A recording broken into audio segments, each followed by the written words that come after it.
The great Brahma gods from each of the 5 pure abodes brought the news to all beings that 100,000 years from now, a perfectly enlightened Buddha would arise in the world. Those who wish to meet up with him must maintain the 5 moral precepts and constantly develop loving kindness.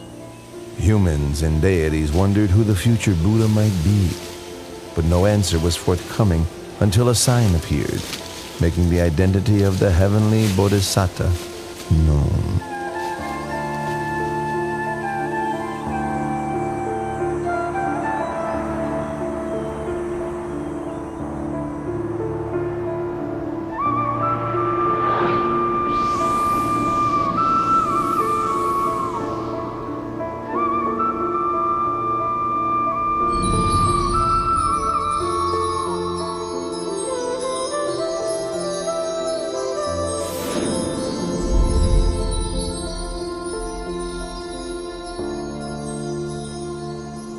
The deities and Brahmas met together for the sake of inquiring who the enlightened one would be.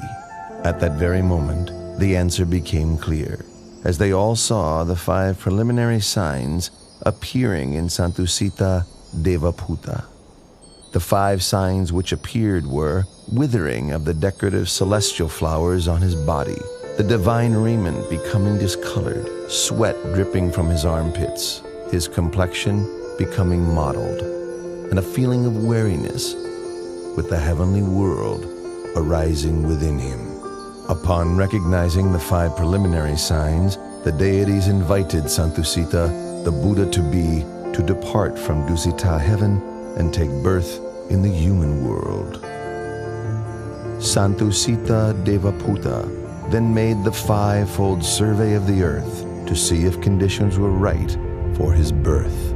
The first criterion was that the lifespan for human beings at the time must not be too short nor too long, suitable for attaining the Dhamma. The continent must be India and the country the middle country.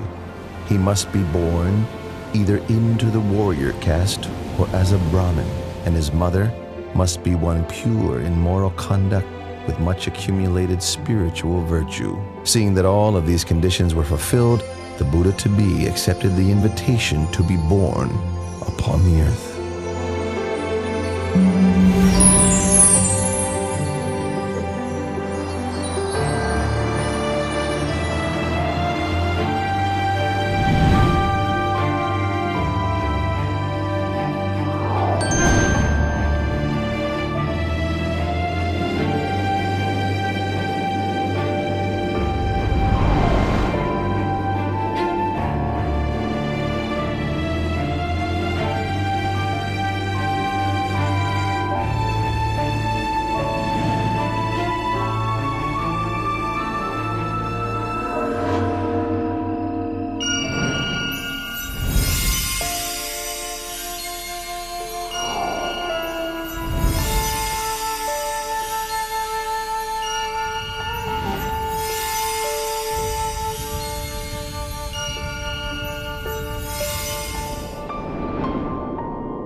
How do you Royal astrologers, interpret the Queen's dream. Your wife, the Queen's dream, indicates that you are to have a son. He will possess tremendous merit, great power and might. He will be peerless.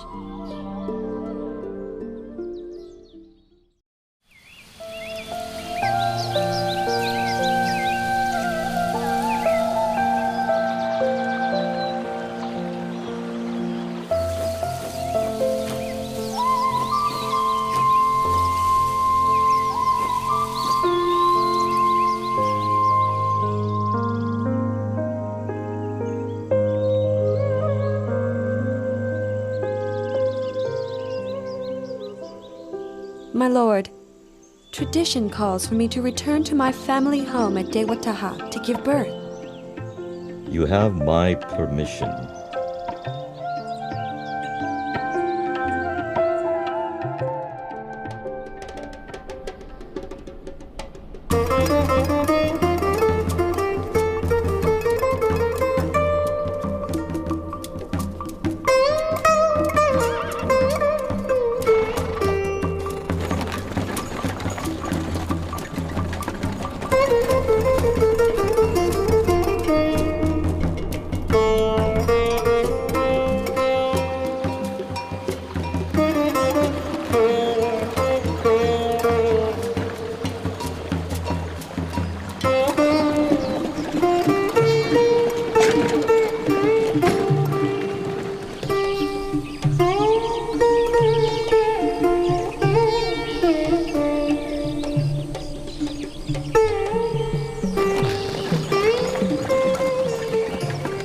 Counselors, let's stop and rest here. We have now completed half of our journey.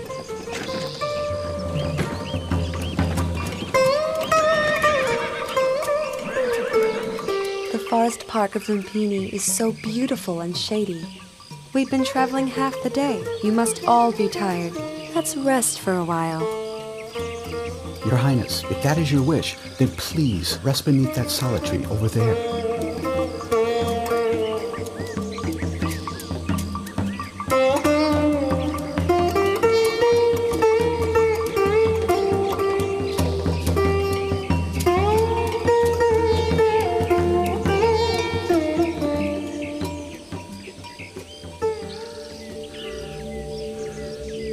I feel as if I'm about to give birth. Quickly, join in and help. Her Majesty's time has come. Hurry, hurry!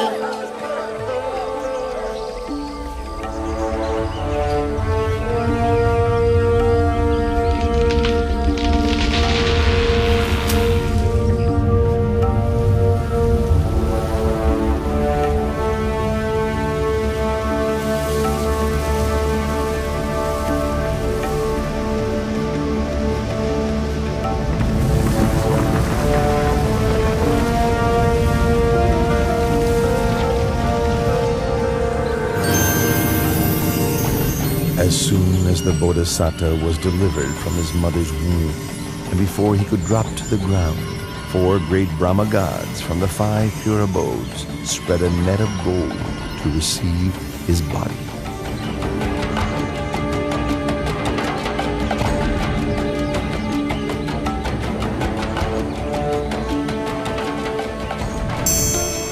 On that day, the full moon of the 6th month, the year of the Buddha's birth, equivalent to 623 BC.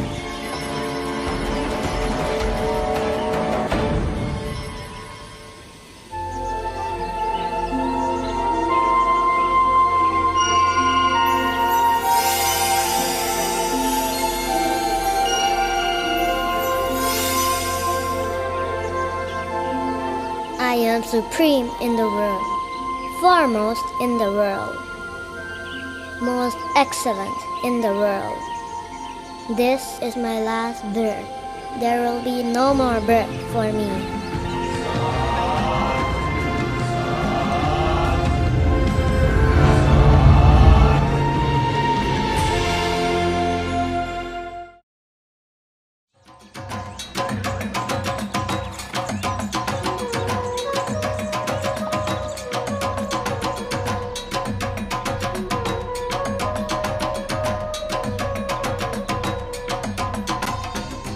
I have heard the good news of your son's birth and have come to pay a visit. Venerable Asita, I thank you very much. And as you have been respected by the Sakyan royal family for a long time now, would you be so kind as to examine my child's physical characteristics? The whole family gathered here would be able to hear. Your Majesty, please place your child in the cradle first, so that I can see him well.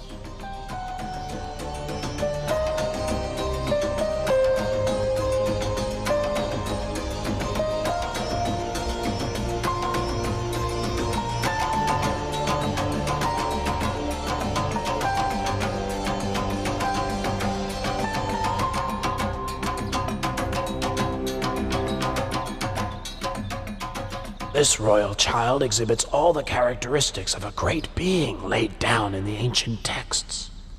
I have never seen any being with the signs expressed to such perfection.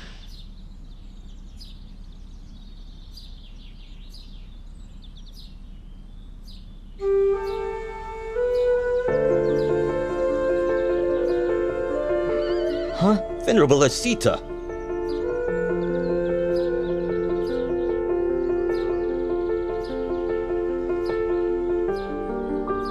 I have examined the characteristics of your newborn son. I predict that when your son has grown up, should he lead the household life, he will become a wheel-turning monarch, a great king of the world. But if he should leave, he will become a fully enlightened Buddha, supreme teacher of gods and humans. Oh, but it's such a pity.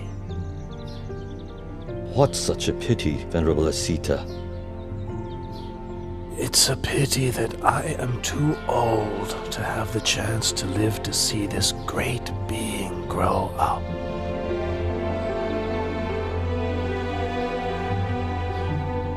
In the future, my son will be a great being with more power and might than any other in the world.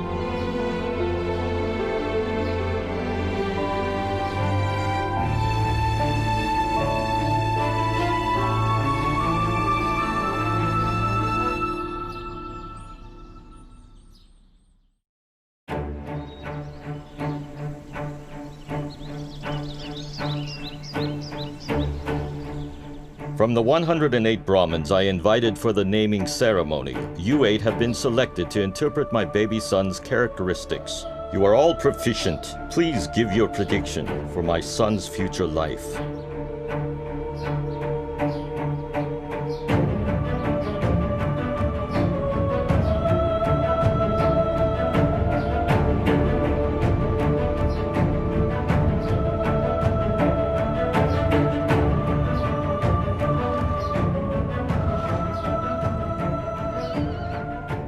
Your Majesty, having examined your son's characteristics, I predict that, should he inherit your throne, he will become a great wheel-turning monarch with an empire that spreads far in every direction. But should he go forth as a monk, he'll become the perfectly enlightened Buddha, the unequaled supreme teacher and guide to the world.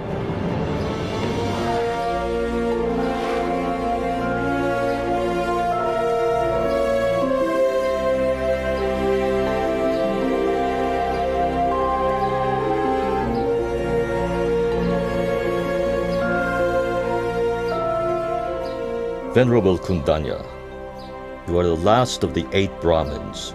Do you agree with the other 7 Brahmins that my son has 2 courses, either to become a great wheel-turning monarch or to become a fully enlightened Buddha?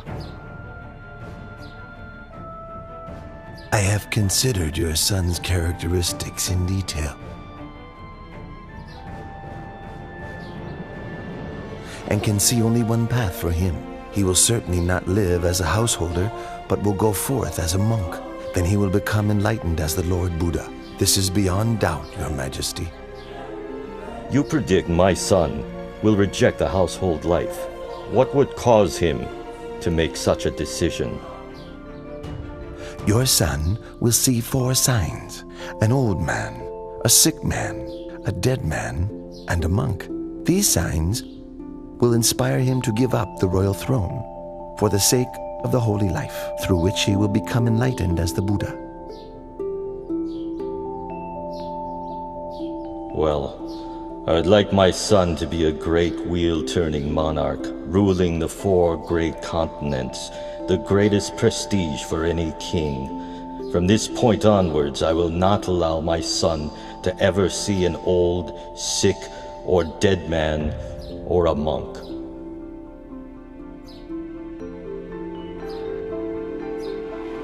Having predicted the prince's future life, the 8 Brahmins gave him the auspicious name Siddhartha, meaning he who will succeed in that which he desires. Having returned to their homes, each of the Brahmins instructed their sons that when the time comes for the new prince to leave the household life, they should go forth and follow him.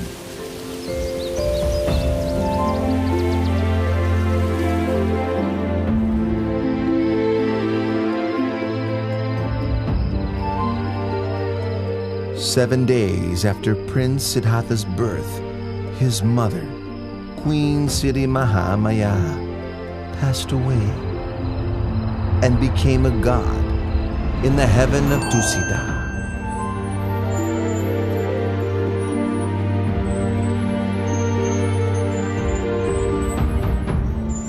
So King Suddhodana had Queen Siri Mahamaya's younger sister, Mahapajapati, raise Prince Siddhartha. Later, the king took Mahapajapati as his new queen. King Suddhodana and Queen Mahapajapati had a son and a daughter together, but the queen still loved and cared for Prince Siddhartha as if he were her own son.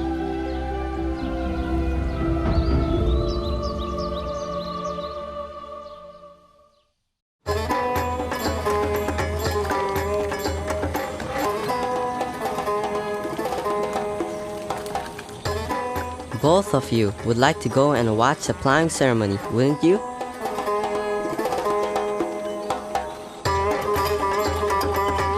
Today my father has had the city decorated in preparation for a great ceremony. It only takes place once a year. Go and watch. I will simply sit here. You needn't worry about me. With your permission, we'll go and watch for a while. As soon as the ceremony is finished, we'll be right back, Your Highness.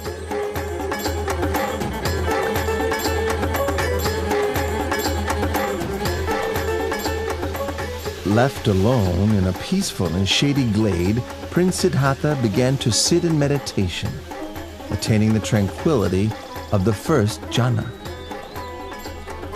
As the afternoon passed by, the shadows of all the trees moved with the course of the sun, except for the shade of the rose apple tree under which the prince sat. It did not shift position,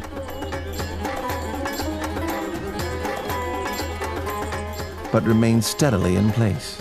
When the companions returned and saw this wonder, they were startled and conveyed the news to the king, who went to see for himself.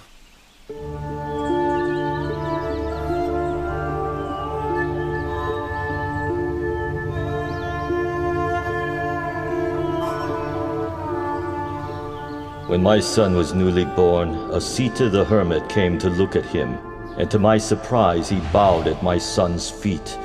On that day, I also bowed to my son for the first time. Now, my son has performed this marvel. Having seen it, I feel I must bow to him for a second time.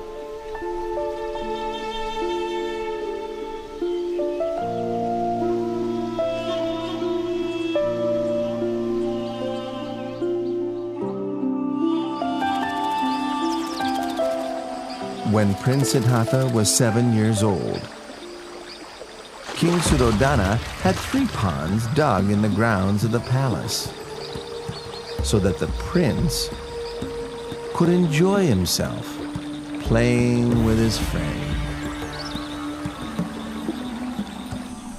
Upon seeing that the prince had grown sufficiently to begin his education,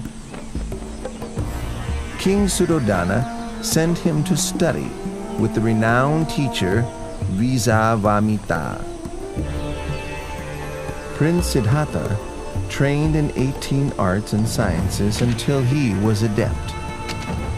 He was his teacher's top student, and before too long, he had learned all that his master could teach.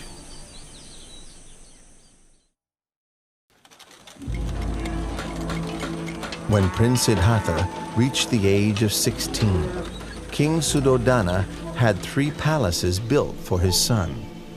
One in which to reside during the hot season, one for the rainy season, and one for the cold season.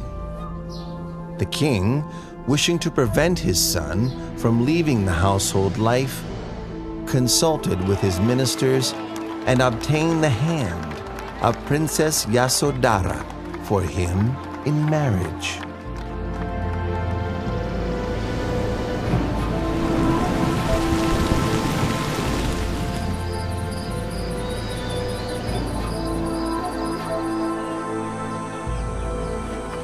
Time passed by until Prince Siddhartha reached the age of 29 years.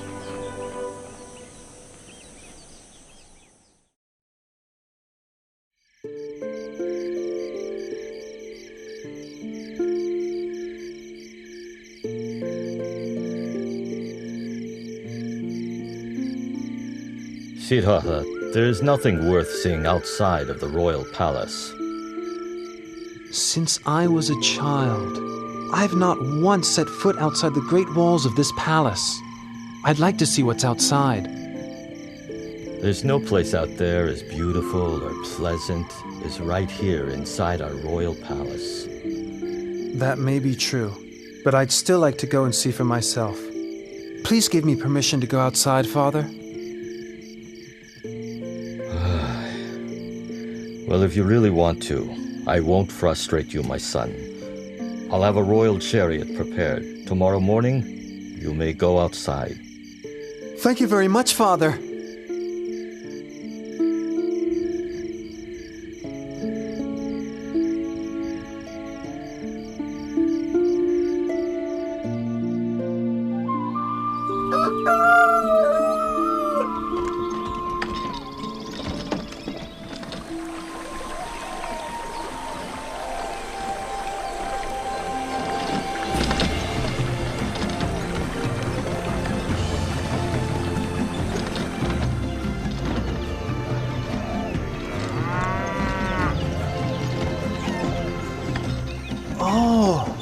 So this is what it's like outside the palace. Why did my father say there's nothing worth seeing and wish for me not to go out?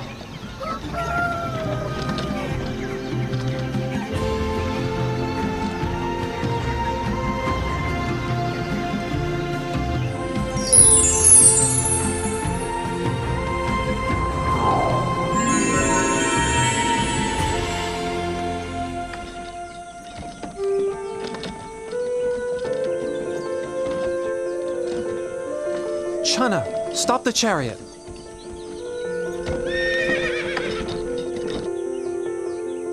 What is it, Your Highness? Look at that man over there. Why is his skin so wrinkled? And why is he having trouble walking? Oh, that's an old man, Your Highness. An old man? Everyone who lives for long enough will come to be like that man, Your Highness. Everyone must come to a state like that?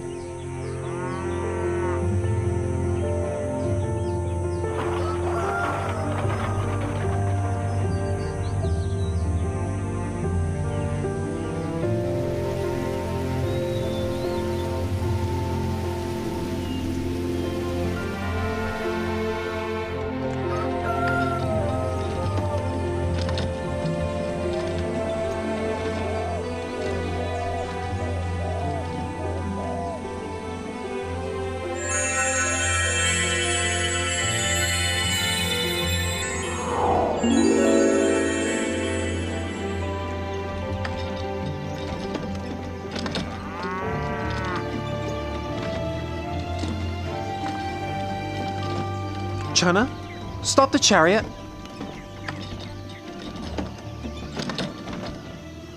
What is it, Your Highness? Why is that man sitting and shivering over there? He is sick, Your Highness. He is sick? Sickness is a natural part of life. We must all experience sickness, every one of us.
Your Highness! Your Highness!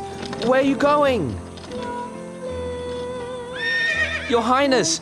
Please come back!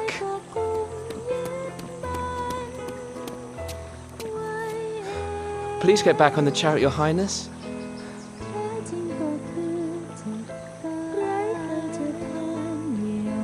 There's a man wrapped in that cloth, isn't there? Your Highness, that's a dead man. And must we all die? Yes, Your Highness. There isn't anyone that can escape death. Even me? Yes, Your Highness. Even you are subject to death.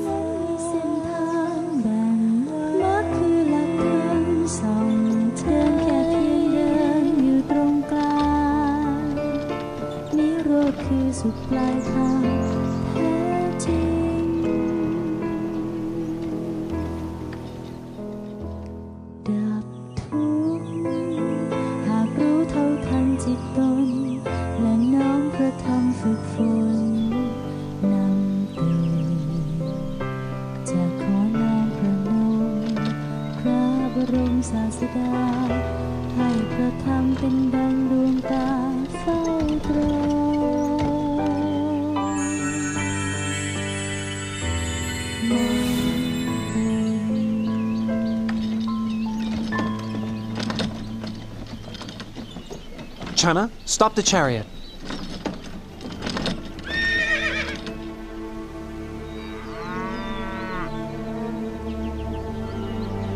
That is a monk, Your Highness.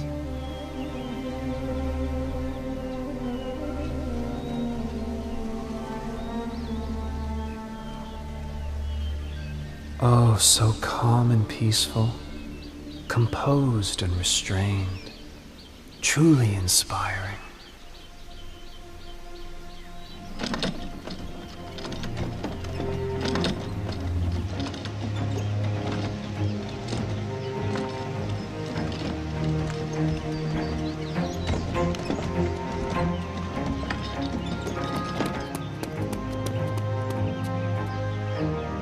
Your Highness, your wife has just given birth to a son. My dear child, I've just begun seeking for a path beyond suffering, and now you are born, like a snare for my heart. I will give you the name Rahula, which means fetter.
Yasodhara, you are as dear to me as my own heart. Rahula, you are everything to me. But not one of us can escape old age, sickness, and death. I must find a way for all of us to go beyond suffering, no matter how much trouble or turmoil there is in the search.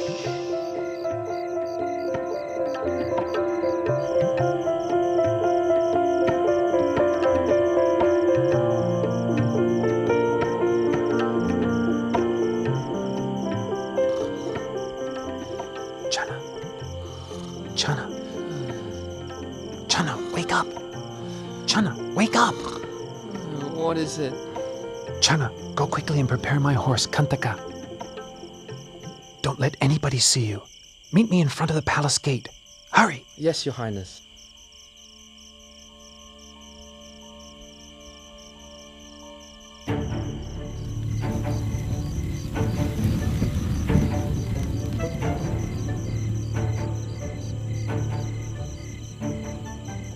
At the moment that Prince Siddhartha was leaving the palace gate, Vasavati Mara, the great deceiver, manifested.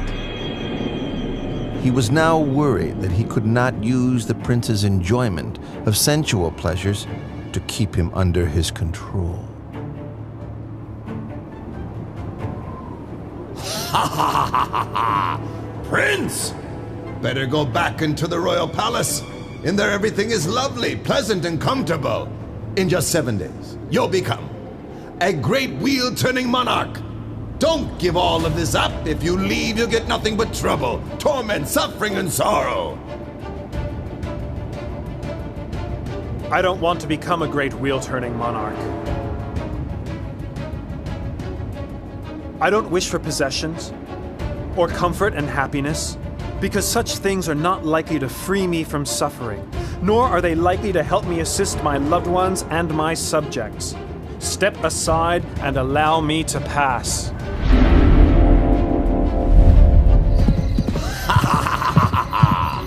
Do you think you can escape from my power? I'll be here waiting for you, you see? For a chance to overwhelm you with greed, hatred, and delusion. I'll follow you like your shadow. Let's see who will win this battle. Ha ha ha ha ha!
We've reached the river Anoma. Stop right here, Channa.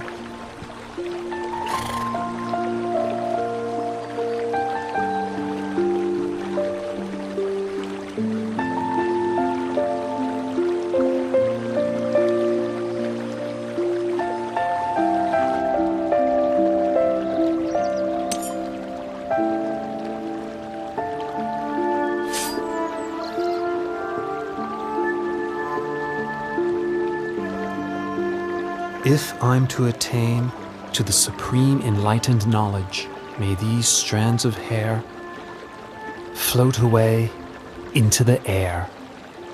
But if I'm not to succeed, may they fall to the ground right here.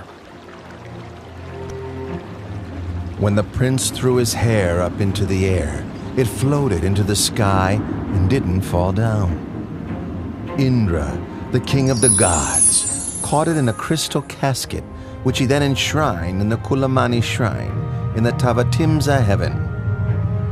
the Brahma Gatikara offered the prince the 8 requisites of a samana and received in their place the prince's raiment, which he installed in the Dusa shrine in the Brahma world.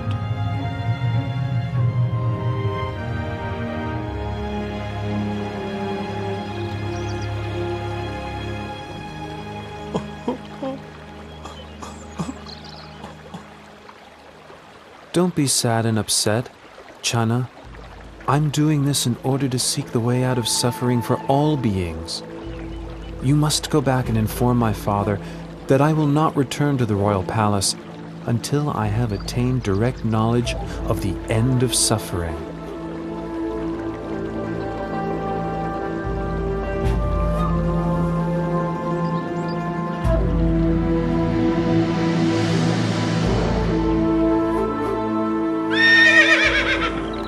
The horse Kantaka was so grieved to be parted from Prince Siddhartha that his heart gave out and he died right there. The power of his appreciation and gratitude to his master carried him to Tavatimsa heaven, where he was reborn as a god.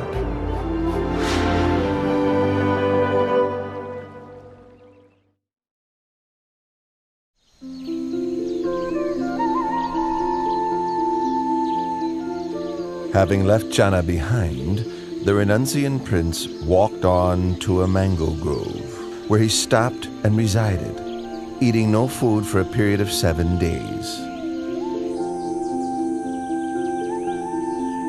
On the 8th day, the renunciant prince left the mango grove to go for alms in the city of Rajagaha.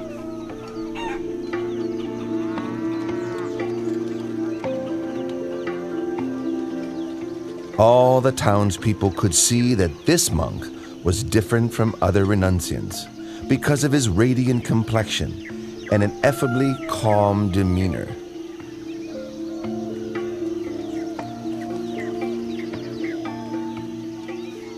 Oh, he's so handsome. What's he, a god?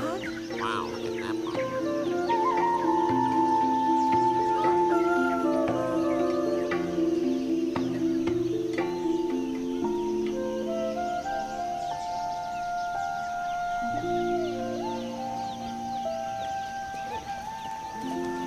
Wow, he's handsome, he's beautiful.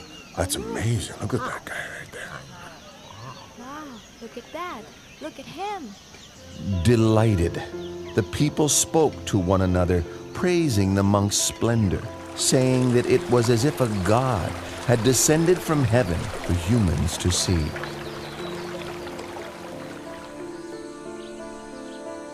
Once the renunciant had received a suitable amount of alms food, he returned to his place of rest. Sitting, the prince contemplated the motley food offerings within his alms bowl, all mixed together. It was an unappetizing sight.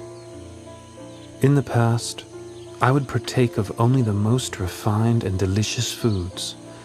Now leading the holy life for the sake of seeking truth, can there be any point in being fussy over what I eat? This nourishment is merely a necessity for sustaining life. King Bimbisara of Rajagaha sent his men on the trail of this Samana, whom the townspeople regarded as splendid, like a god. He then went to see the renunciant prince for himself. When King Bimbisara saw the dignified, peaceful demeanor of the young monk, he felt greatly inspired. Then, exchanging conversation with the Samana, the delight in his heart increased all the more.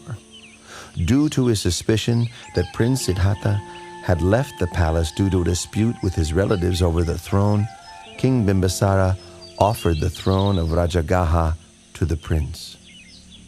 But the prince refused the king's offer, having renounced his own throne, not due to a dispute, but in order to seek the way beyond suffering.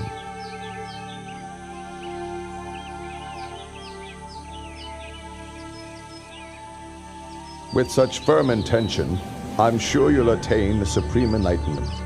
Once you have done so, May I request that you come and teach the Dhamma to myself and to the citizens of Rajagaha.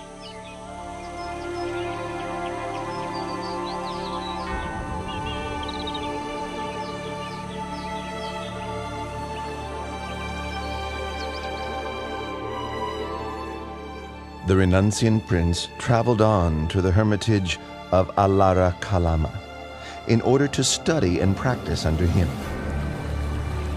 In a short time, he had learned all that his master could teach, and so then he traveled on to seek Udaka Ramaputta at his hermitage. Before long, he had come to the end of this teacher's knowledge too. When he asked about attainments beyond that which he had already been taught, Udaka Ramaputta could offer no reply, but instead offered him the leadership of the community.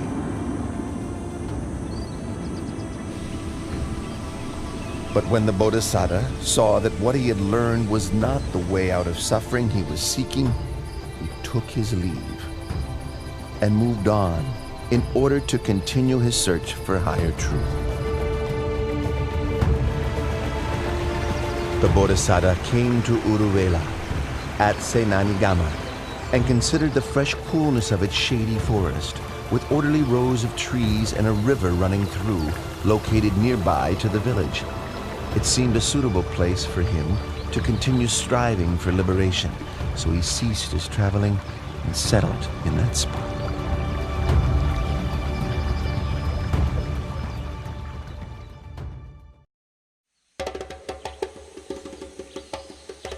The Brahmin Gondanya was very pleased to hear the news that Prince Siddhartha had gone forth, and hurried to seek out the sons of each of the 7 other Brahmins with whom he had divined the identity of the Bodhisattva according to his physical characteristics when he was just born. He managed to gather and persuade only 4 of these sons, and then together the 5 Brahmins left the household life and set off in search of the great renunciant. The 5 Brahmins now gone forth were Gondanya, Vapa, Badia, Mahanama, and Asaji. This group of 5 together were known as the Pankavaggiya.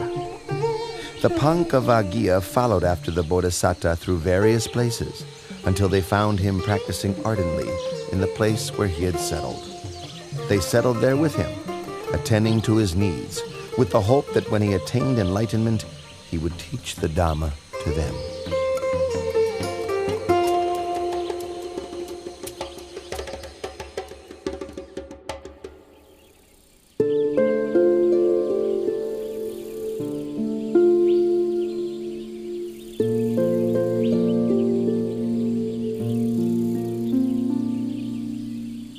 The renunciant prince was intent on seeking the path to enlightenment, so he took up 3 of the extreme ascetic practices that were favored by the practitioners of those days.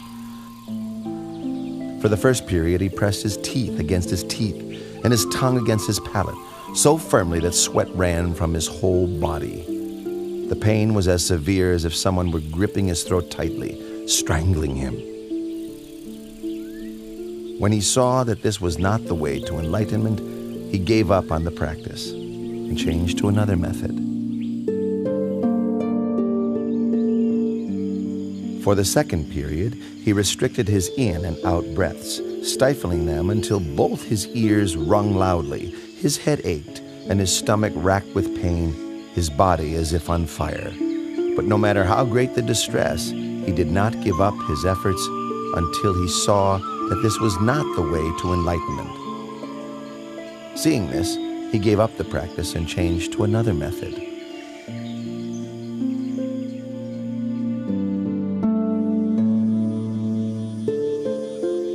For the third period, he fasted until he was emaciated, wrinkled, his complexion discolored, his bones and sinews extruding. Exhausted of energy and suffering greatly, rubbing his hand over his body, the hairs stuck to his palm.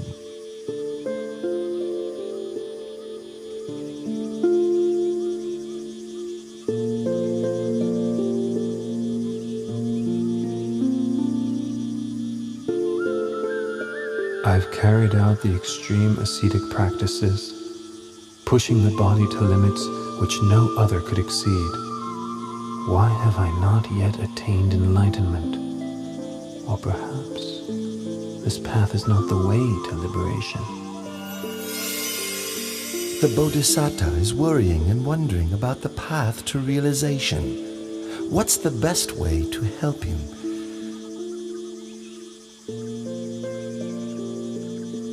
Aha! This is the way.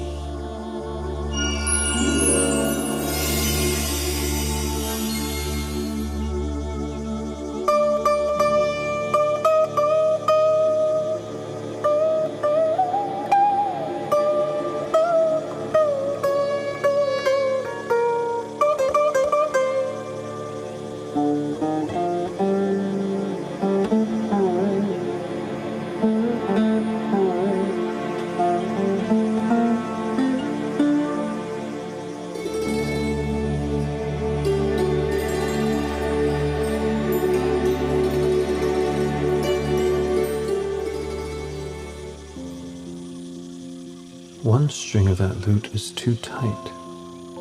A little pluck and it snaps. One string is too loose. When plucked, the sound is barely heard. One string is just right. Not too loose, not too tight. When plucked, the sound resonates far and wide, sweetly. Oh, it is the practice of the middle way that leads to enlightened knowledge. But the current state of my body surely can't support efforts in developing the mind along the middle path of practice.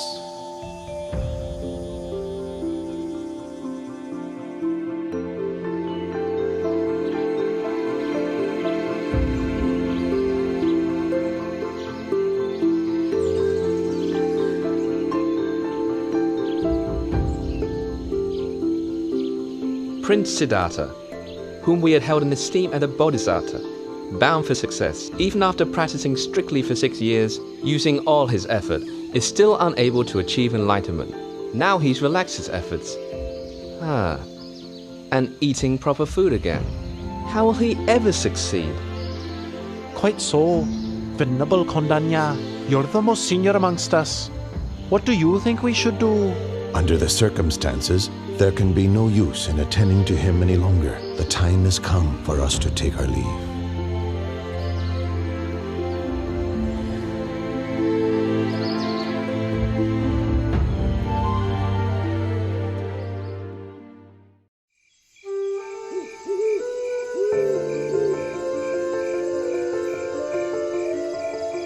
On the night of the 14th waxing moon of the 6th lunar month, as dawn was approaching and the Bodhisattva close to waking, 5 auspicious signs appeared in his dreams.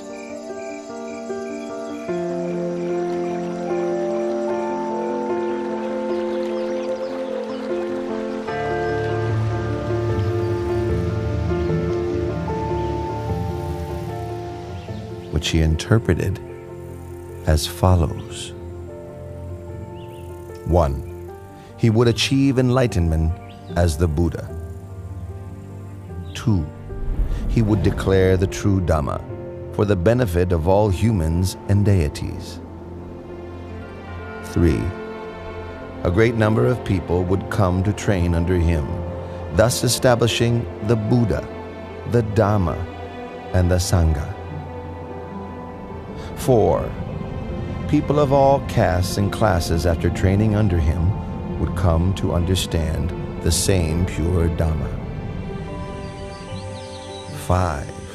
People from all over the world would bring offerings to him to express their faith and trust, but his heart would remain unstained by even the slightest attachment to such wealth.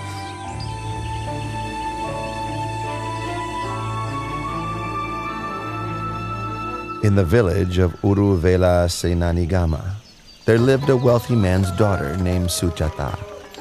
When she was young, she made a vow to the deity abiding in a banyan tree close by, so that she might have a husband of equal wealth and birth, and that her first child might be a son. Once her wishes had been fulfilled, she prepared a rice dish, prepared with cow's milk and honey, as an offering to honor the tree deity. Madam Suchara! Madam Suchara!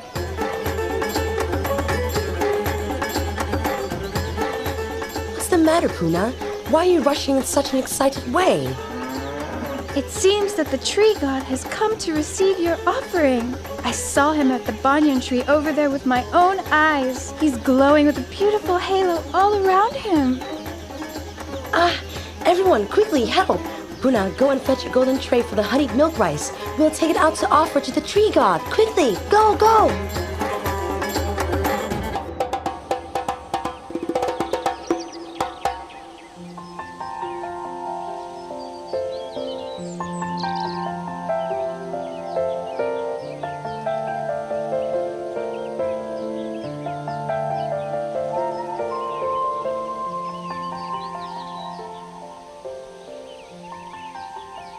All of my wishes have been so graciously granted.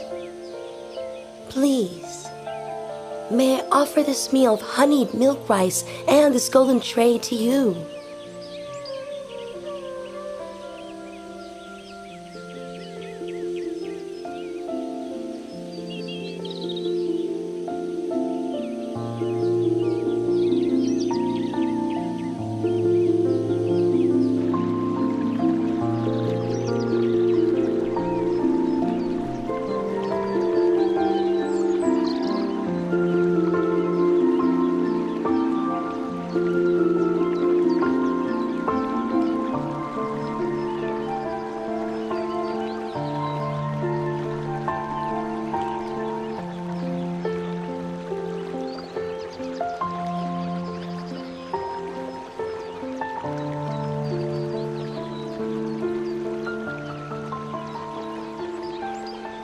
I offer this prayer. If I am to succeed in realizing perfectly enlightened knowledge, may this golden tray float up the river against the current. But if I am not to achieve my goal, may this tray float downstream with the current.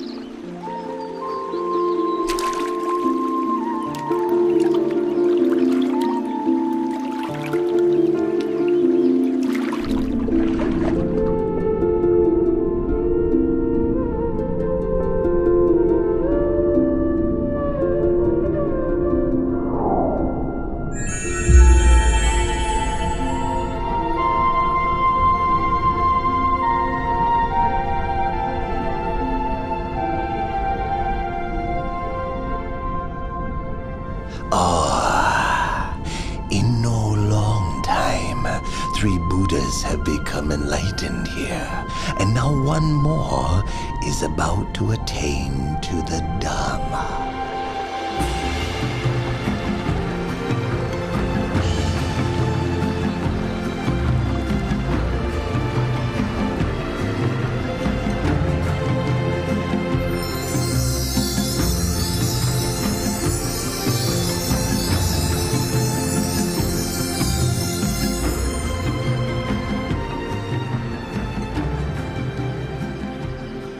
I'm a Brahmin called Sotiya, sir. I'm inspired with great faith at the sight of you. Please let me show my respect. May I offer you 8 handfuls of blade grass?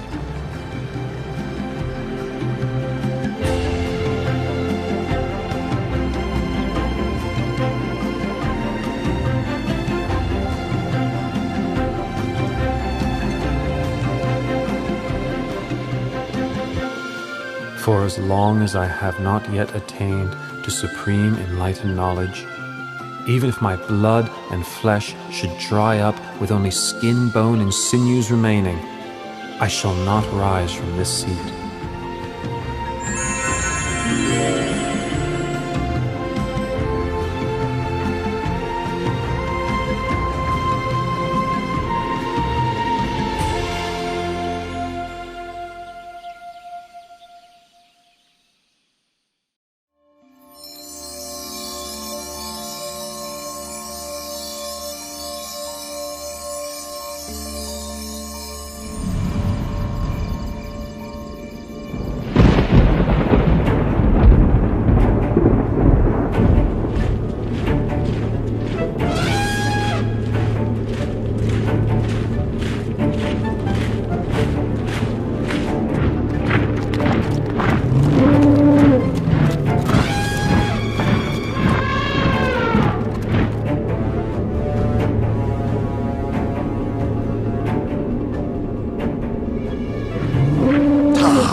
I've been following Prince Siddhartha's every step, so as to stop him from achieving enlightenment. If I let him go ahead with this, he'll slip out of my grasp for sure. I must cut him off now. I must destroy him. Ha ha ha ha ha.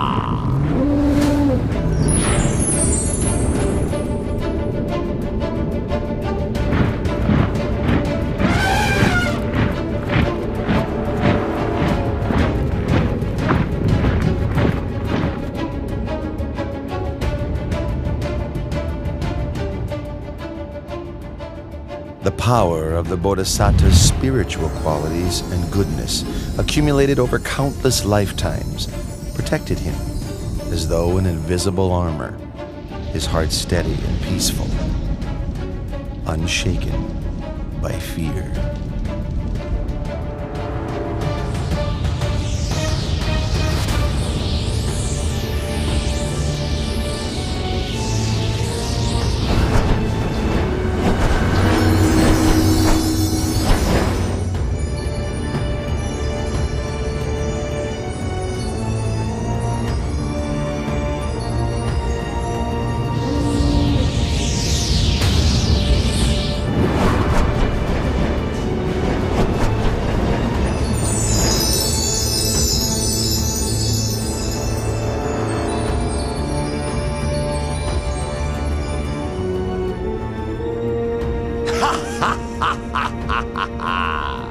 Prince Siddhartha, do you think you can escape from Vasavati Mara's control?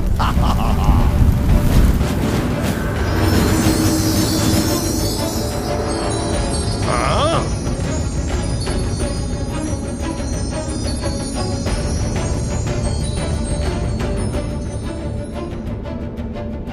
My powerful weapons cannot harm the prince. I must make use of a ruse to deceive him. Prince Siddhartha, the seat you sit on came to be because of my own spiritual powers. My troops are my witnesses. You must get up at once. Pay attention, King of Deceivers. This seat comes to me as the fruit of my good actions, accumulated through all of my efforts in the past. Then who will bear witness to your ownership of this seat? I will bear witness.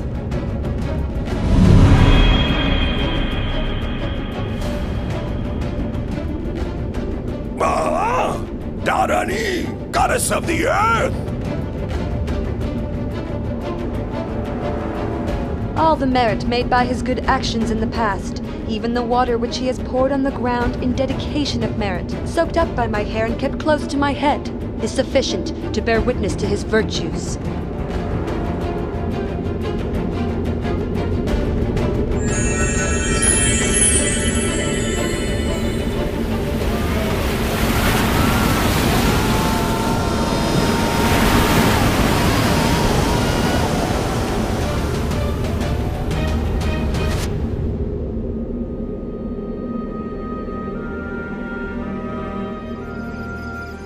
After his victory over Mara and his host of deceivers, the Bodhisattva's mind was firm, focused, and concentrated.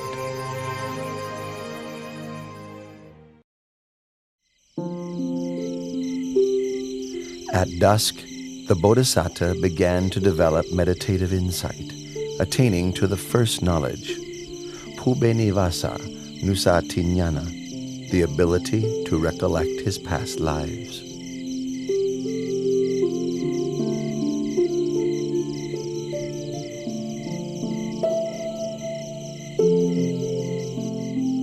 In the silence of the late night, he attained the second knowledge, Kutu Papa Tanyana, knowledge of the passing away and rebirth of beings according to the results of their actions.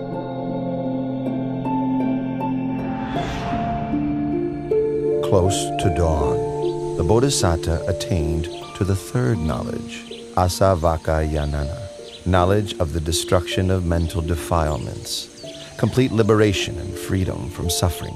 He thus came to be the fully self-awakened Buddha.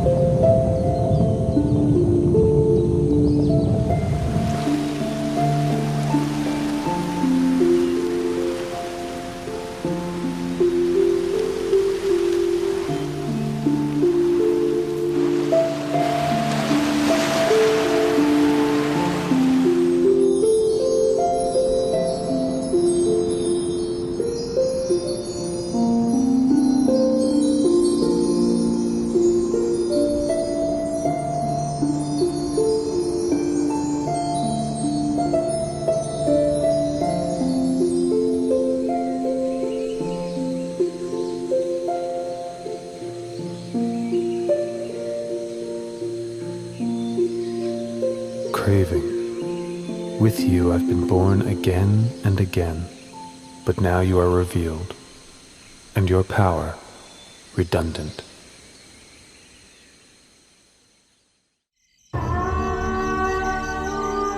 After the Bodhisattva had attained to the Dhamma and become the Buddha, he sat under the Maha Bodhi tree, enjoying the bliss of freedom for 7 days.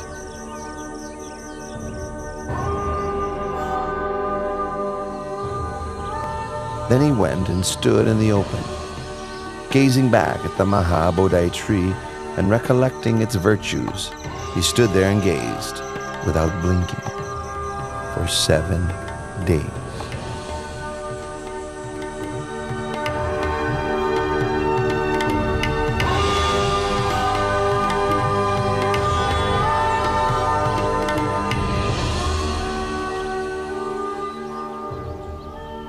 After that, the new Buddha walked back and forth between the Maha Bodhi tree and the place where he had stood for another 7 days. Having walked meditation for 7 days, for the 4th week he sat meditation in a crystal shelter prepared for him by heavenly beings. He sat and contemplated the most profound Dhamma for 7 days.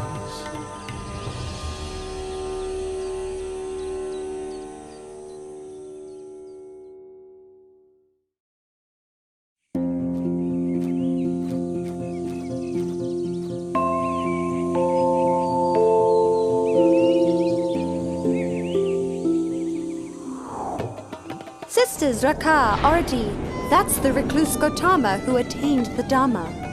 That's right, Sister Tanha. That's him for sure. Our father, Lord Mara, together with all his troops, could not defeat this one and was humiliated. It's up to us to find a way to take revenge. Tanha, Raka, in this world, I've never met a man whose heart could resist the 3 of us. We who embody infatuation and desire. Arti, you're right. We will use our femininity to ensnare the recluse Gautama in the bonds of sensuality and entangle him for countless time.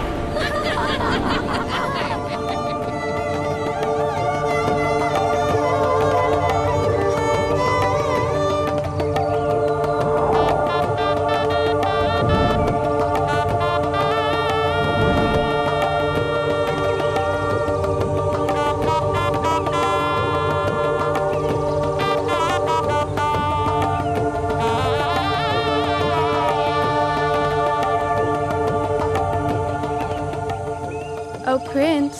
Oh, Prince! Prince! Ow!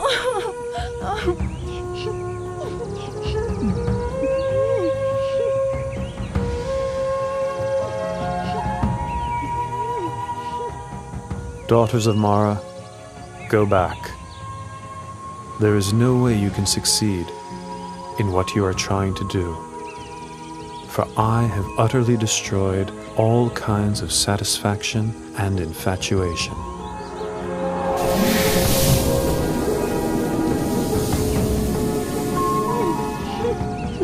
My name is Tanha, and this is Rakan Arti.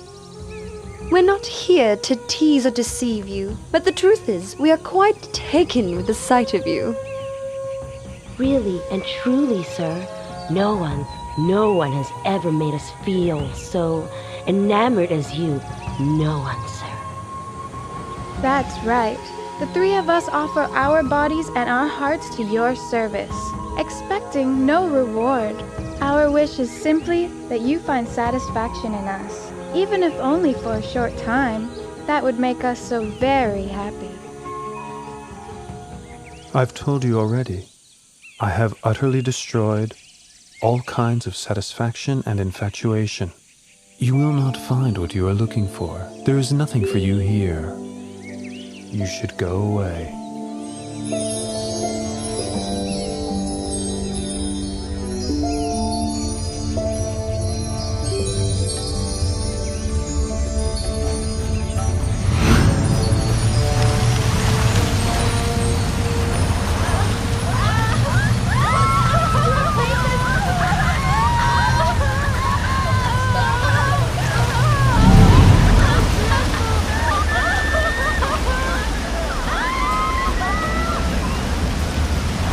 From this moment on, no one will ever again be able to wield power over the Samana Gautama, the Enlightened One.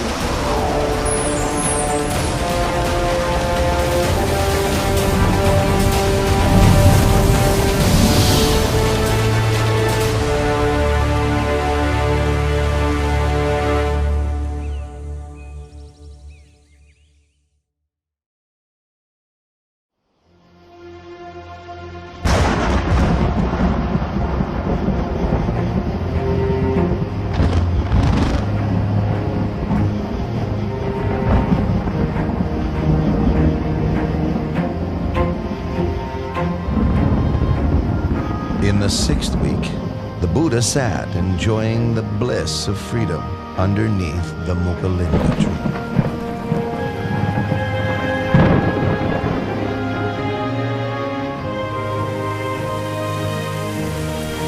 As he sat, the rain fell constantly.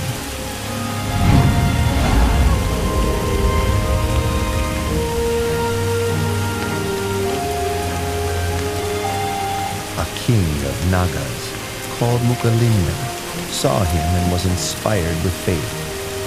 He coiled his body around the Buddha, then opened his hood over the Blessed One's head to protect him from the wind and rain.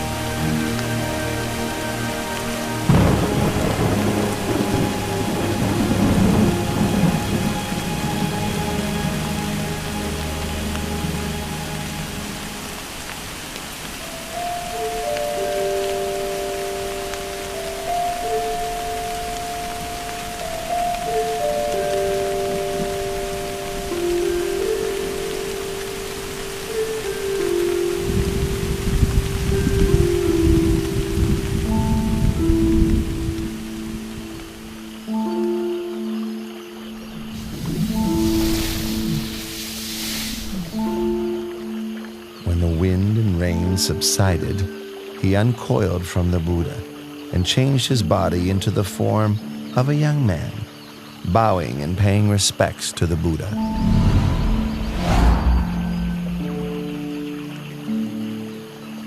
I, Naga King Muchalinda, am the Buddha's servant. I pay homage to the Blessed One.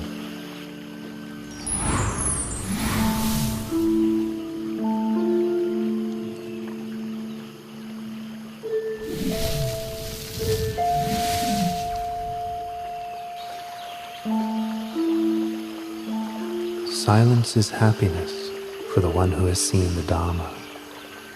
Delight in the peace of seclusion, harmlessness to all beings, freedom from lust, and overcoming sensuality. These are the highest joys in the world. Eradication of conceit is the greatest happiness of all.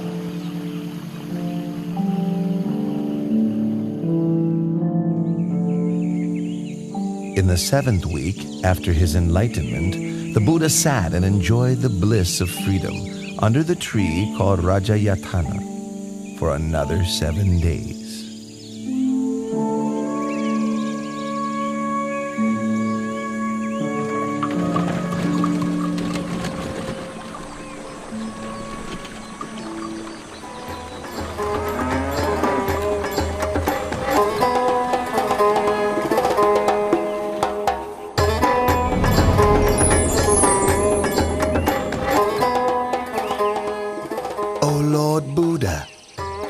enjoyed the bliss of freedom for 7 weeks without taking any food to eat. Please accept this medicinal fruit I have brought for you from the heavenly world.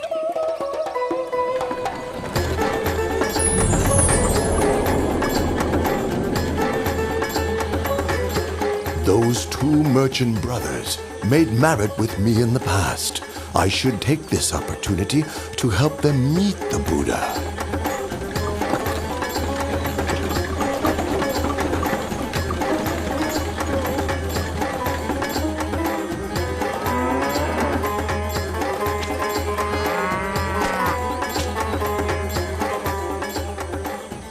Look, Tapusa, all of our carts have stopped as if fixed to the ground.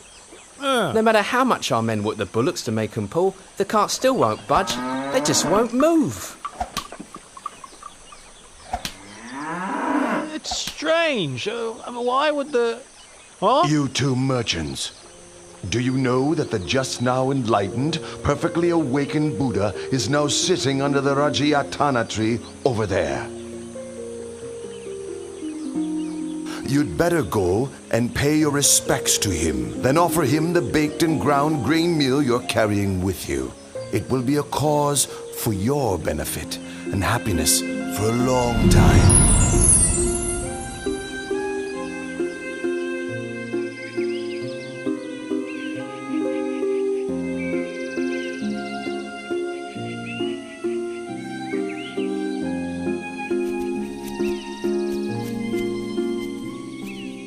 Your 2 humble servants bring baked and ground grain meal to offer. Please may the Lord Buddha accept our offering. I lost my alms bowl before my enlightenment. When I accepted the honeyed milk rice from Sujata, I floated the golden tray off in the stream. Now these 2 merchants are offering me a meal.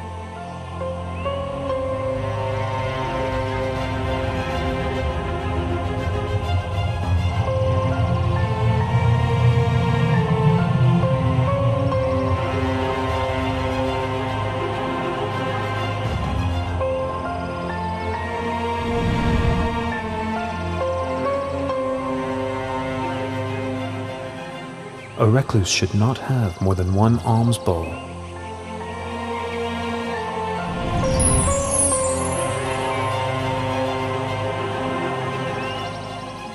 We, Tapusa and Balika, declare ourselves to be lay Buddhists.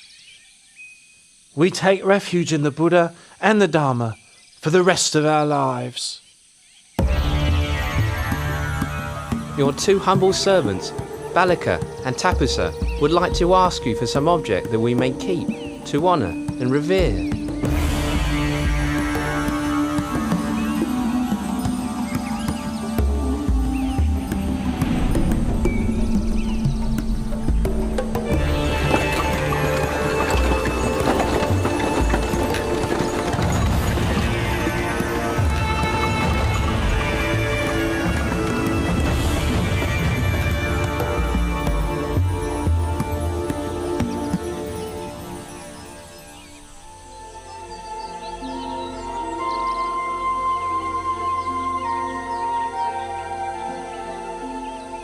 I have attained the Dharma, which is profound and subtle.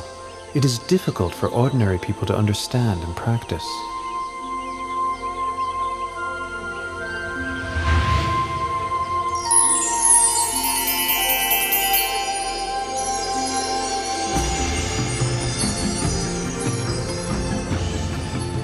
There are several kinds of people in this world.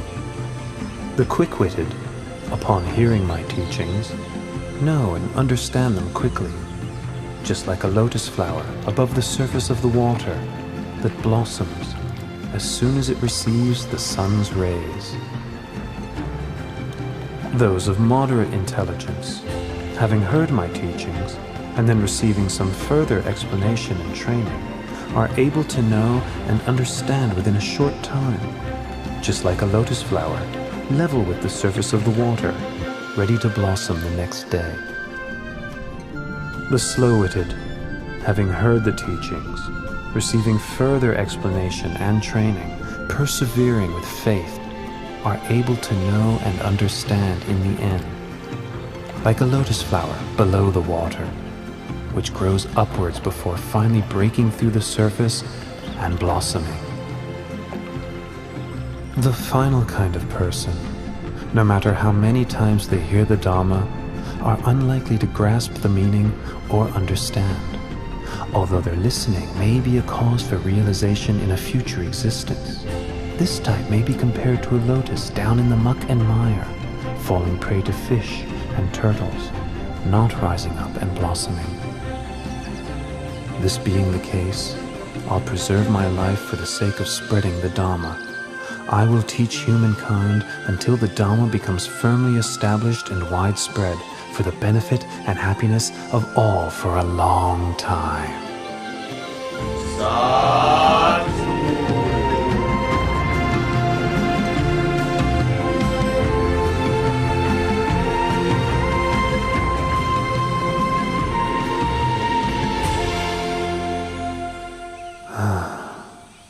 It's a pity that Alara the hermit passed away 7 days ago, and Udaka the hermit passed away just yesterday. If Alara Galama could have lived for another 7 days, and Udaka Ramaputta just one more day, they would both have surely attained enlightenment. The Buddha had known through superhuman knowledge of the passing away of Alara Kalama and Udaka Ramaputta. Then he remembered the Pankavaggiya, the 5 monks who had attended him while he was practicing extreme asceticism. Each of the 5 had well-developed faculties. If they could hear the teaching, they would surely soon attain to the Dhamma.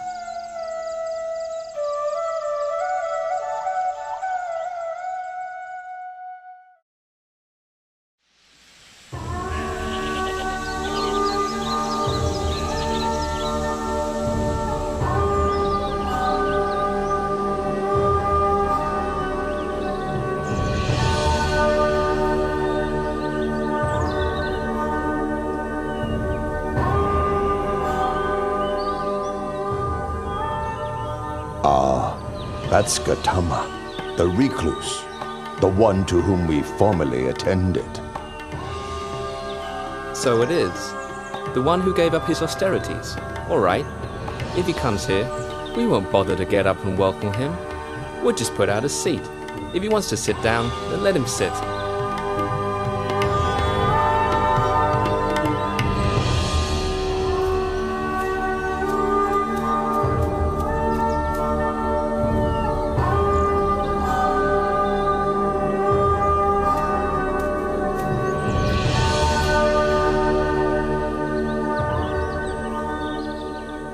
Look, we're so glad to meet with him again that we've forgotten our agreement to show no interest. Even I, myself, forgot it completely.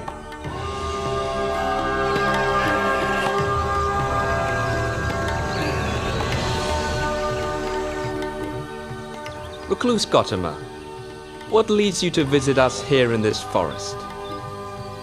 Do not address me in that way. I have now attained to the Dhamma. Pay attention to my words. If you follow my instructions, before very long, you will realize the Dhamma. While practicing austerities for a long time, you did not become enlightened. So how could you?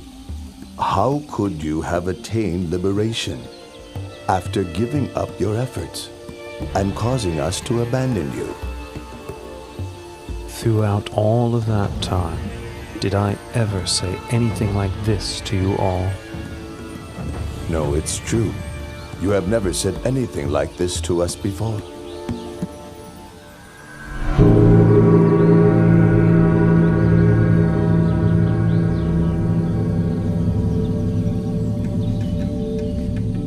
Entangling oneself in sensual indulgence, tormenting one's body with hardship and pain, these are ways a renunciant should not undertake, for they stray from the path of enlightenment. The middle way, that is the noble eightfold path, is the practice that leads to Nibbana.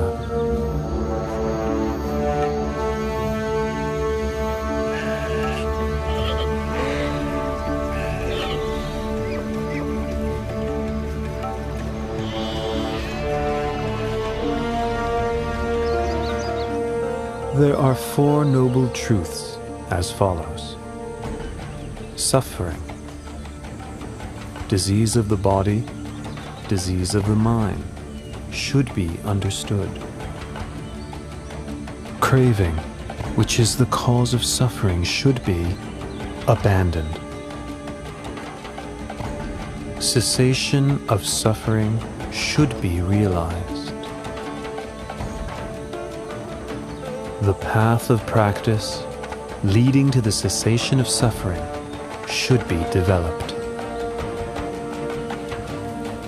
Once the Buddha had given his first Dhamma teaching, the Venerable Gondanya gained the vision of Dhamma and thus became the first stream enterer.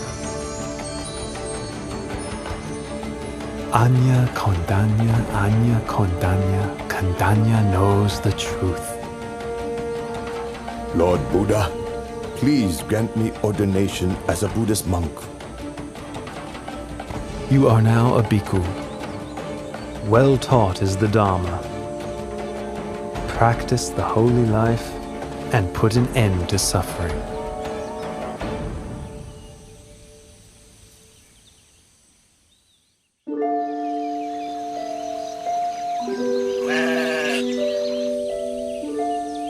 The Buddha gave ordination to Venerable Vappa on the first day of the waning moon, Venerable Bhaddiya on the second day, Venerable Mahanama on the third, and Venerable Assaji on the fourth.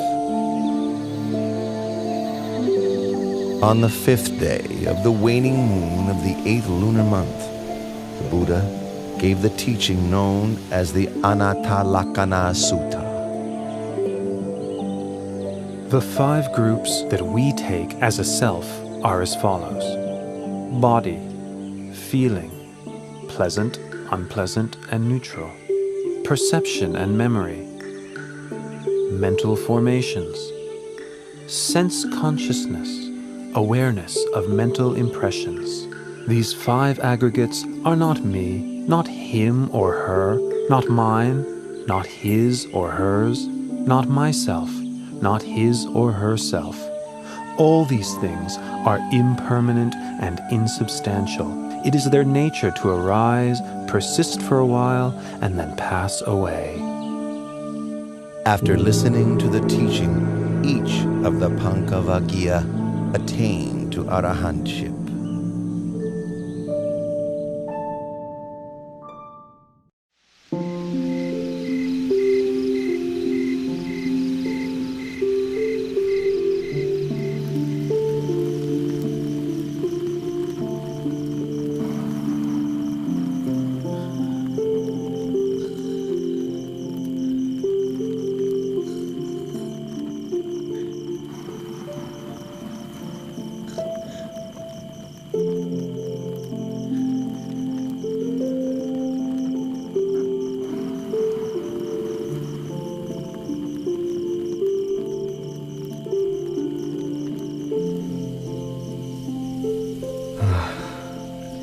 Actually, these women are not so attractive at all.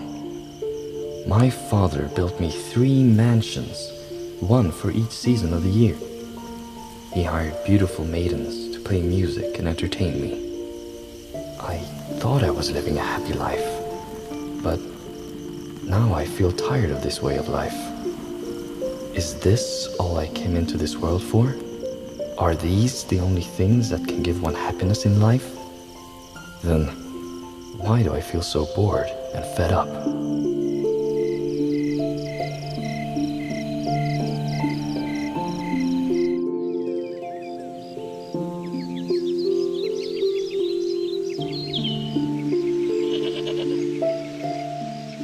How troubled I feel. How frustrated. How troubled I feel. How frustrated. It is not troubling here. It is not frustrating. Come this way, Yasa, and I will teach you the Dharma.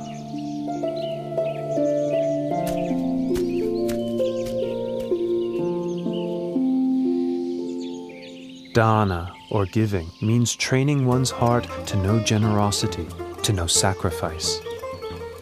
Sila, or morality, means establishing one's heart within the full doctrine of goodness. Heaven is the reward for a wholesome heart. The harm of sense pleasures is the heat and worry that comes with attachment to the sense of a self. The benefit of renunciation is that present suffering can be abandoned, with no other suffering taking its place. After the gradual teaching, the Buddha taught the Four Noble Truths.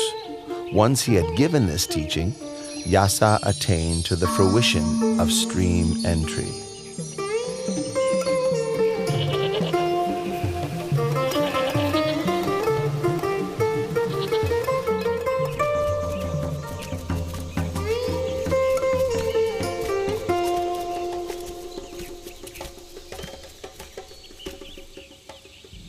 Hey, these are my son Yasa's shoes. Wait here, all of you. I'll go after him myself. Here comes the father. If he meets with his son now, it may prevent him from realizing the Dharma.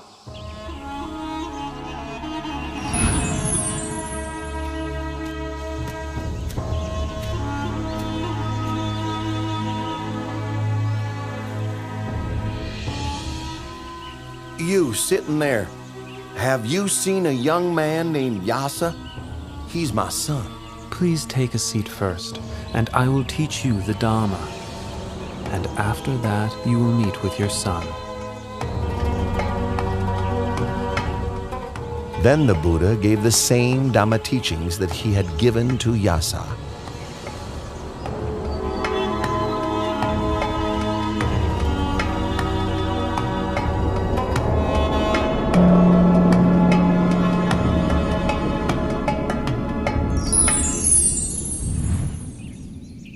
Oh, the Buddha has helped gain the vision of Dhamma.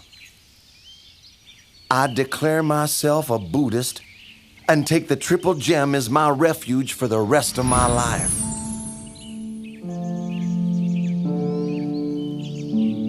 Yasa, hurry back home. Your mother doesn't stop crying out of worry for you. Let's go back now, my son.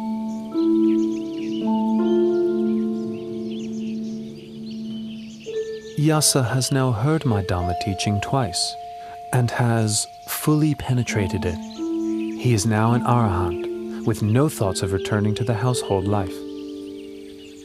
Yasa, now you've gained what is truly supreme.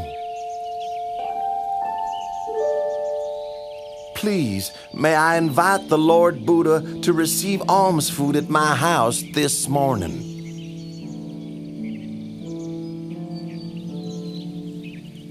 Once the wealthy man had left, Yasa requested ordination as a bhikkhu.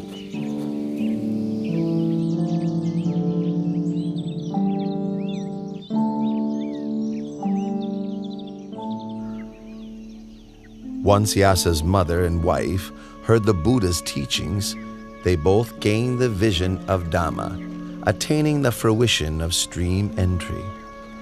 They declared themselves as Buddhists and took refuge in the Triple Gem, becoming the first female followers of Buddhism.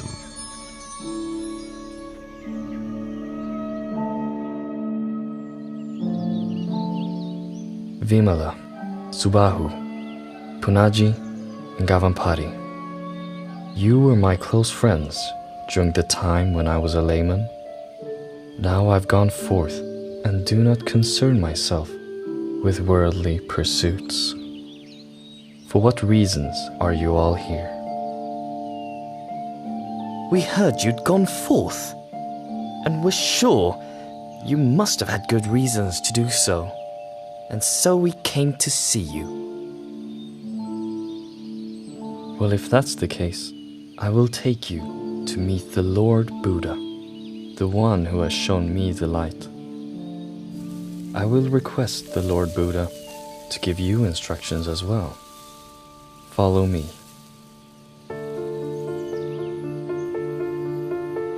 Listen, all of you.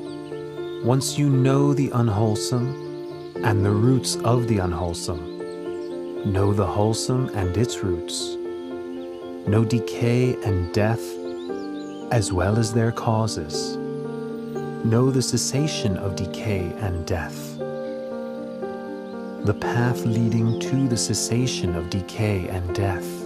Once you know suffering and its causes, the cessation of suffering, know the path leading to the cessation of suffering, then you can be said to have the right view. The 50 of you are all friends from my home region. If you need help with something, I will do whatever I can to help you. When we heard that you had ordained as a monk, we felt inspired, and it made us want to ordain as well. Very good. I will take you to meet the Lord Buddha, but you must make the request for ordination yourselves. Listen, all of you. A bhikkhu in this Dhamma Vinaya is taught not to grasp at any state. Hearing this, he understands with wisdom. Understanding with wisdom, he attends to knowing all states as they arise, knowing feelings as they arise, pleasant feelings, unpleasant feelings, neither pleasant nor unpleasant feelings. He considers the impermanent nature of feelings. He observes the arising, persistence, and passing away of feelings. Seeing impermanence, he grows weary of feelings, weary and disinterested. He is able to let go. Meditating on letting go, not grasping or clinging to feelings, leads him to contemplation and realization of cessation.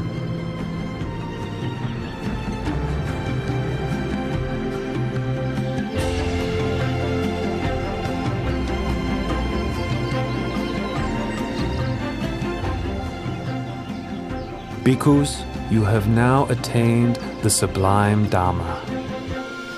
So go forth and travel from place to place, spreading the Dhamma. Proclaim Buddhism for the benefit of the many, but let no two travel on the same route. As for myself, I will go to Uruwela Senanigama to spread the teachings there.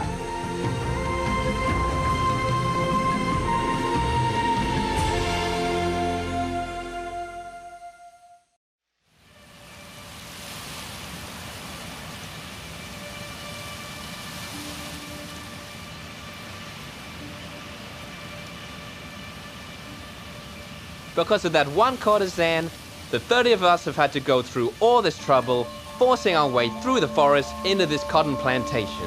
That's right. She stole our clothes and our jewelry. We catch up with her, then...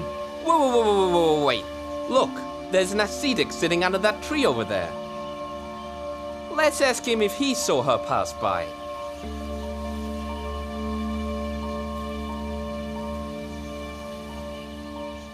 Ascetic, sir? Did you see a courtesan dressed in green pass by here? Please, sir. She took off with our clothing and our jewelry. So now we're searching for her, but we can't seem to find her. O Bhattavaggiya, is it better for you to seek for this woman, or to seek for yourselves? I guess it would be better to seek for ourselves.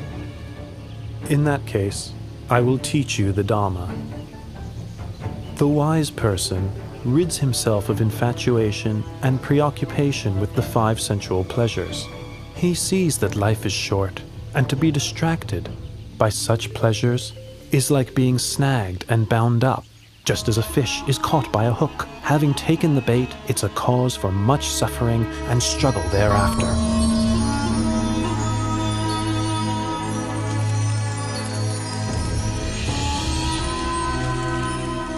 Badavagia, you have now all been ordained as Buddhist monks. So go forth and proclaim Buddhism by spreading the Dhamma for the benefit and happiness of all.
Ascetic, sir, why are you coming into my hermitage?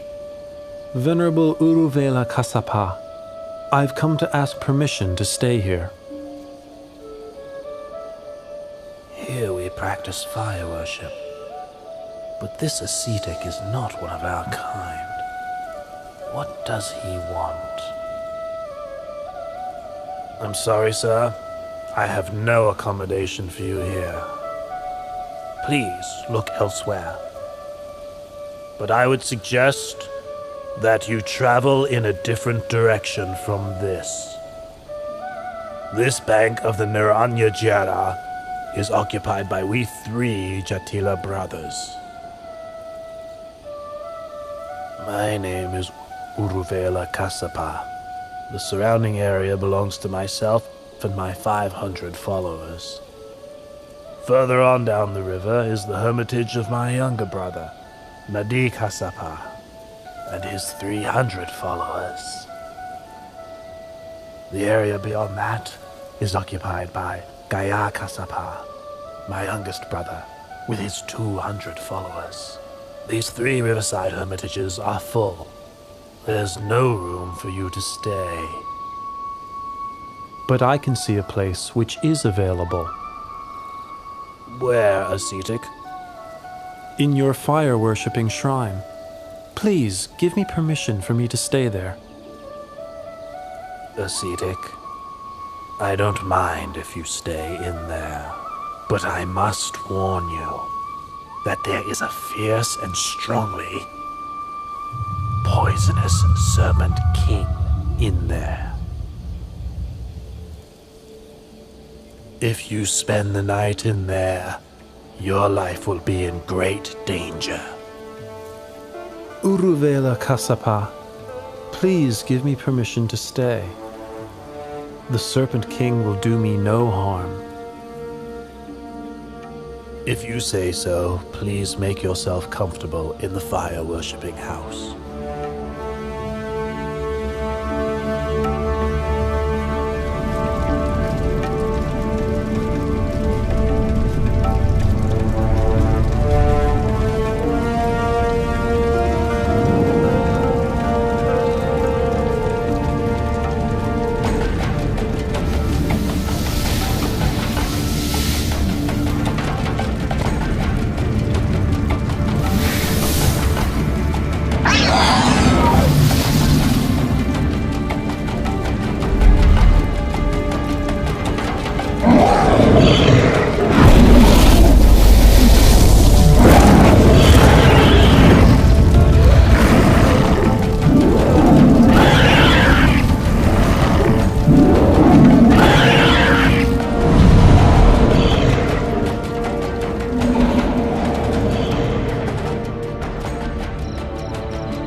By now, The recluse must have been burned up by the fire of the Serpent King.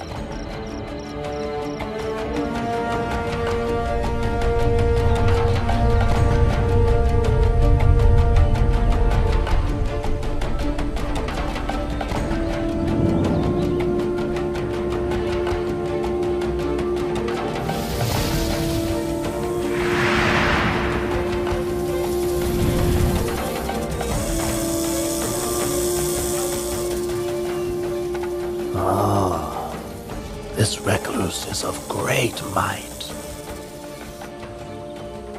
But despite his power, he's still not yet an Arahant like me.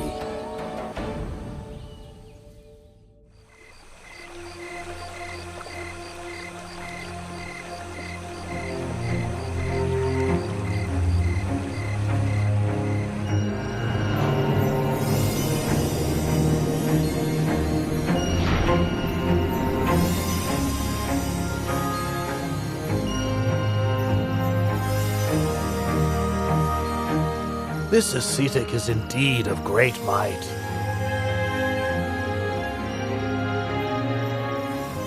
The gods of every heaven realm take turns to come each night to hear his teachings. But despite his power, he's still not yet an Arahant as I am.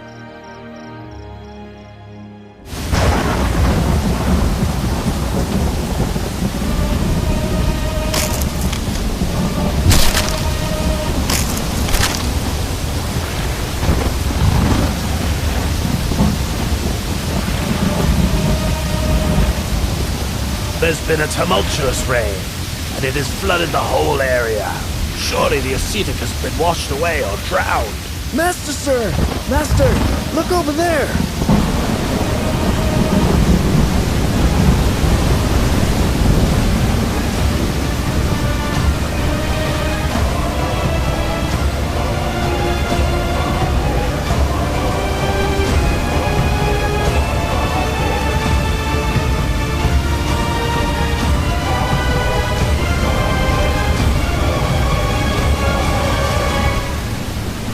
This ascetic has so much power.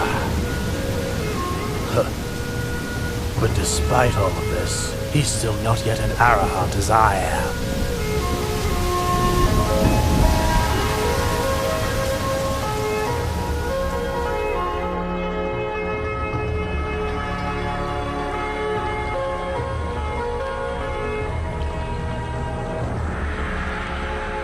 This fire worshipper is so proud and conceited. He insists he's an Arahant. How stubborn he is. Uruela Kasapa, your way of practice does not lead you to the path and fruit. So why do you consider yourself an Arahant? Having deceived yourself, you deceive others. If you could give up your pride and practice according to my teachings, in no long time you would truly be an Arahant. Oh, I realize my fault.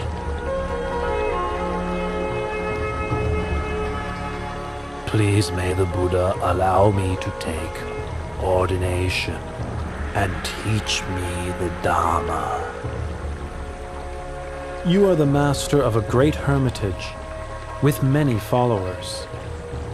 You should make this known to all of them.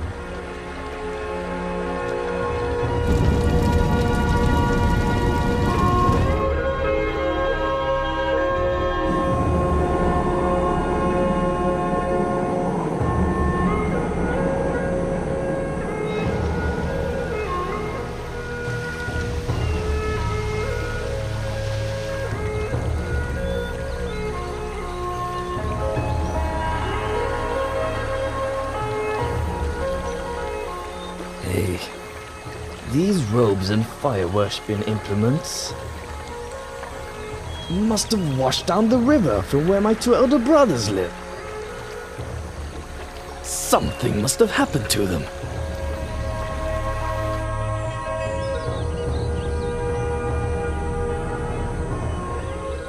Brother Urvela, Brother Nati!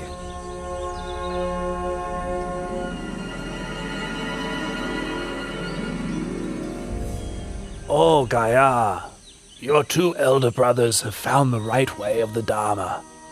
Quickly bring your 200 followers to approach the Buddha, the one who illuminates the path.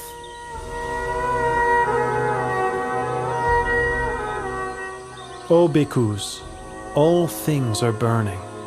Contact with the eyes, ears, nose, tongue, body, and mind are burning. Feelings, mental formations, and consciousness, whether pleasant, painful, or neither pleasant nor painful, are burning. Burning with lust, hatred, and delusion. Burning with birth, aging, and death. Burning with sorrow, lamentation, pain, grief, and despair. The well-taught noble disciple, seeing this, becomes weary of thoughts and feelings. Being weary, he releases his clinging. Releasing his clinging, his heart is freed.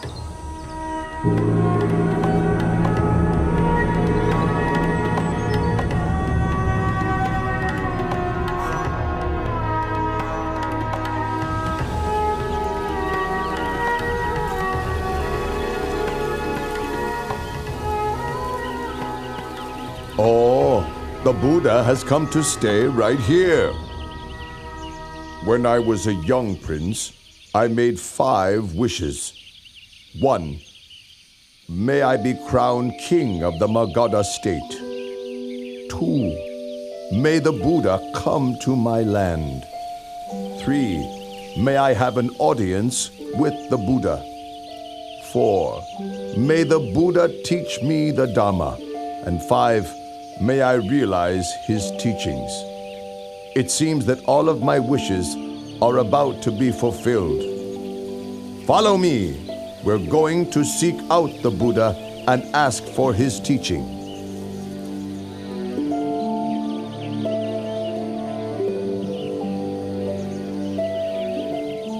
Dana, or giving, has forgiveness as its highest form. If one develops giving along with forgiveness, one becomes gentle and restrained, and one's heart becomes cool.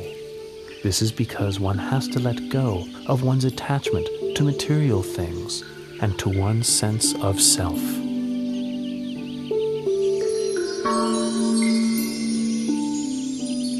And now, all of my wishes have been fulfilled. Oh yes, your teaching fills me with the greatest joy. Please, may I invite the Lord Buddha and all of the bhikkhus to have a meal in my palace tomorrow morning. The Lativana Park where you're staying is far from the city. It is not convenient for the faithful lay people to visit. Please, may I offer the Veluvana Park to you. The Veluvana Park is cool, shady, and very large. Not far from the city, but still quiet and peaceful. Please, give me your permission to build a monastery for you here.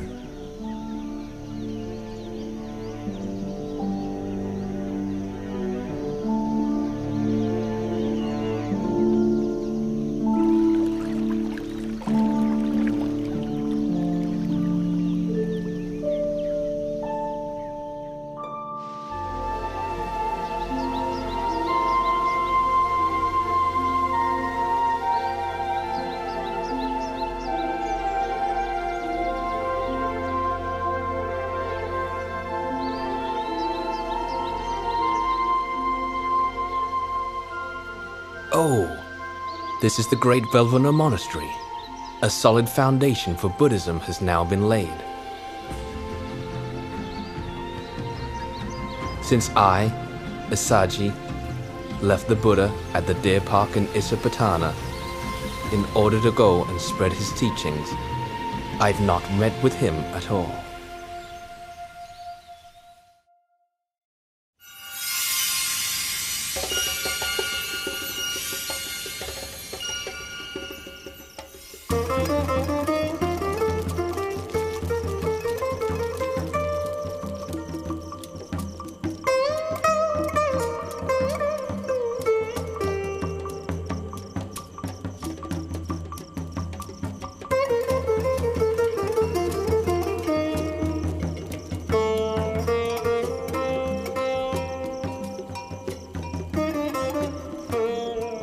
Upatissa, you're not enjoying the play, are you?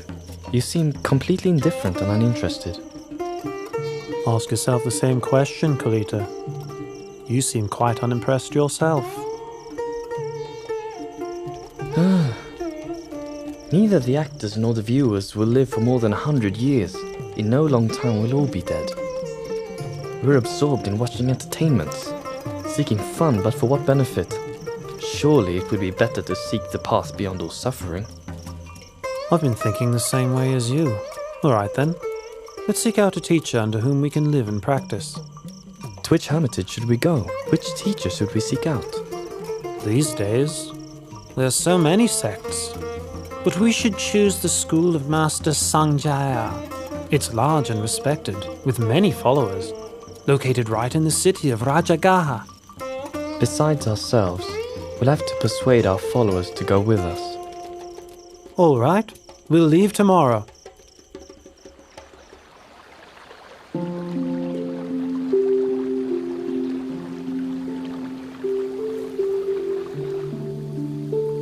The two of us have trained under Master Sanjaya until he has nothing more to teach us. Quite so. And it's clear that his doctrine does not teach the way to deliverance that we are seeking. If that's so, we have to seek out another hermitage, another master. We have been friends for a long time. It's best if we make the promise that whichever one of us discovers the path out of suffering first, we'll seek out the other and inform him. Agreed? Agreed.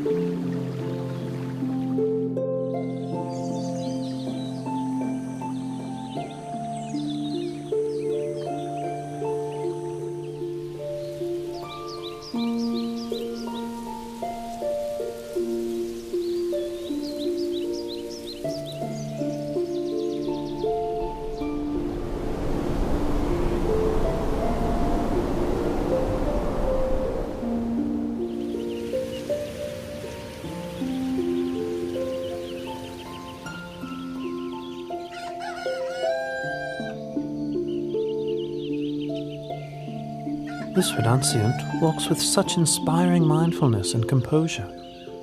I've never seen any recluse like him before.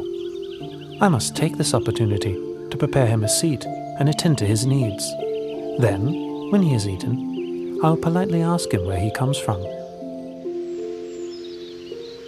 Venerable Sir, my name is Upatissa, but some people call me Sariputta after my mother's name, Sari.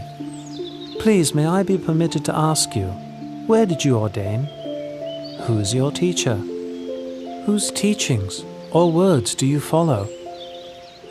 My name is Venerable Asaji.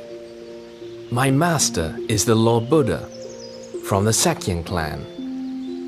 I'm his disciple and follow his teachings. And what exactly did your master teach you? I've just been ordained, and thus cannot give you all of the profound teachings. But I can give you a brief version. Whatever dharmas arise due to causes, the great teacher explains those causes and the ending of those dharmas.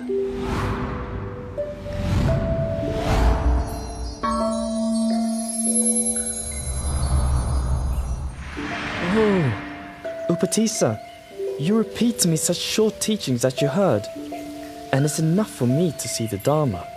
Quickly, let's go and persuade Master Sanjaya to seek out Venerable Asaji's teacher.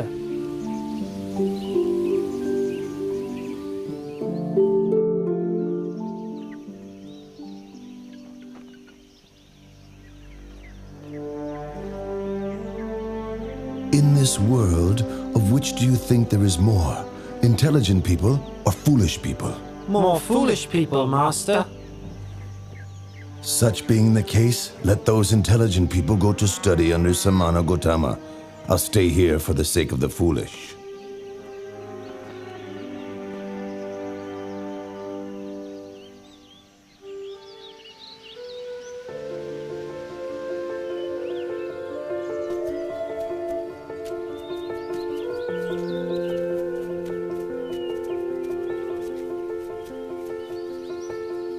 Bhikkhus, those two friends walking in here together are to be my pair of foremost disciples.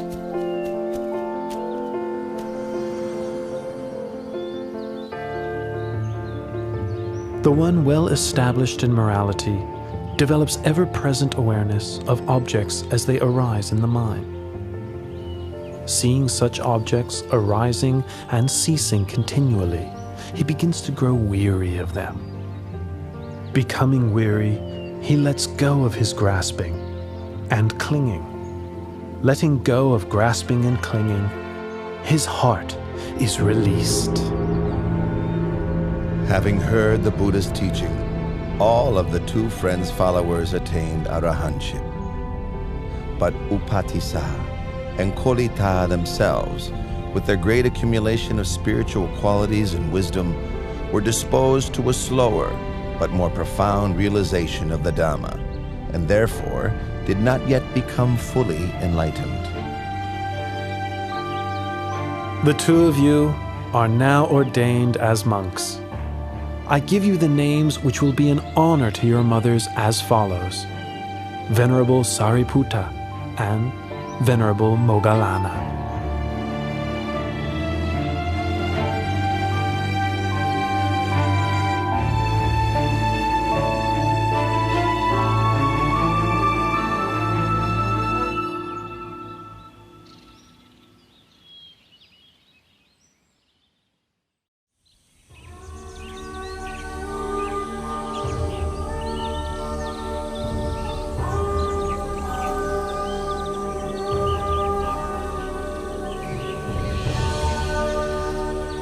Moggallana. Employ the methods for overcoming drowsiness that I taught you. Moggallana. Feeling, whether pleasant, unpleasant, or neutral, is impermanent. It is of the nature to arise and cease. Being impermanent, it makes for suffering. Being impermanent, it is transitory and insubstantial, unreal, aniccham, dukkhaṃ, anatta.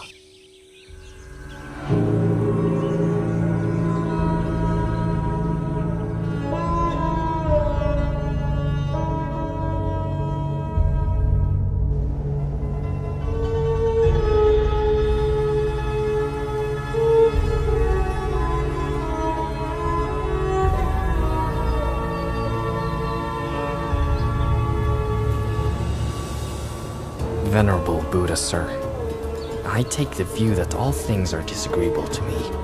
I do not delight in anything. That being the case, you should not delight in your view, should you? Dighanakha. Some people have the view that all things are disagreeable to them. Some have the view that all things are agreeable to them. And others have the view that some things are agreeable and some things disagreeable to them.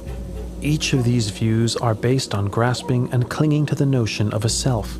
Remaining attached, one continues to grasp at feelings as they arise. Whoever should reflect on such feelings as impermanent phenomena, conditionally arising, existing, and passing away, will come to grow weary of conditioned phenomena. This weariness leads to the fading of lust. With the fading of lust comes freedom from attachment. When the heart is freed from attachment, one knows the heart has been freed.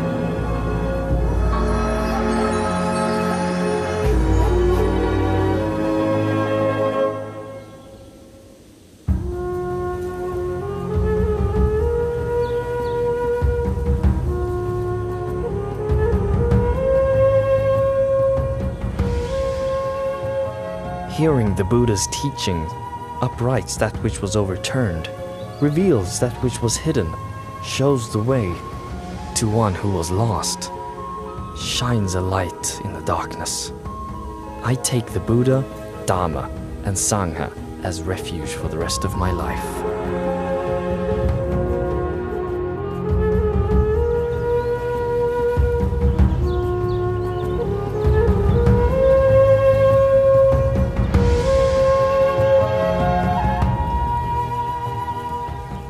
Venerable Sariputta was now the Buddha's right-hand disciple, foremost in wisdom. Venerable Moggallana was the Buddha's left-hand disciple, foremost in psychic powers.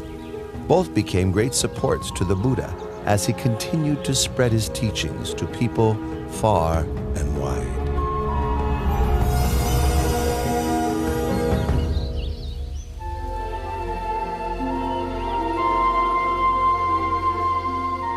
Oh, Venerable Assaji, today has brought such a wonder. Yes, indeed. Many of the Buddha's faithful disciples, hearing that the Lord Buddha was staying at Velvovana Monastery, traveled separately to meet him and pay their respects. This one great meeting was the occasion for 4 great marvels. Katuranga Sanipata means that 4 marvels occurred together on the same day. 1. On that day, 1,250 disciples of the Buddha came together without having made any prior arrangement. 2. Each of those disciples had been ordained by the Buddha himself. 3. Each of those disciples was attained to arahantship. 4. The meeting took place on the full moon of the 3rd lunar month, which is named Magha. Today is the day of the Katuranga Sanipata. I'll deliver the Ovada Patimokkha to the bhikkhus. To refrain from all evil, to do good to one's utmost, and to purify one's mind. This practice is the fundamental principle of Buddhism.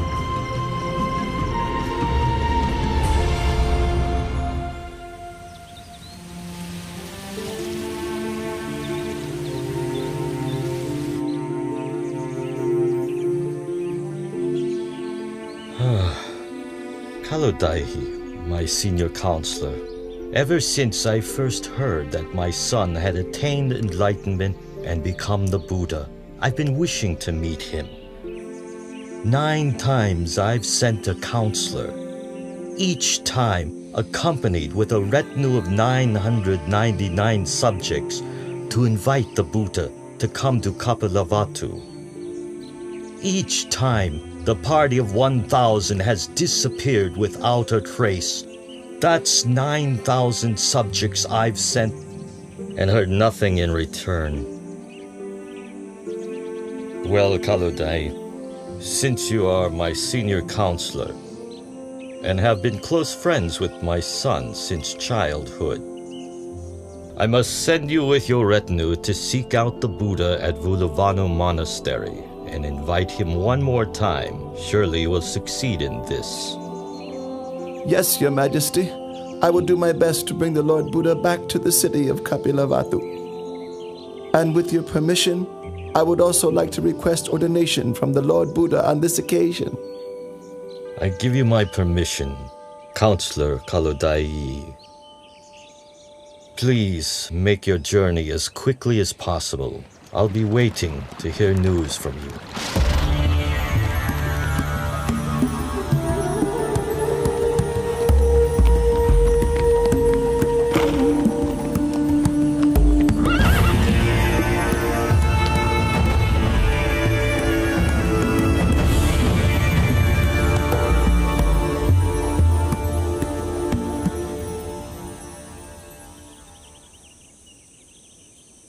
Each of you should diligently train yourselves thus. I will not grasp at the internal sense fields of the eyes, ears, nose, tongue, body, and mind. I will not grasp at the external sense fields of form, sound, smell, taste, bodily contact, and mental objects. I will not grasp at contact between the internal and external sense fields. I will not grasp at feelings. I will not cling to the 5 aggregates of the body: feeling, perception, thoughts, and consciousness.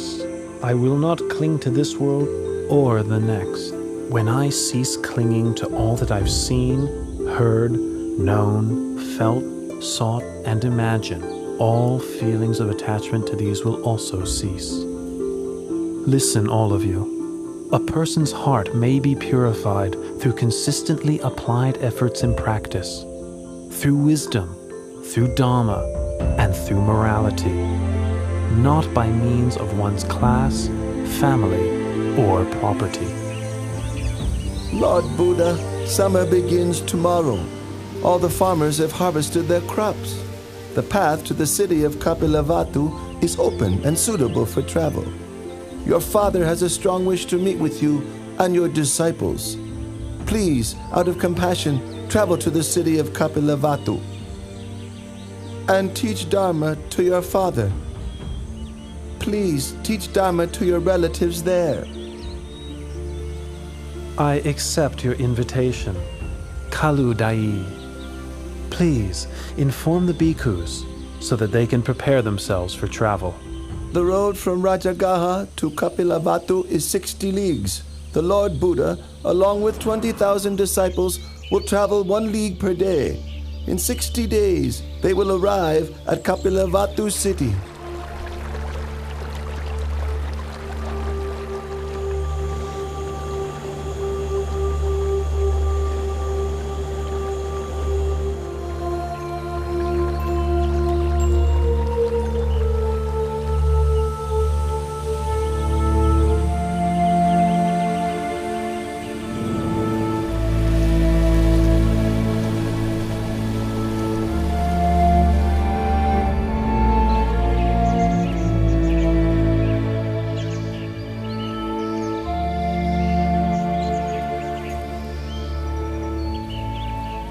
My relatives chose this banyan grove to build Nigrota Monastery as an offering to the Buddha. It's been 60 days since Venerable Kaludai sent news of the Buddha's departure from Rajagaha city. My relatives are waiting here to greet him. The Lord Buddha and 20,000 bhikkhus have arrived, Your Highness!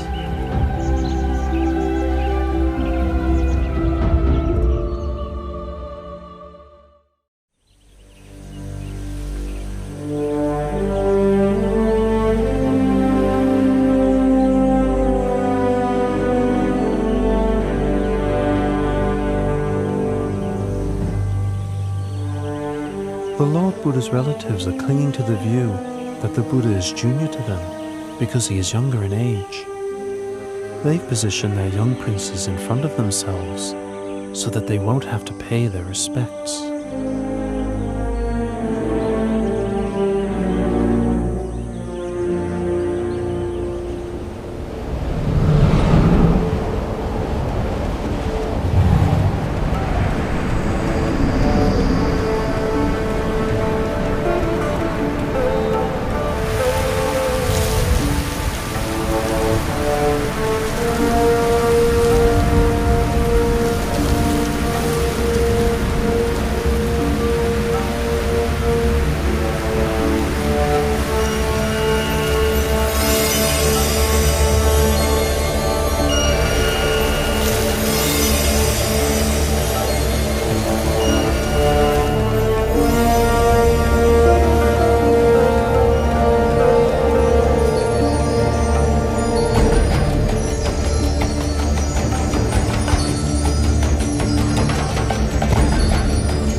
When my son was newly born, and Asita the hermit bowed to him, at that time I also paid homage for the first time.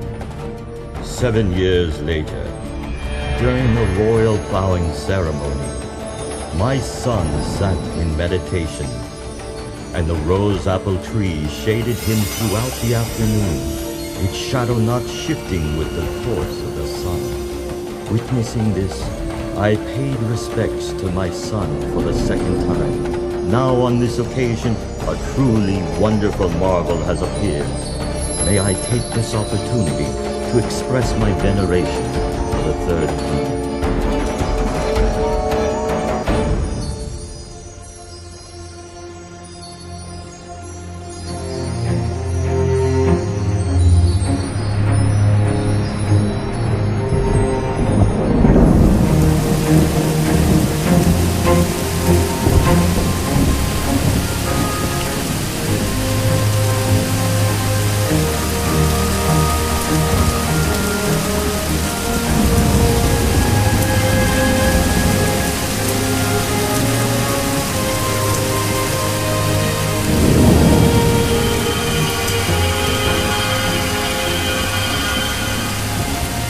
This is Pokaravasa, the red rain. Unlike ordinary rain, it soaks only those who wish to be soaked by it. For those who wish to remain dry, every drop will roll right off, just like water drops roll off of a lentil field.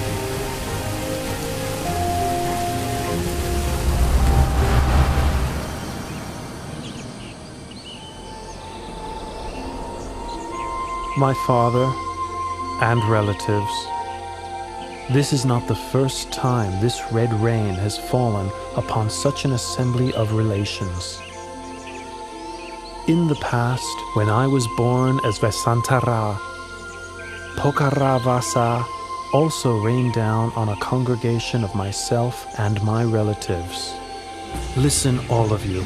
Whoever upholds morality will have happiness in this world and the next. Whoever upholds morality will be blessed with riches and good fortune. Whoever upholds morality has an unobstructed path to nirvana. Therefore, may you all uphold the purity of morality.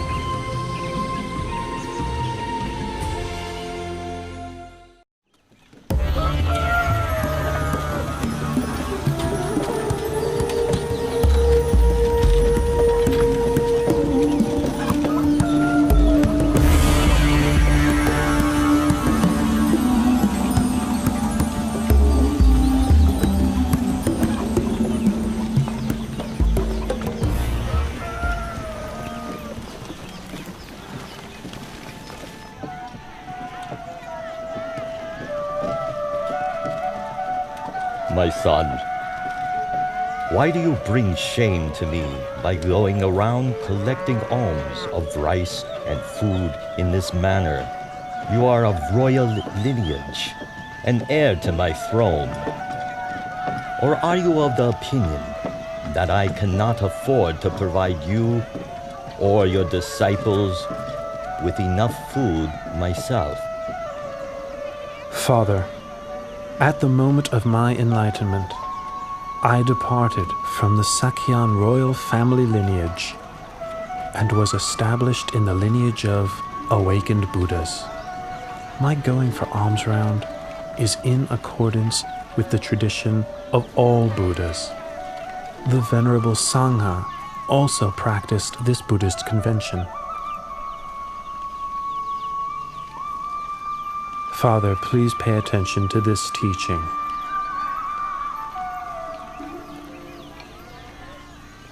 When a person clings to and indulges in form, feeling, perception, mental formations, and sense consciousness, that person is bound by the snare of Mara and burdened with the whole mass of suffering. When such a person doesn't cling or indulge in these, that person is freed from the snare of Mara and released from the whole mass of suffering.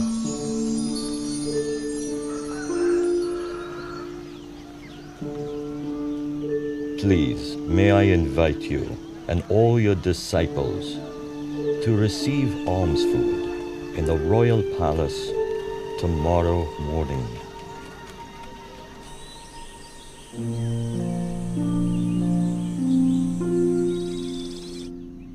In the 3 days since your arrival in the palace, myself and Queen Mahabhajapati have listened to your teaching and developed in the Dharma more and more each day. However, Bimba who was your wife, has not yet emerged from her room to approach you. She has stayed right there the whole time, immersed in misery. I would like to invite you to please go and speak to her, so that she also may benefit from your teaching. Father, I will go to teach Bimba, taking Venerable Moggallana and Venerable Sariputta, my left and right hand disciples, with me.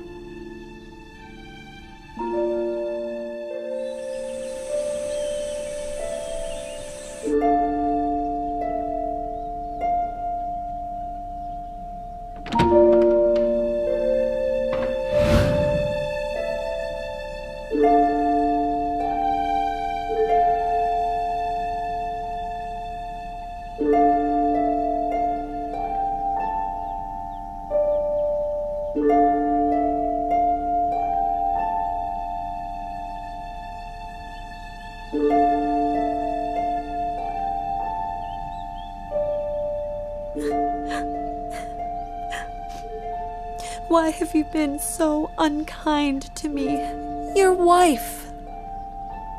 When you left for the holy life, you left in silence.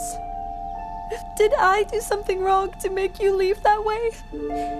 If I did something wrong, then what was the fault of Rahula, born that very day, that you had to leave him bereft of a father? Bimba, don't be so melancholy.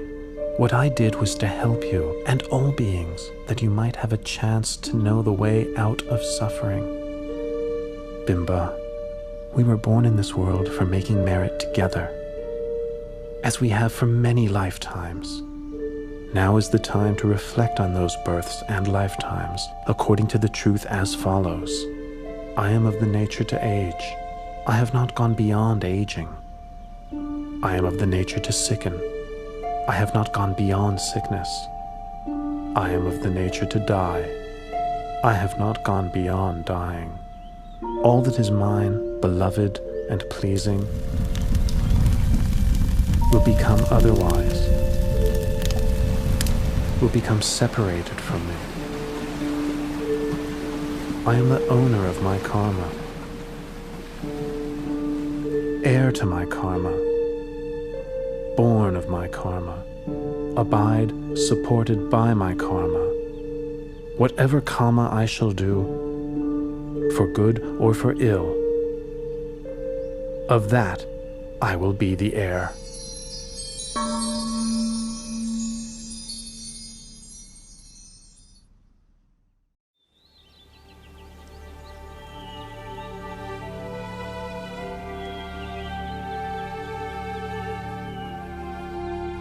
My mother tells me that you have great treasures, you have great wealth.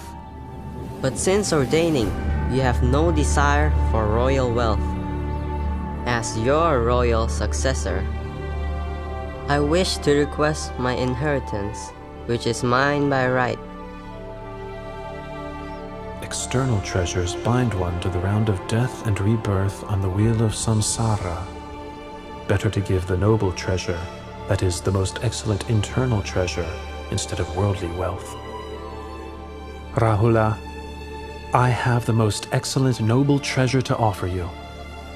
Sariputta, release Rahula from worldly suffering and bestow him with noble treasure by ordaining him a Samanera.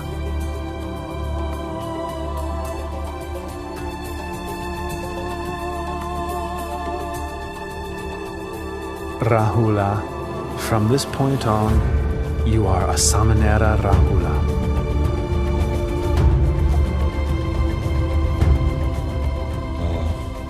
When Siddhartha left the palace and sought Buddhahood, I expected that Nanda would remain to inherit the throne. But then the Buddha took Nanda off to ordain. That left only my grandson, Rahula, who might succeed me. Then the Buddha ordained Rahula as well. If I don't do something, soon the whole Sakyan clan may go forth.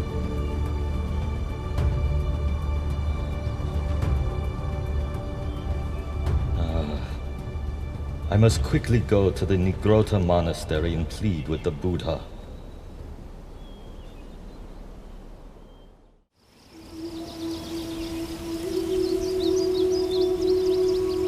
Please, Lord Buddha, from this point on, should any householder's son wish to ordain, in the Buddha's dispensation, if his parents don't give their consent, please don't give the ordination. Father, I agree to your request. Tomorrow I will leave together with the Venerable Nanda, Samanera Rahula, and the Bhikkhu Sangha for the Veluvana Monastery in the city of Rajagaha.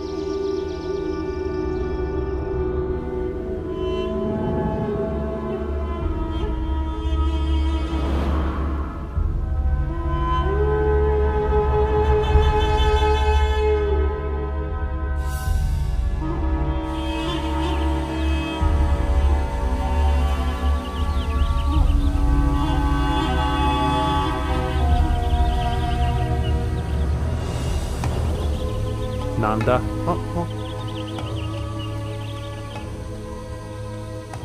Since you were first ordained, you have not been intent on the practice of Dhamma or the living of the holy life. All your thoughts are of returning to the household life. My heart is constantly yearning for my wife, Janapada Kalyani. There's not a moment spent when I don't think of her. Nanda, come with me, and I'll show you things that you've never seen before.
Nanda, those are Apasara goddesses in heaven.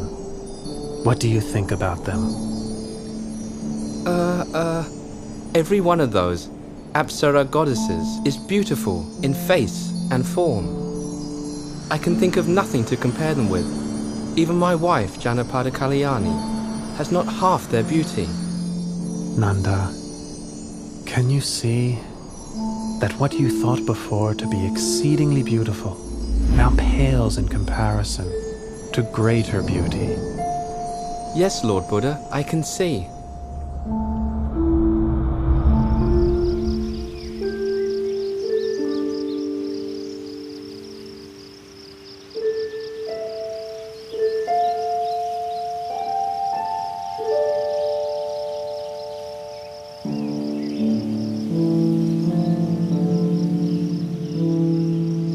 From this point on, I'll make up my mind to practice the Dharma.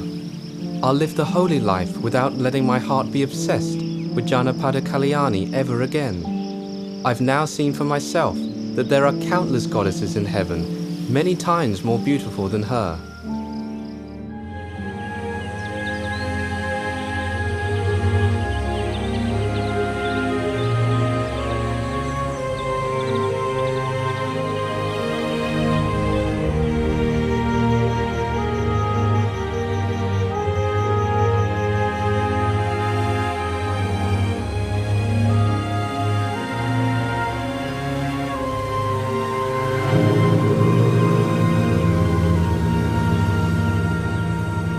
Nothing can ensnare a man's heart more tightly than a woman. Nothing can ensnare a woman's heart more tightly than a man. In truth, love is like a noose which binds one to obsession and infatuation. It brings one to birth and death in the world again and again, dragging one down into a mass of suffering. That's right, Nanda. There is no pleasure equal to the peace that can be found within one's own heart. For as long as humans rush around seeking external distractions, they will never meet with genuine happiness. Nanda, when you release your clinging and view the whole world as empty, your heart will be free, open, expansive, radiant, and joyful.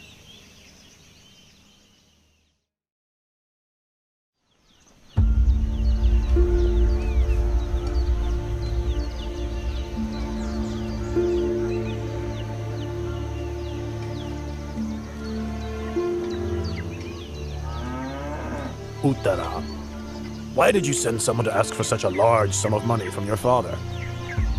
I am your husband. I would have given it to you myself. There was no need to bother your father. Dear husband, since our marriage, I have had little opportunity to make merit. I wanted the money to buy food to offer to the Lord Buddha and his disciples. I asked my father for the money because he shares my faith in the Lord Buddha. It's not, you see, that I have no wish to accept your money, good husband. In that case, let it be as you wish. My intention is to prepare the food myself and invite the Lord Buddha and his disciples to receive food in our house for 15 days. In that case, let it be as you wish. And I am afraid that during that time, I will be unable to perform all my wifely duties. In that case, let it be as you wish. I've heard that here in Rajgir, there's a courtesan called Sirima, whose beauty is renowned throughout the city, although few men get to enjoy her charms because her fee is so high. For these 15 days, I'm going to hire Sirima to take my place as your wife. In that case, let it be, as you wish.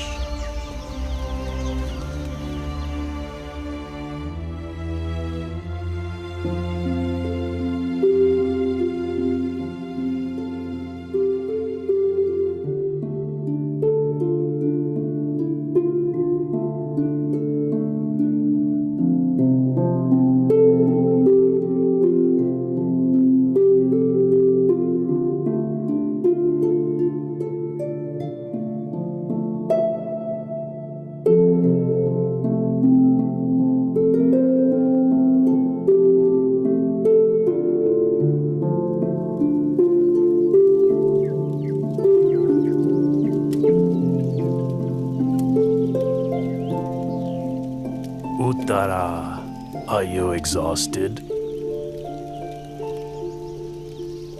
Oh, dear husband, Miss Sirima. Look at her. Instead of letting others do the work, she's doing it all herself. Her face is dirty, her clothes are all soiled. She should be relaxing in a way fitting of her station, and instead she's finding ways of tiring herself out. Look at him. How heedless and indulgent he is. He thinks he's so rich that he has no need to make merit? Ah, how very foolish he is.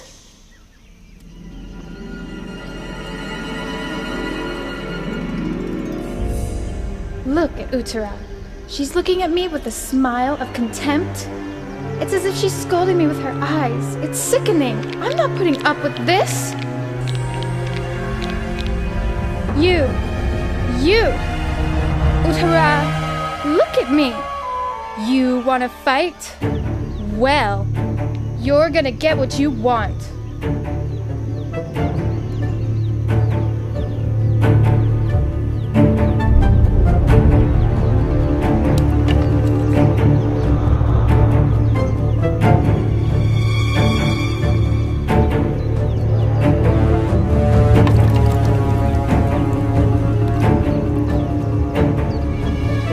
Sirima, I owe you a debt of gratitude because you agreed to take over my place as wife temporarily, allowing me to fulfill my wish to make merit. No matter how you treat me, I will not become angry or vindictive.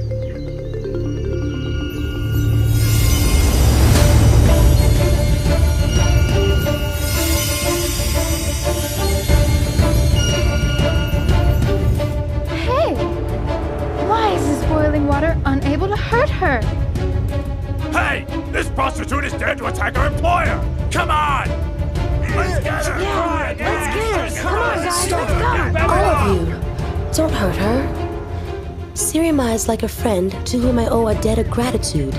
I am not angry with her.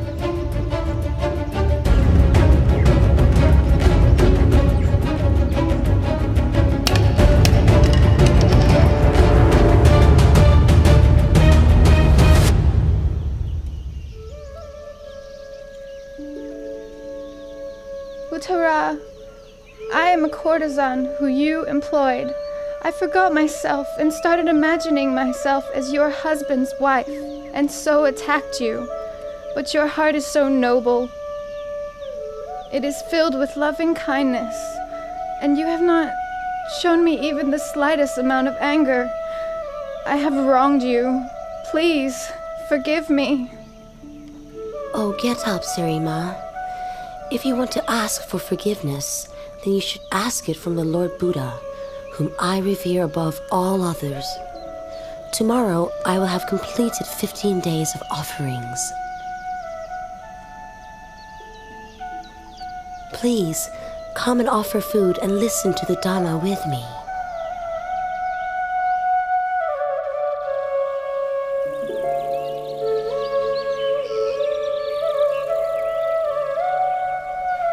A person should overcome anger with non-anger, overcome evil with goodness, overcome stinginess with generosity, overcome careless speech with words of truth.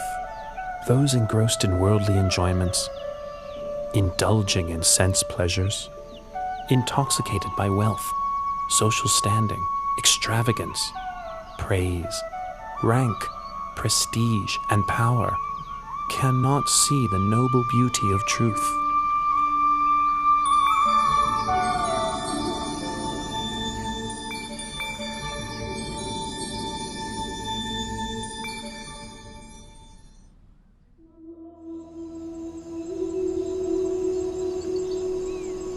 Oh, she's still so young and beautiful, too young to die. The day this woman listened to a talk from the Buddha, she gave up her life as a courtesan and turned to making merit every day. But life is uncertain, and now, not much later on, she's dead. Let's get down to work. It's already time to cremate the body. Hey, wait a minute. We can't cremate her yet. Well, why not? The Buddha has requested King Bimbisara to order us to keep the body for 3 days. For 3 days! Oh, whatever for?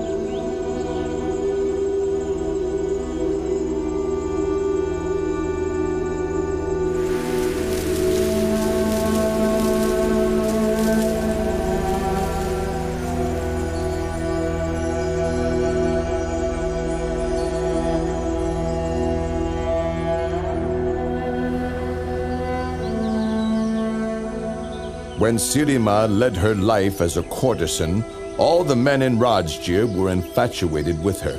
Everyone wanted to sleep with her. Now she is dead.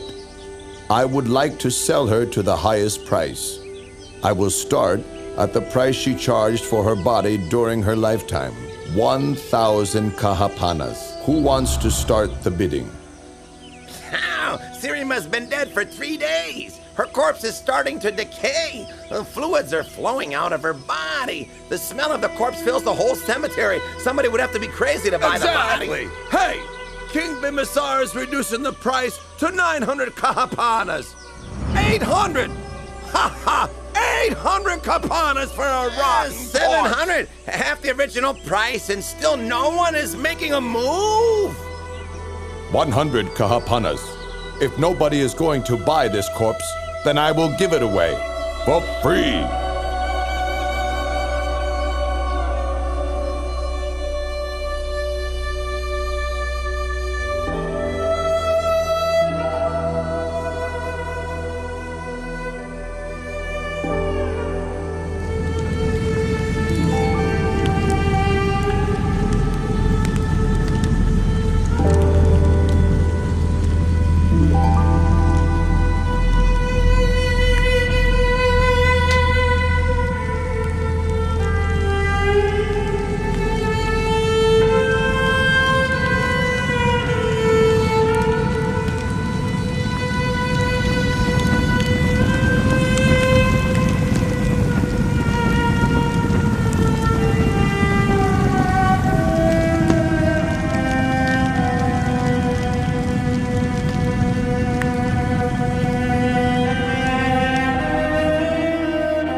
It is the nature of all conditions to arise, persist for a while, and then pass away. Investigate the impermanence of all conditioned phenomena. The tears of beings wandering through samsara are beyond measure. The bones which are laid down upon this earth cover it without gaps. This is something that is truly sobering to know. One who is still attached to forms, sounds, tastes, odors, and physical sensations cannot find liberation from this world.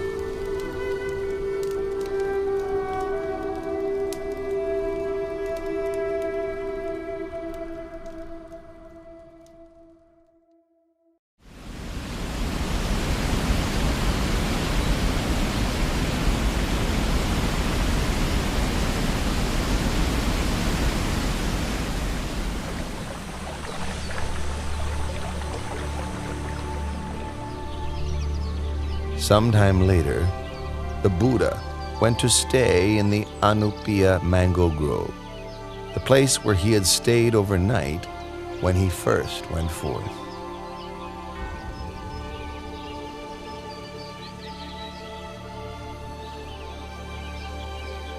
Five Sakayan princes, Prince Badiya, Prince Anuradha, Prince Ananda, Prince Bagu, and Prince Kimbila, along with Kolian Prince Devadatta, and a barber named Upali, approached the Buddha and asked for ordination. The Buddha ordained Upali the barber first, followed by each of the 6 princes respectively.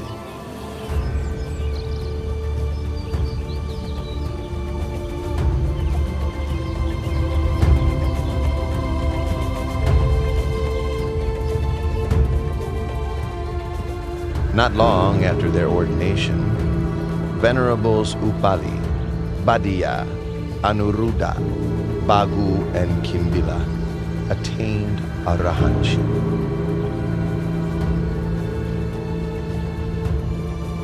Venerable Ananda, receiving instruction from Venerable Punamantaniputa, attained the fruition of stream entry.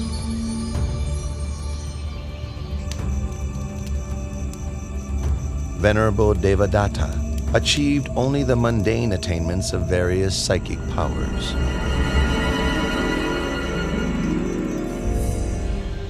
Later, the Sangha requested of Venerable Ananda that he act as the Buddha's personal attendant. Venerable Ananda, the Sangha is in agreement that you would be suitable for the position of the Buddha's attendant. What are your feelings toward this?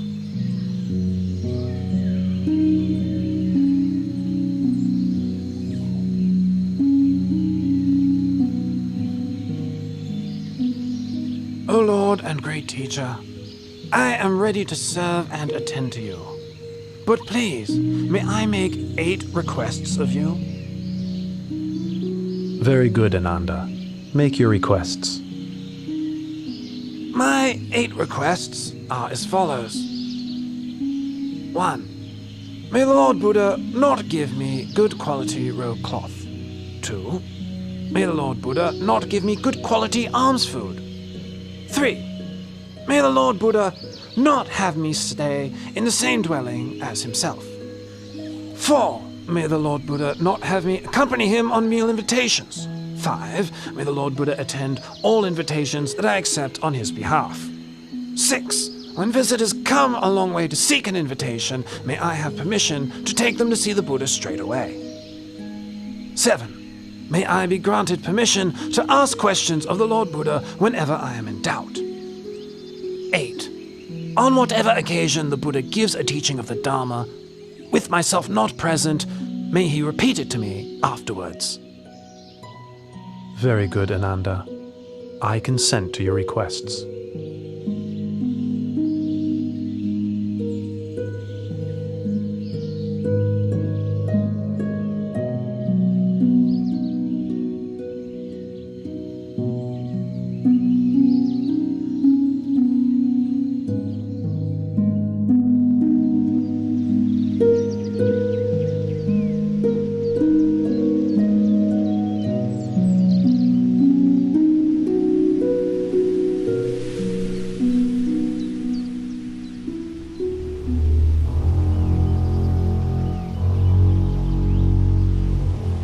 I am from the royal clan. Why are the laity respectful and devoted to other monks, and not to me? Ah, Prince Ajatasattu, son of King Bimbisara of Rajagaha. He is still young, doesn't yet know right from wrong. I'll display my supernatural powers and gain the devotion of the young prince. Then whatever I may wish for, he'll find a way to get it for me. Ha ha ha ha ha!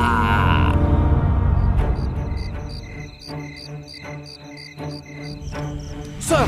Sir! Who are you? What do you want with me? Don't harm me! Soldiers! Wait! Prince Ajatasattu, don't be frightened. Venerable sir, how do you know me? Oh, Prince, look at me!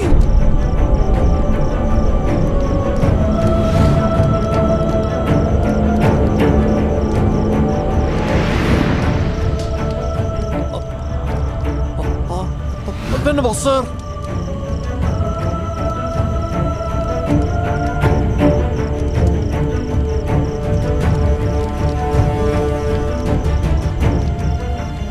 My name is Venerable Devadatta. I wish you no harm. I am here to help you. To help me? To help me with what? You will know when that time comes.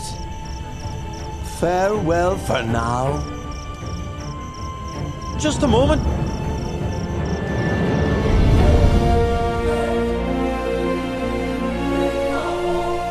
I displayed my supernatural powers, and Prince Ajatasattu gained great faith in me. Now, whatever I may wish for, he gives to me. What a suitable leader I would be for the Sangha.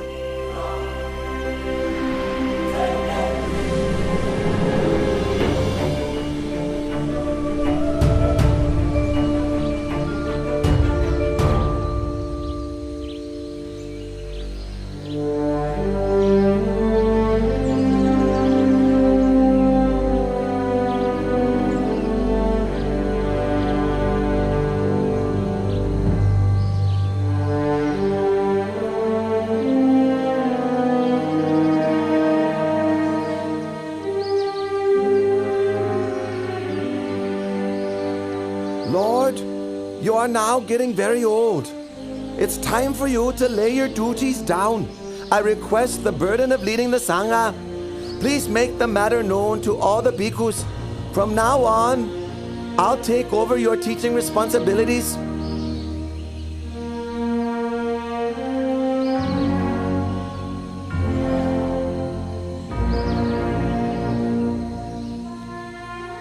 Absolutely not, Devata. But Lord! Lord!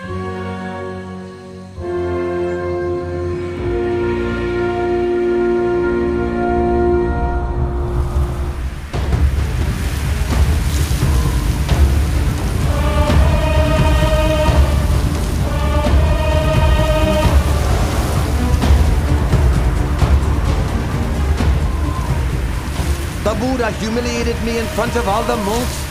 Then he enacted the Pakasaniya Kama, preventing the other monks from speaking to me or meeting with me.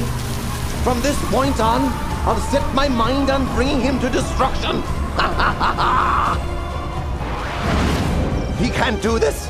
He can't do this to me. Your Royal Highness, please think it over. Even though you have now inherited the throne as you wished, you must still execute your royal father. Should he change his mind and wish to take his throne back, he will be sure to kill you. Therefore, you must act first without warning.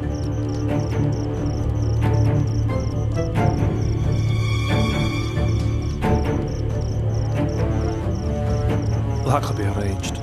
I'll keep him imprisoned until his life comes to an end. It's your decision, Your Royal Highness.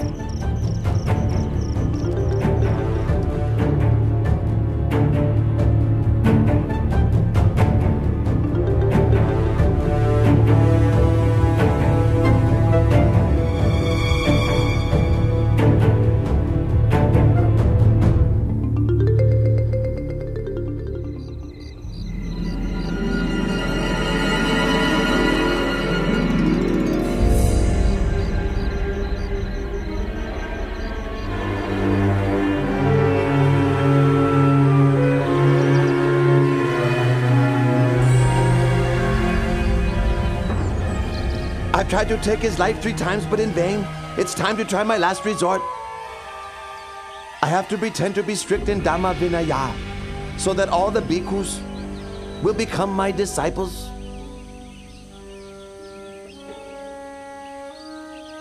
In order that the bhikkhus in the Buddha's dispensation may inspire greater faith of the lay people, may I request that the Buddha approve the following 5 rules to establish strict practice guidelines for all monks.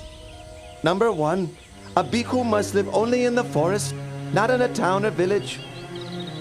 Number 2, a bhikkhu must live only on food given on alms round. Meal invitations are not to be accepted. Number 3, a bhikkhu must wear only rag robes. He must not accept an offering of new robes. Number 4, a bhikkhu must live only at the foot of a tree, not in a man-made construction. Number 5, a bhikkhu must not eat any kind of meat. Should any bhikkhu break any of these rules, he must face punishment. What does the Lord think about these rules? Devata, I deny my permission. This Dhamma Vinaya is not slack in its rules. What you are asking for would create inconvenience for all bhikkhus in terms of maintaining their livelihood.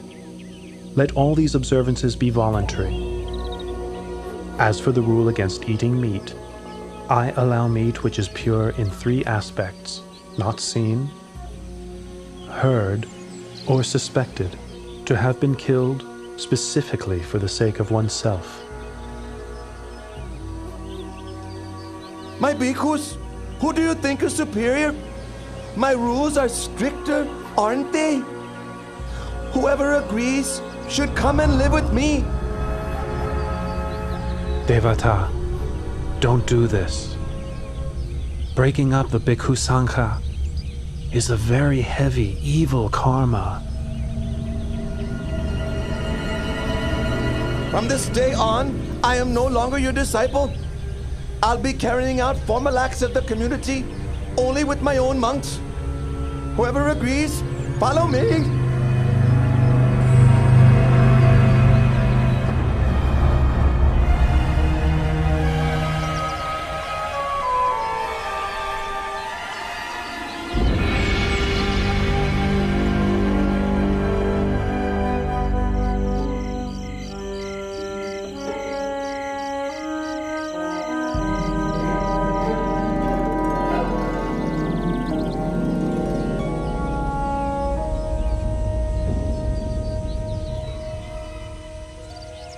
Devadatta, can't you see that you're not a suitable leader for the Bhikkhu Sangha? Gokalika, what are you saying? What am I saying? What am I saying? Just now, Buddha's left and right-hand disciples, Venerables Moggallana and Sariputta, came to give teachings and instruction to your disciples. Having listened, almost all of your disciples followed the two Venerables back to Jetavana Monastery. Only a few of your most foolish and ignorant followers remain. Gokalika, it's impossible! It's impossible! Impossible. Impossible. Is that all the strict forest monk can say? Gokalika, you! You're a fake. You're wearing the yellow robe only for the sake of gain and honor. You are boastful and conceited even to the point of competing with the Lord Buddha. I have no wish to stay with you any longer. Gokalika! Come back here now! Gokalika!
I've been seriously ill with no improvement for a long time. It must be because of my offensive and injurious behavior towards the Buddha. But in return, the Buddha has nothing but loving kindness toward me, expressing not even the slightest ill will or resentment. Now, coming to the end of my life, I'd like to seek out the Lord Buddha in order to ask for his forgiveness. Monks, be quick and take me to Jetavana Monastery.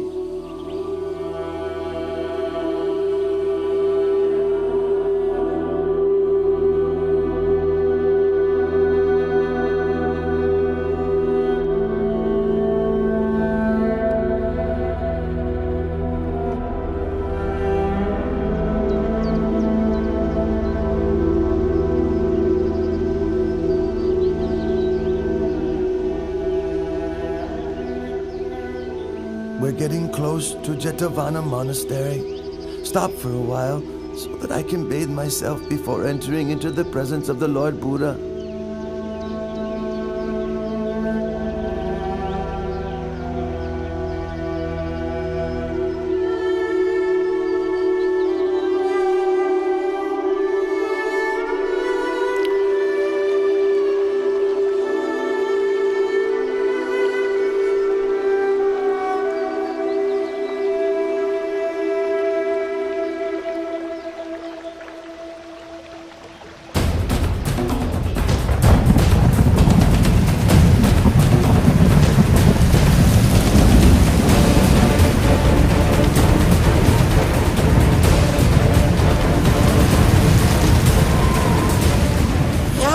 Please!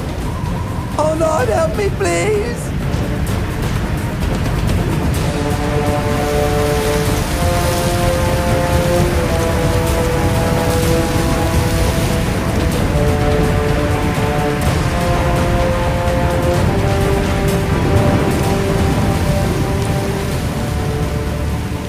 Oh, Blessed One, knower of worlds purified in knowledge and conduct, Great One, teacher of gods and humans, I leave my chin bone as an offering to the Buddha, and I take the Lord Buddha as my refuge forever. I take the Lord Buddha as my refuge forever!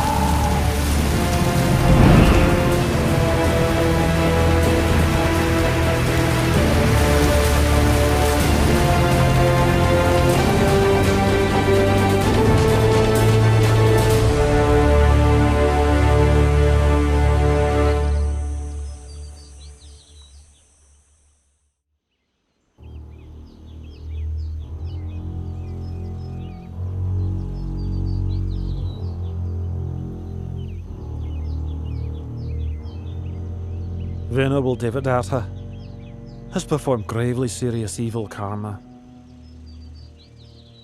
Even coming so close to Jetavana Monastery, he still was unable to catch a glimpse of the Lord Buddha. Rather, he was swallowed up by the earth and sank down into hell. And I myself cooperated with him in committing a tremendous many evil deeds. I can't sleep at night. Dr. Shivaka, what should I do? Your humble servant thinks that your highness should go and approach the Lord Buddha in order to pay your respects and to ask for his forgiveness. You are right.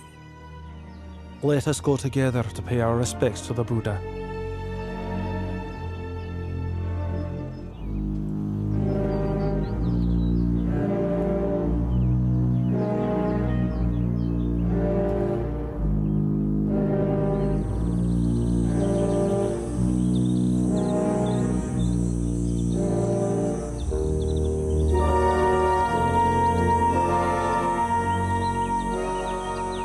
O Lord, I was duped into believing what Venerable Devadatta said. I thereby committed gravely serious wrong actions which affected the Buddha. I now realize my mistake. Please, may I beg your pardon? Please forgive me. I promise I will never do unwholesome deeds like that again. Your Majesty, it is a timeless law that in this world, hatred can only ever be appeased by non-hatred. One who associates with fools is doomed to sorrow for a long time. One who is perfect in morality shines like a bright flame. One with mindfulness is happy and grows in the Dhamma at every moment. If a king rules with Dhamma, all his citizens will be happy. Bhikkhus, all conditioned things are of the nature to arise, persist for a while, and then pass away. Therefore, we should consider such things as impermanent, uncertain, unreliable. The tears of beings who wander from birth to death on the wheel of samsara are countless. Their corpses pile up to cover every inch of the earth. It's such an enormous pity, and worthy of sadness. Those who cling to attachment to the forms, sounds, smells, tastes, and touches of this world have not the slightest chance of ever going beyond it. I declare myself as a Buddhist lay practitioner and take the Triple Gem as my refuge for the rest of my life.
The king has no alternative but to receive the heavy results of his terrible deed, murdering his own father.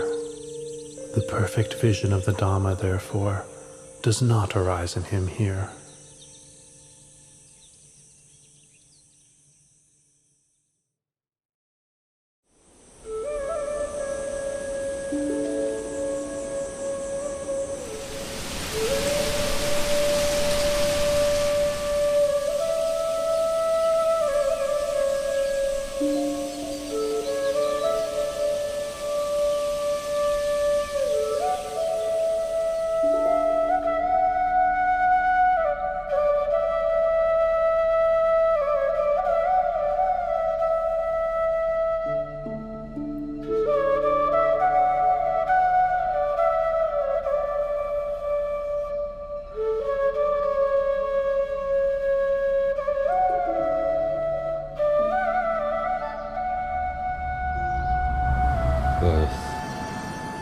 aging, sickness, death.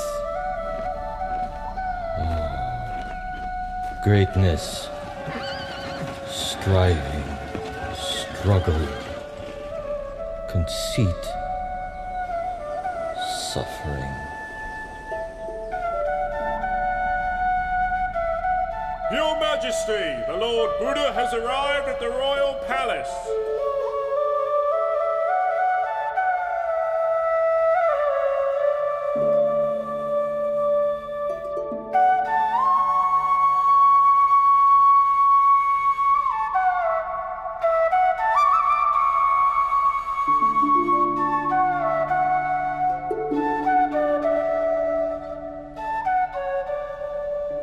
Oh Lord, I think my life is ending. I can't bear this suffering very much longer. O Father, please do not worry. All conditioned things arise according to their nature. Having come into being, they persist for a while. Having persisted, it is their nature to pass away.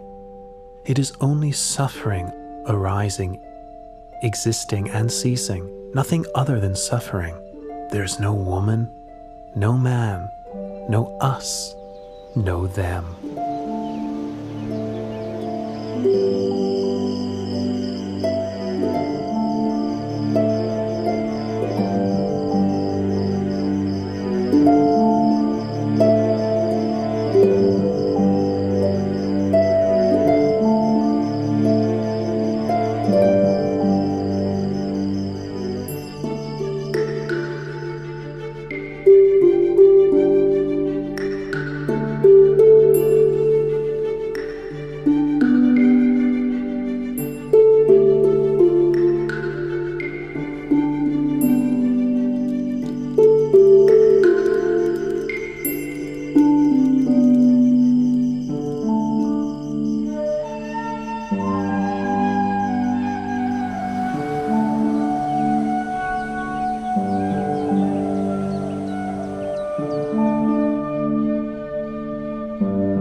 Throughout the last 7 days, Lord Buddha, you have taught me the Dharma day and night.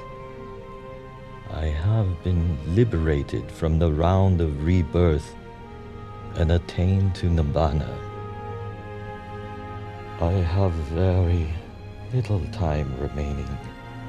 I wish to express my veneration and then enter Nibbana for whatever faults I have committed through body, speech, or mind. Please, through your great compassion, forgive me. Now, I ask your permission to take my final leave and let me pass into Nibbana.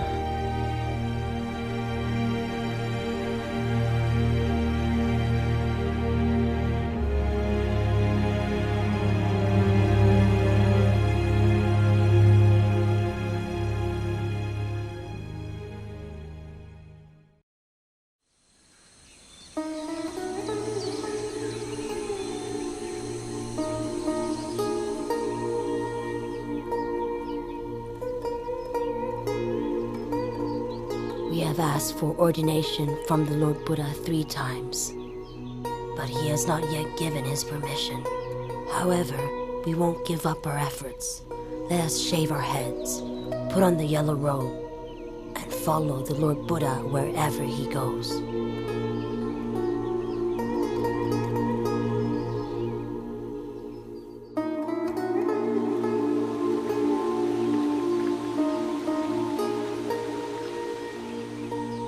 Oh Lord, if women were allowed to ordain in the Buddha's dispensation, could they attain to the level of arahantship? Ananda, if women were ordained in the Buddha's dispensation, they could attain to arahantship exactly the same as men can.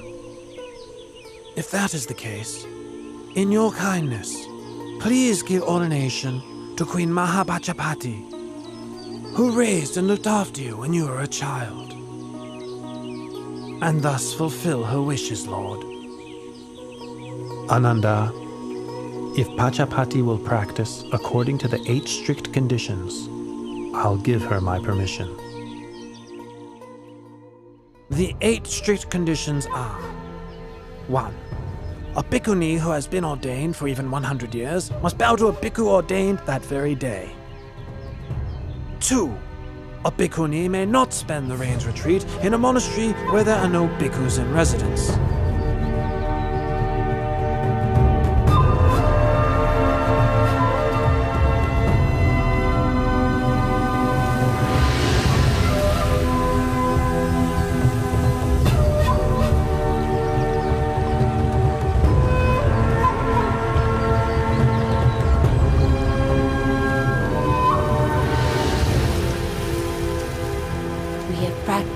8 strict conditions for the period of 2 rains retreats.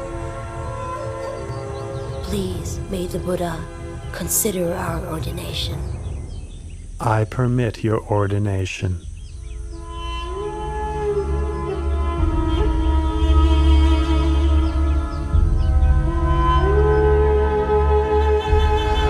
After their ordination, Pajapati Bhikkhuni and the Sakayan Bhikkhunis practiced mental cultivation with great determination until each of them had attained to arahantship.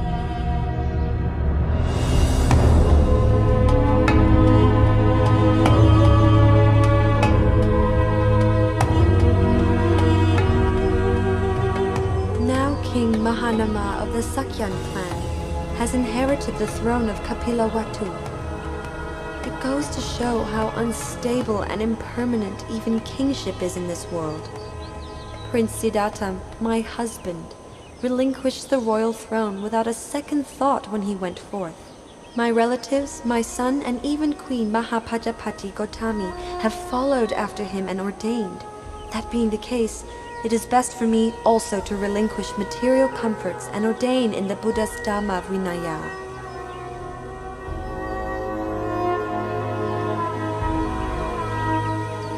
Princess Yasodhara and a great number of her ladies of the court traveled to Jetavana Monastery in Savatthi.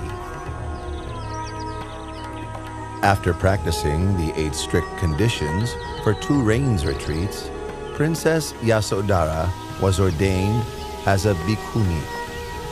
She practiced mental cultivation with great dedication and attained arahantship. Her ordained name was Venerable Badakacha Natheri.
Having performed the twin marvel, the Buddha arose from his crystal seat and stepped forward with his right foot.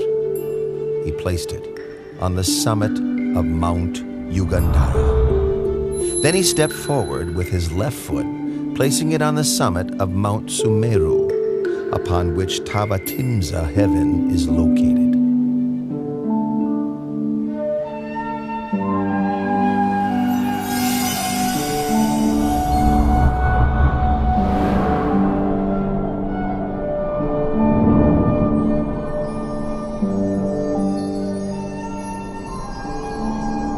With his third step, the Buddha ascended into Tavatimsa heaven.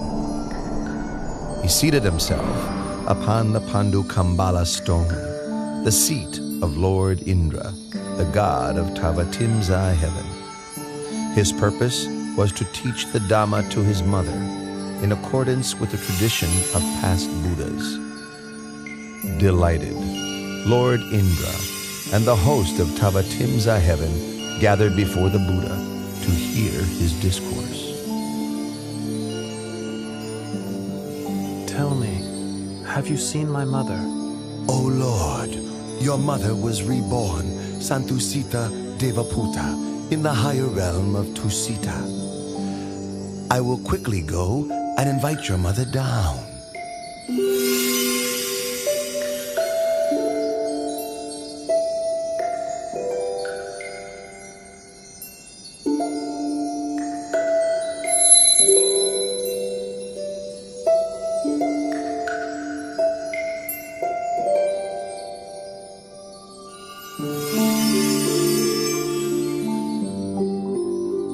Mother, please come and sit close by. The kindness you showed me in your past life was great beyond measure. As an expression of my gratitude, may I take this opportunity of teaching you the Dhamma during the 3-month range retreat here in Tavatimsa, so that you may attain the path, fruit, and nirvana.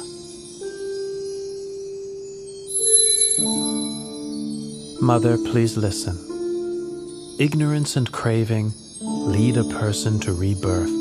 Agitated, their heart rushes around within samsara. For as long as the aggregates come into being, the supposition of a being is also there. In truth, such conditioned things are not worthy to be called a being. There is only suffering which arises, and suffering which decays and ceases. Aside from suffering, nothing arises. Aside from suffering, nothing ceases.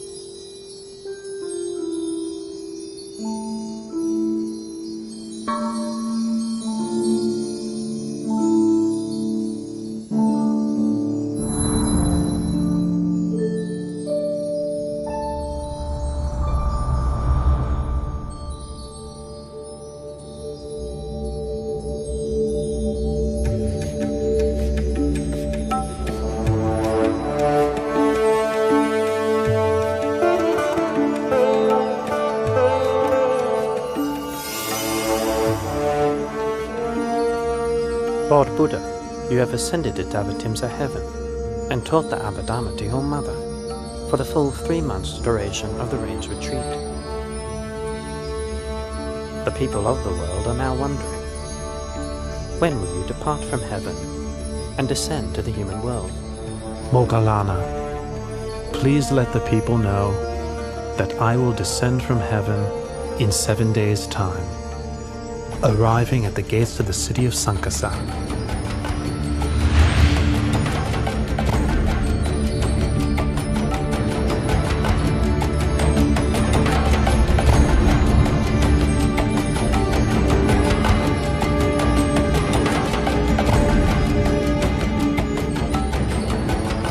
This is the last day of the Rains Retreat. I will create 3 heavenly staircases for the Lord Buddha's descent from the heavenly world.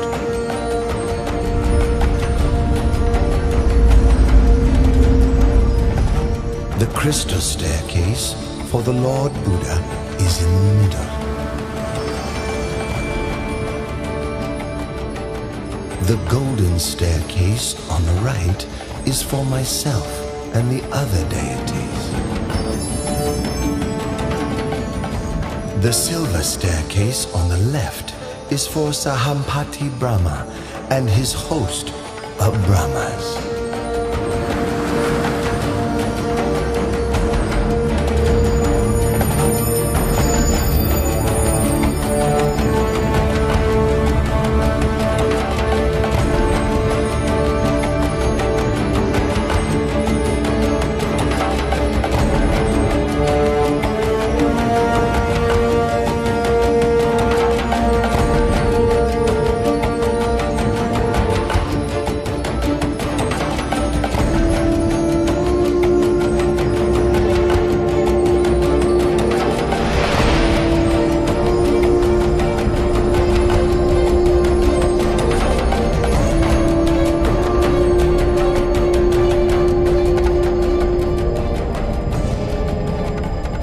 As he descended from heaven, the Buddha performed the marvel called Loka Vivarana, making the realms of heaven, earth, and hell visible to all.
Having revealed this amazing sight, he stepped down to earth at the gates of the city of Sankhasa.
Oh, this renunciant has a very noble appearance. fitting to be a great man. Here in Kuru, it's very hard to find a husband suitable for my daughter, Magandia. But today I found one. Venerable sir, my name is Magandia. I have a daughter who I would like to get married. But here in Kuru, I can find no suitable husband. And then I saw you today. I am very pleased by your appearance. Please accept my daughter as your wife. Oh, and don't worry that she's ugly or unattractive. There's nobody in this whole country more beautiful than Magandia. Please wait here.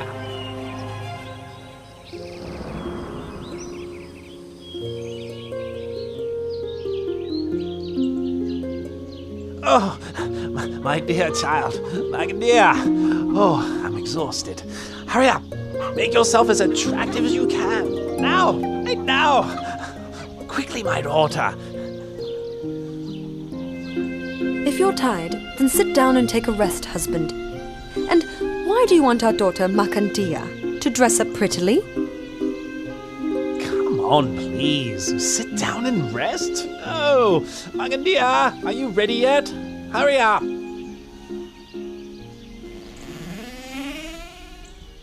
I'm ready, Father. Right. Go quickly. I've met him. Met who? I've met him. Hey, where's he gone? What's this all about? You've brought me all this way and I still don't know what you're talking about. I've met our daughter's future husband. That's what I'm talking about. I told him to wait for me here, but he's disappeared. Ah, there, you see? His footprints are still there. You're knowledgeable in the texts dealing with the interpretation of footprints. Have a look at them.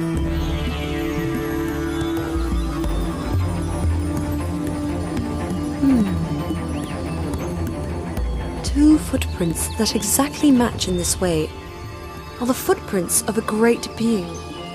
They show that he is beyond craving, beyond anger, beyond delusion, without defilement. Such a one is not interested in household life. No defilement? What? Every man likes beautiful women. Let's see what happens when he sees our daughter. The main thing is to find where he's gone to.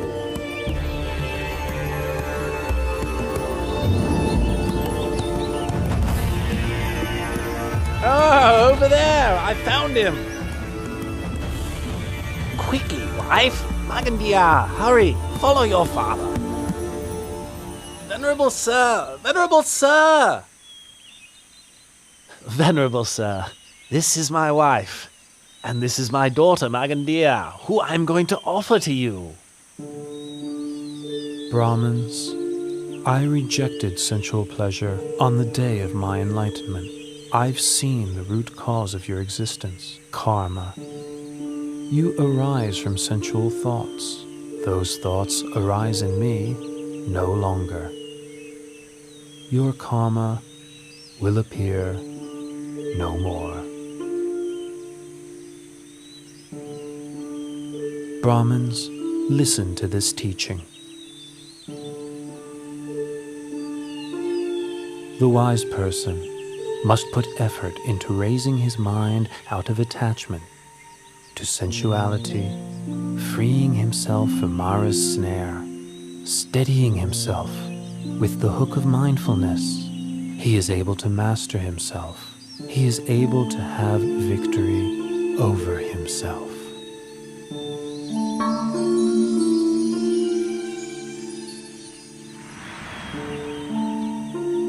Your teachings have illuminated the path ahead for us both.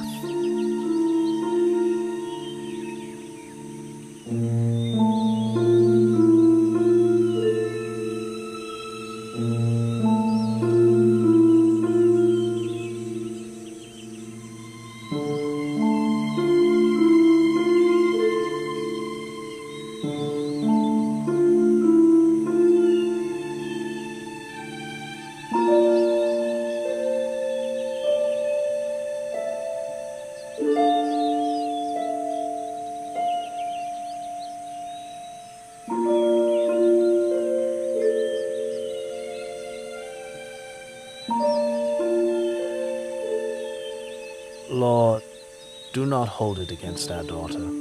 Magandia is still very young.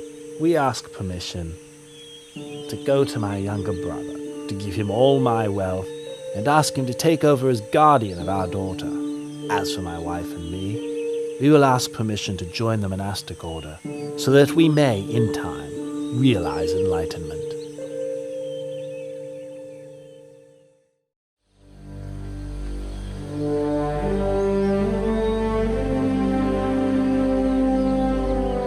My name is Varanja Brahman. I am the ruler of this town of Varanja. Hearing of your reputation as a perfectly enlightened Buddha, I wish to have a Dhamma discussion with you. But why is it that when I, your senior in years, arrive here, you make no gesture of respect? Don't rise up to welcome me, and don't invite me to sit on the same level as you. Varanja Brahmin, in this world or in any other world, I have not yet met anyone superior in Dhamma to me, to whom I should make a gesture of respect, stand up to welcome, or offer my seat. It's my view that your way of practicing and conducting yourself is quite tasteless. Brahmin, my way is indeed tasteless. I have abandoned the taste of the sensual pleasures of form, taste, smell, sound, and bodily touch. But I am not tasteless in the way that you understand it. You have no assets. You teach non-action and praise annihilation. And furthermore, I would say that you are loathsome. Brahmin, I have no assets or wealth, because such things consist of forms, tastes, smells, sounds, and touches. Venerable Brahmin, I teach non-wrong action, non-evil action by body, speech, and mind.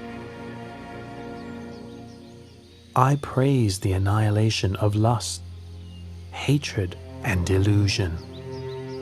Brahmin, loathsome is bodily misconduct, verbal misconduct, mental misconduct. I loathe all that is evil and unwholesome. But I am not at all loathsome in the way that you believe. You teach eradication, destruction. You teach non-arising and non-birth. Brahmin, I teach the Dhamma for the eradication of lust, hatred, and delusion, and for the eradication of all unwholesome states. I teach the destruction of bodily misconduct, verbal misconduct, and mental misconduct, because these are things which are worthy of destruction. I have attained the state of non-arising and non-birth by abandoning the causes of birth and becoming. I speak only the truth in response to your comments. The truth is not as you understand it to be. Pay attention, Venerable Varanja Brahmin, and I will teach you the Dhamma.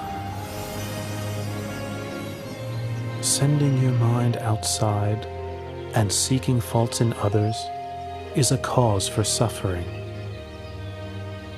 Reflecting internally, developing awareness of one's own mind, is the path. Nirodha, the end of suffering, is its fruit.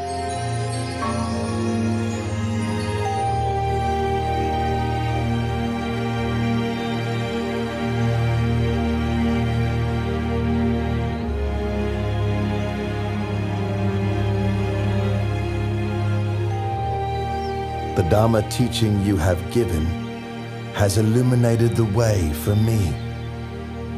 For the rest of my life, I take the Triple Gem as my refuge, and please may I invite you to spend the Rains Retreat here in order to teach the Dhamma to the citizens of Varanja.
Come out where I can see you right now. Otherwise...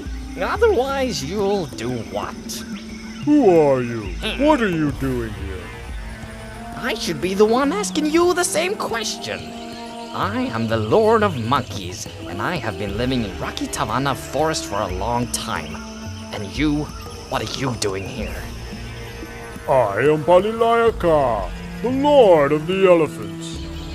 I got fed up with all the busyness and problems of my entourage and left to spend some time alone.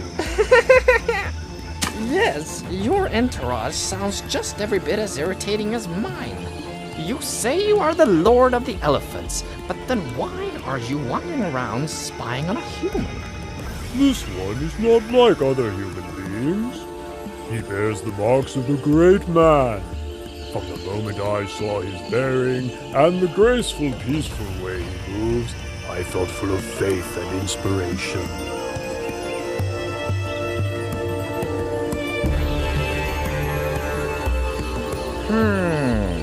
Well, if that's the case, let's go and ask him some questions.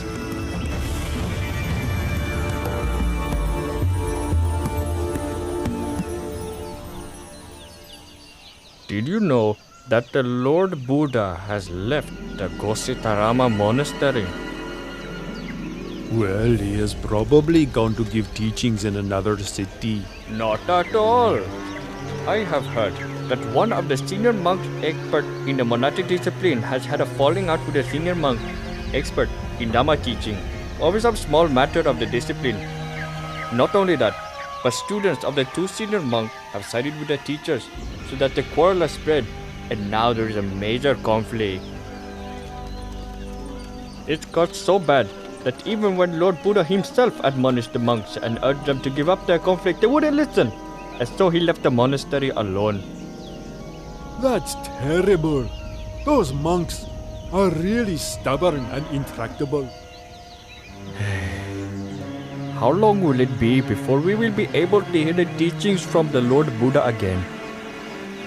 That's the point. The monks' dispute means that all the rest of us aren't able to listen to the Lord Buddha teach. The Lord Buddha must be fed up with the disobedient monk. From now on, we shouldn't make any more food offerings to them. Oh, good idea. Let's encourage all the other lay supporters to do the same.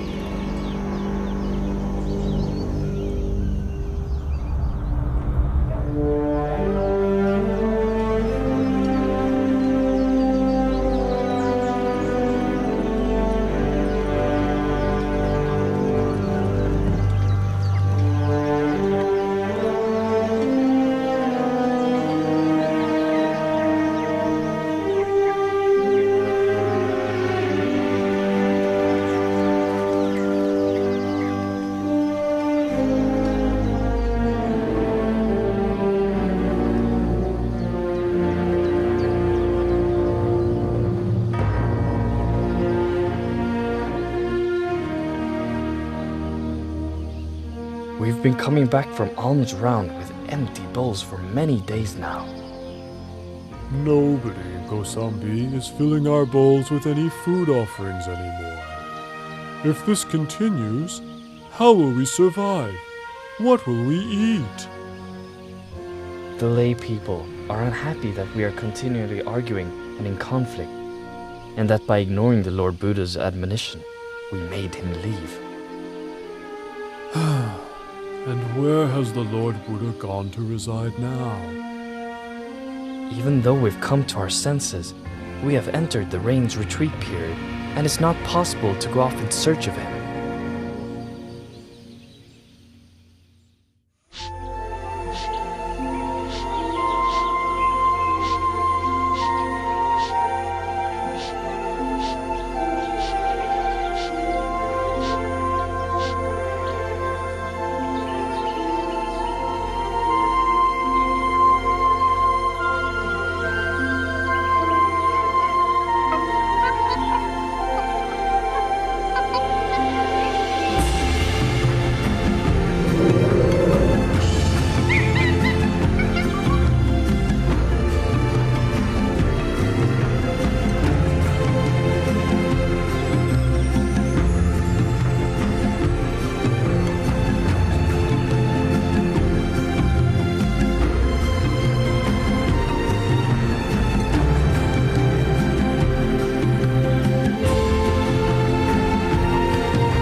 Venerable Ananda, I, Visakha, and my wife, along with all the wealthy families of Savatthi, have come to know that Lord Buddha is currently living alone in the forest. And so we wish to send an invitation to him, requesting that he graciously come to reside here in our city of Jetavana.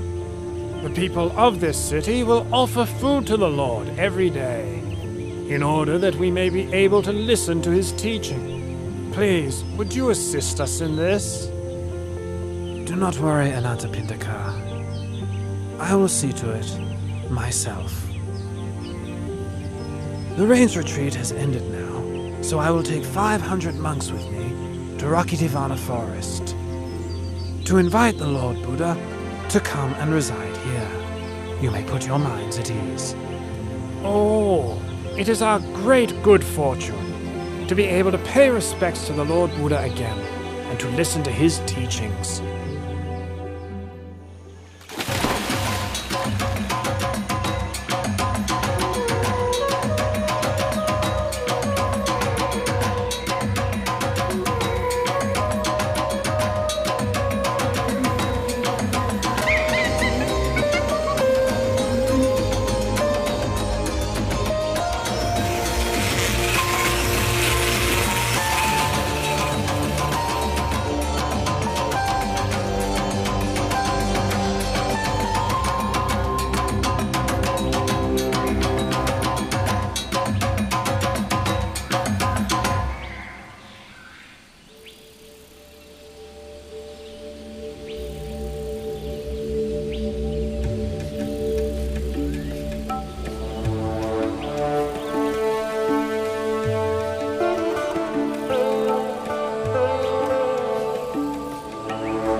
Palilayaka, that is Venerable Ananda, my personal attendant, and those monks accompanying him are my disciples. Allow them to approach.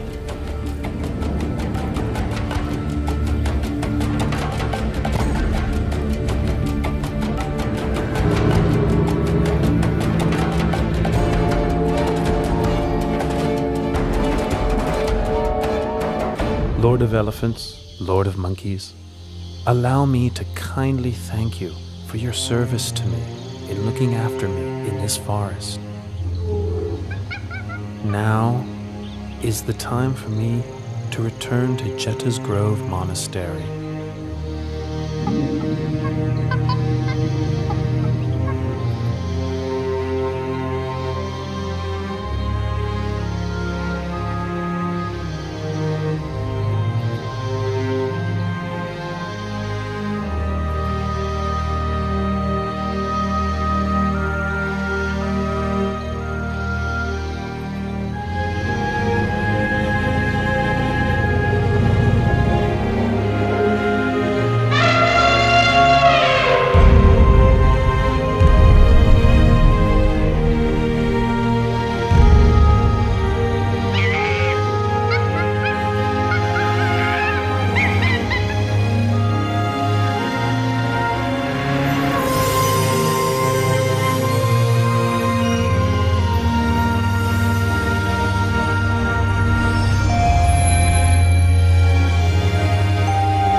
How many tens of thousands of years more must pass before another such great being appears in the world? It has been our great fortune to have had the opportunity to serve the Lord at such close quarters. What a great shame that the Lord has to leave after such a short time. It will be very unlikely that we will have such an opportunity again. We will probably never see the Lord again.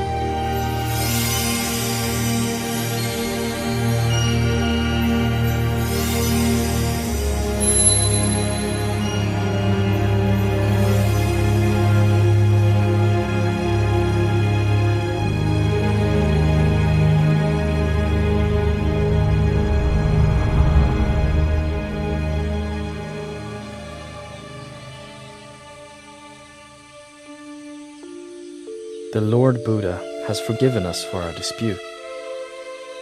It was good that we saw our fault and swiftly made our way from Kosambi to pay our respects to the Lord Buddha in Jedda's Grove. You're right. The Lord is going to give us a Dharma talk. Pay attention. Know this, monks. This flourishing or decline of this teaching is not dependent on the actions of outsiders, but depends upon the fourfold assembly of monks and nuns, laymen and laywomen. Consider the fool whose acts of body, speech, and mind cause harm to self and others. You have all entered the Sangha and have been training in the well-expounded teachings that I have given to you. Be diligent in your efforts, so that you may realize the fruits of the training that you have not yet realized, that you have not as yet fully penetrated, so that you may become truly noble.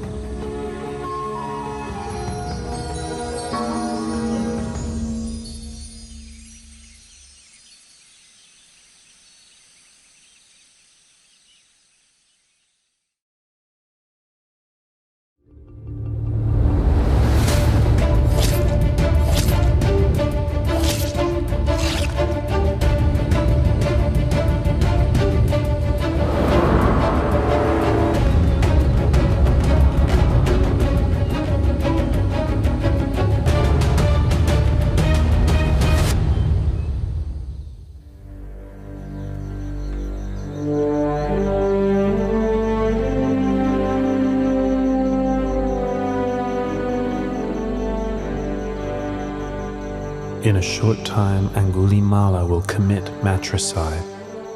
He will kill his own mother. This is a very heavy karma, which prevents one from attaining to the path, fruit, and nibbana. But this outlaw does not kill with malicious intent. He does so out of ignorance. This being the case, he should still be able to attain to the Dharma. I'll help him to escape from the deadly snare of his own foolish mistake.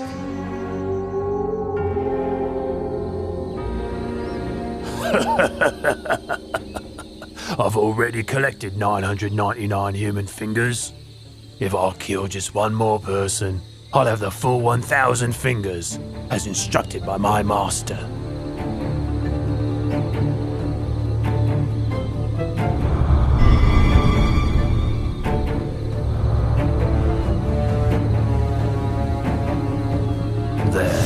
There's a recluse walking alone. He's about to meet his doom.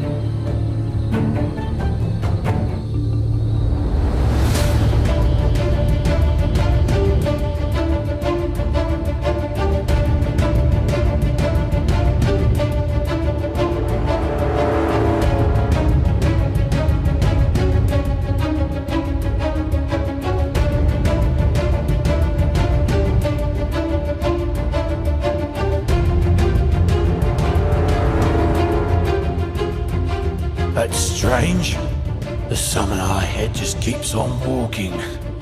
But I'm running to exhaustion and still can't catch him.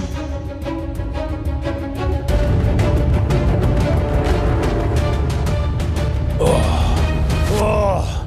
Stop there, summoner! Summoner, stop there! I have stopped already. It is you who have not yet stopped. A holy man should speak only the truth. But there you are, striding onwards, telling me you've stopped. Here I am standing still, and you tell me I haven't stopped?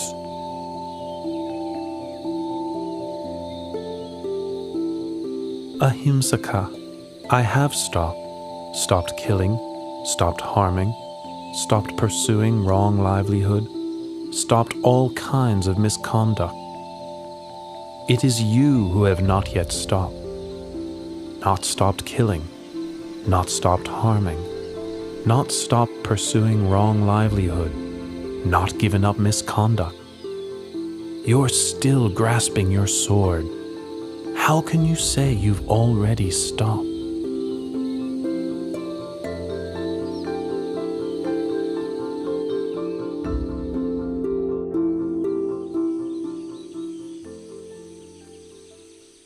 The words you have spoken are immortal and true, but never before heard, even in my master's hermitage.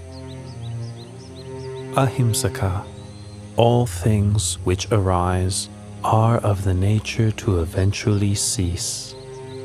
The sword which you were carrying has now been laid down. So let go of the mental defilement associated with your wrong actions. Should your heart dwell on those actions, it will soon become spoiled. Focus on recollecting your good action. Your heart will become increasingly cheerful and radiant. Be industrious in making merit, maintaining morality, and brightening your mind in every single moment.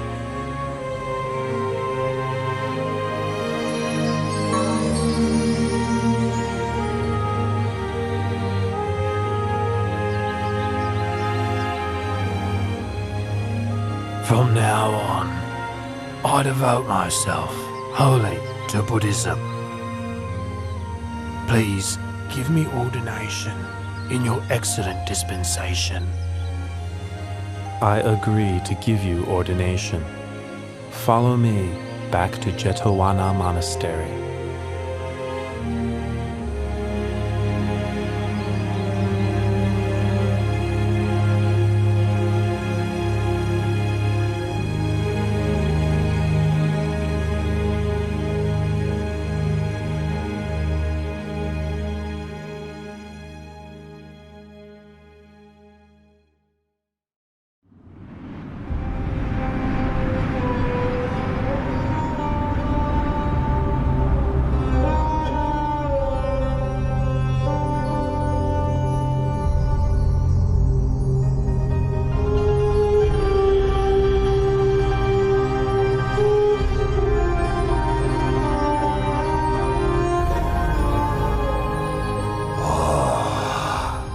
These poor human beings, thinking their good and evil deeds make any difference, when in fact all things are already fixed, dependent on my will. They are so ignorant. The Brahma god Baka has the wrong view. I will help him to see the truth of things.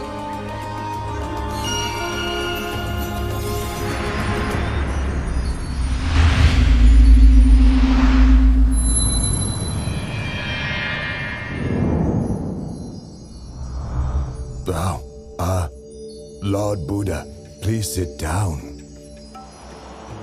Has the Lord Buddha some important reason for coming to see me? Or would this be more of a social call? Baka, I am aware of your thoughts and beliefs.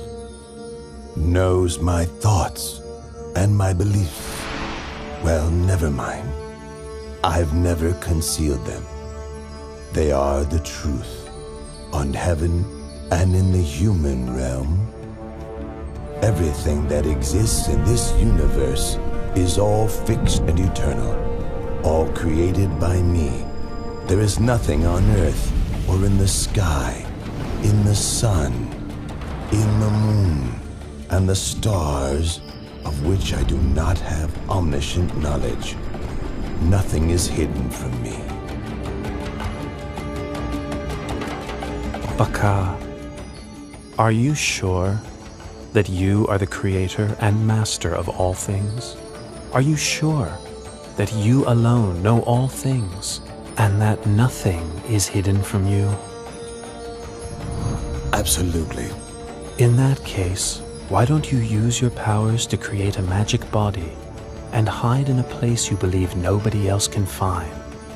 Then I will look for you. Ha ha ha ha! Yes, sure. I can do that. Try to find me if you can.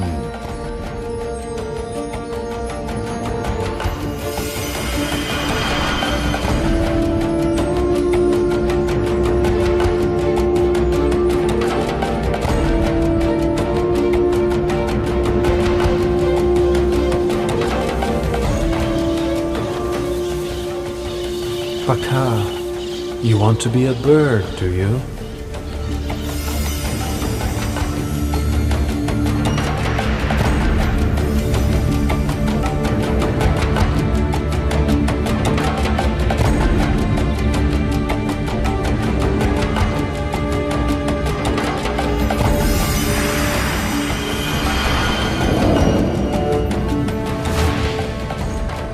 Baka, so you want to be a bee. Is that why you're buzzing around the flower pollen?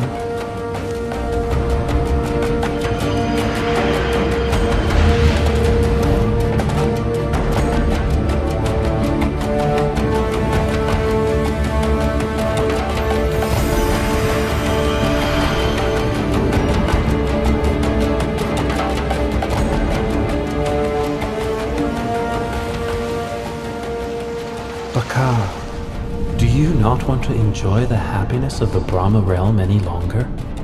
Is that why you have made yourself so fine and mixed yourself with the sand grains on the seafloor?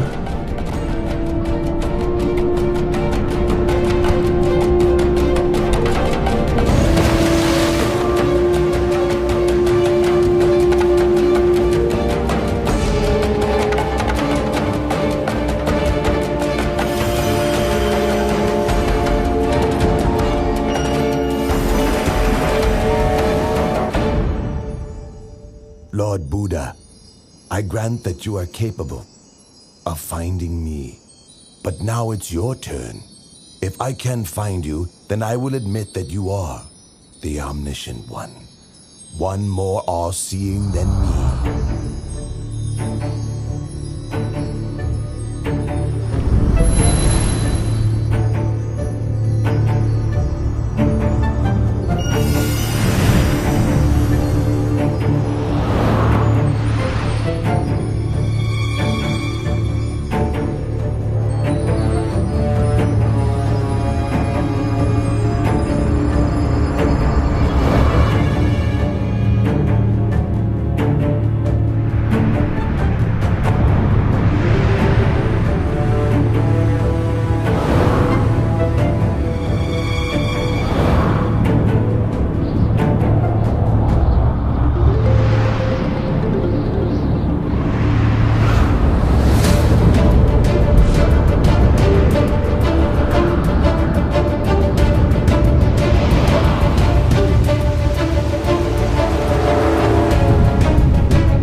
All right, I give in.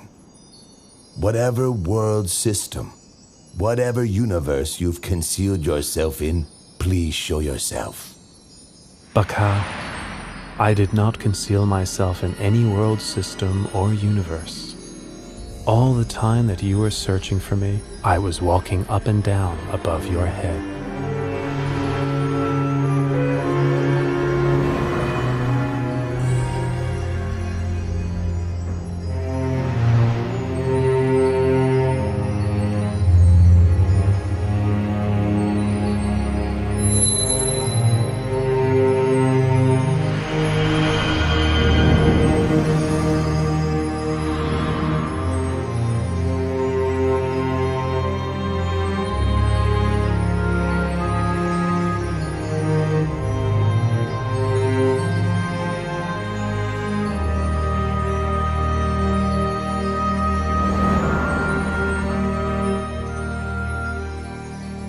Lord Buddha, I offer my obeisance.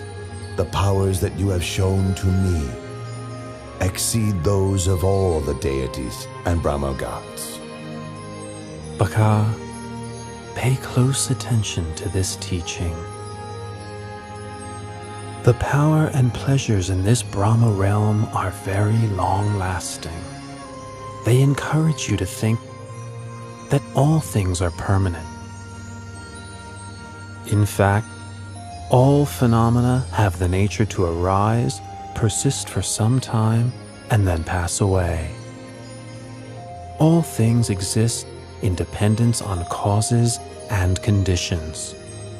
All beings are born of their actions, heirs to their actions, are related to their actions, have actions as their refuge, are owners of their actions. Whatever actions are performed, good or bad, we must receive the results.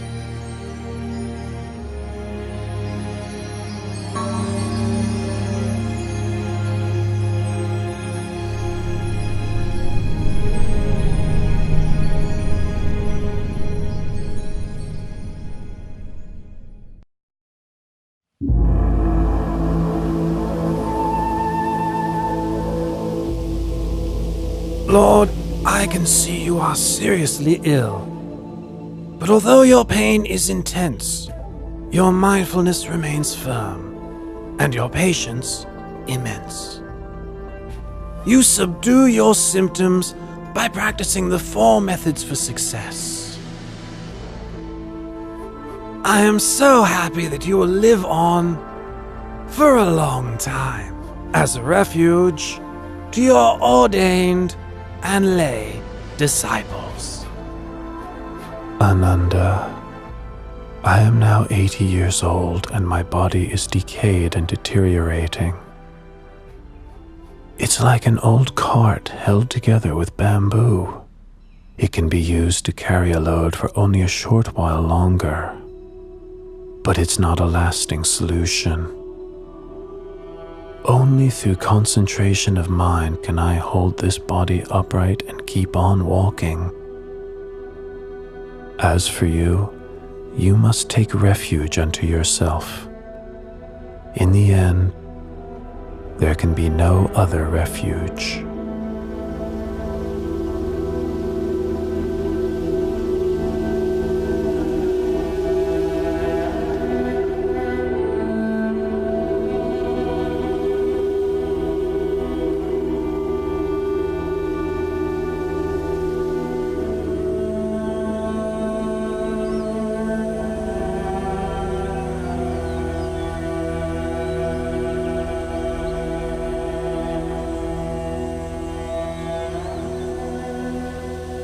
Ananda, the precincts of Baliwea Jettiya are peaceful and quiet.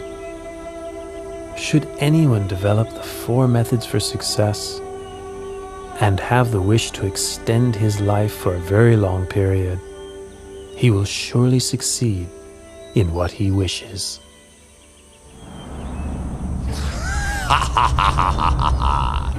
The Lord Buddha has displayed the light omen to Venerable Ananda, in order that Venerable Ananda might invite him to extend his lifespan and continue teaching the Dharma for a longer time. Don't count on it! I must obstruct Venerable Ananda's heart and prevent him from understanding so that he will remain silent and appear indifferent to the light omen. Ha ha ha ha ha!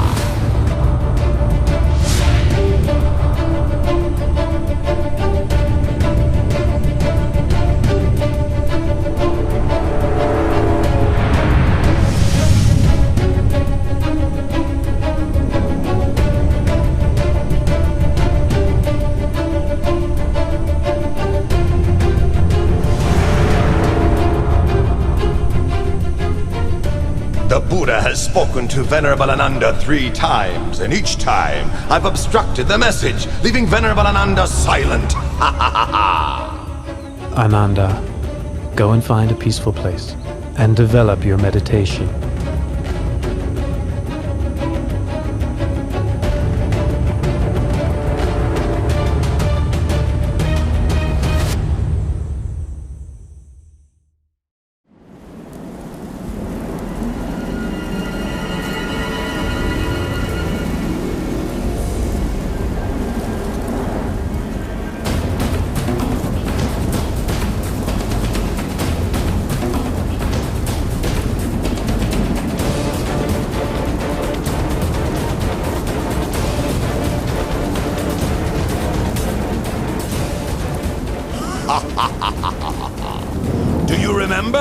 that after you had attained enlightenment, you said that for so long as the assembly of ordained and unordained Buddhist men and women had not yet become established in Dhamma, humans and gods had not yet attained to the path and fruit, and Buddhism had not yet spread widely in all directions, you would not yet pass into Parinibbana. Well, now all your goals have been achieved. You may as well pass away this very day. Why trouble yourself further with benefiting sentient beings?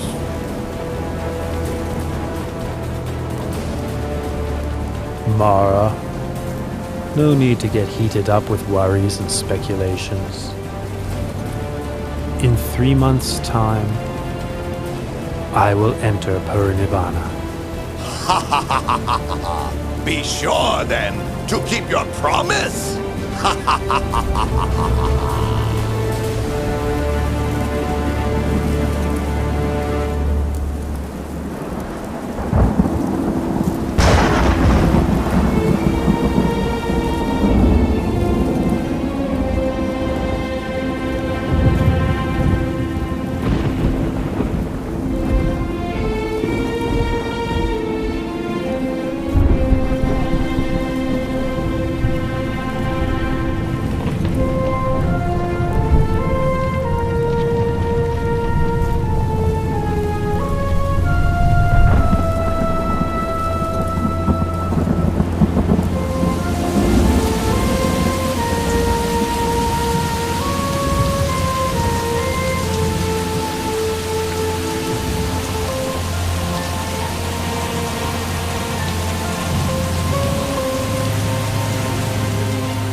What was the cause of that sudden, unexpected earthquake? Please tell me. Ananda, there are 8 possible causes for such an earthquake. 1. Movement of the winds. 2. A person with psychic powers. 3. The Bodhisattva departs from the heaven of Tusita and enters his mother's womb. 4. The Bodhisattva is born. 5. The Buddha becomes enlightened. 6. The Buddha gives the first teaching, setting the wheel of Dharma in motion. 7. The Lord Buddha lets go of the life principle. And 8. The Lord Buddha passes away. I have now let go of the life principle. In 3 months' time, I will enter Parinibbana. This is the cause for the earthquake which just occurred. Oh, Lord Buddha, please live on to the end of this eon to teach the deities and humans. Lord Buddha, please live on to the end of this eon to teach the deities and humans.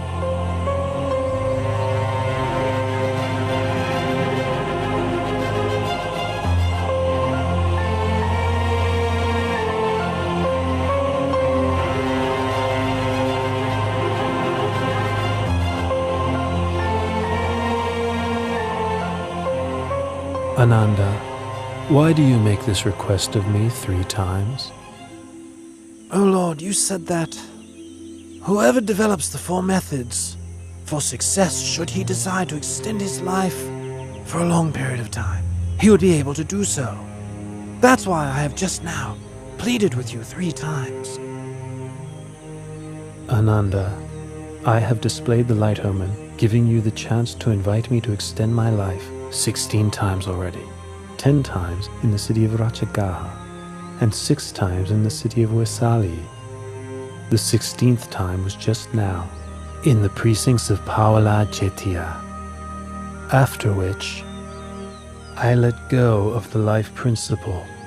Had you made your invitation on any of these occasions, I would have turned it down only twice, and accepted the 3rd invitation. But now I have met with Mara, and resigned to dying. That which the Tathagata has let go of has undone. abandon. It is not suitable to ask that he take up such a thing again. Ananda, all conditioned things have impermanence as their very nature. Having arisen, they must eventually cease. Complete cessation is the fulfillment of happiness. Nothing can be compared with it.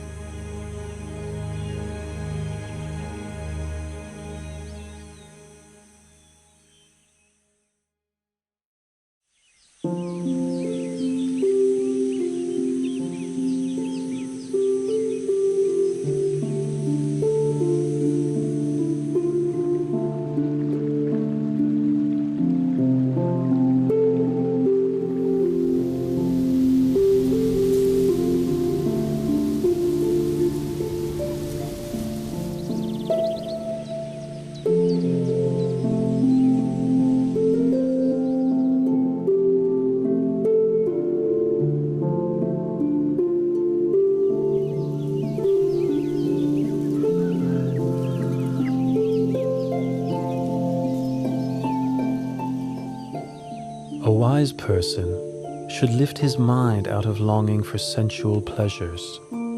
Give up this snare of Mara, using mindfulness for restraint. A wise person is able to control himself, able to attain victory over himself. Lord Buddha, in addition to coming to stay in my mango grove, you have also given me a Dhamma discourse. You have shown such kindness to me, Junda, the goldsmith's son. Tomorrow morning, please accept my invitation to receive alms food at my house.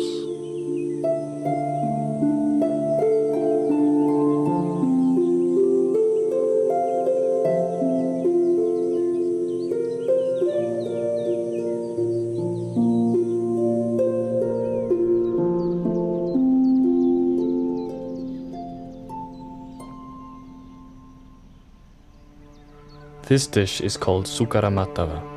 It is a fine and nutritious food. Please may the Lord accept it. Junta, this Sukaramatava is food that has been prepared, especially for me, and is suitable only for me. Apart from mine, no stomach could digest it. I give you the remaining portion to please bury in the ground. And for my monks and disciples, please bring them food of another kind to eat. Yes, Lord.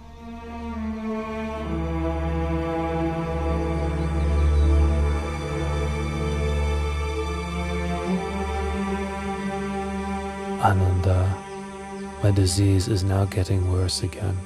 We must quickly travel to the town of Kusinara. It is there that I will pass into Parinibbana.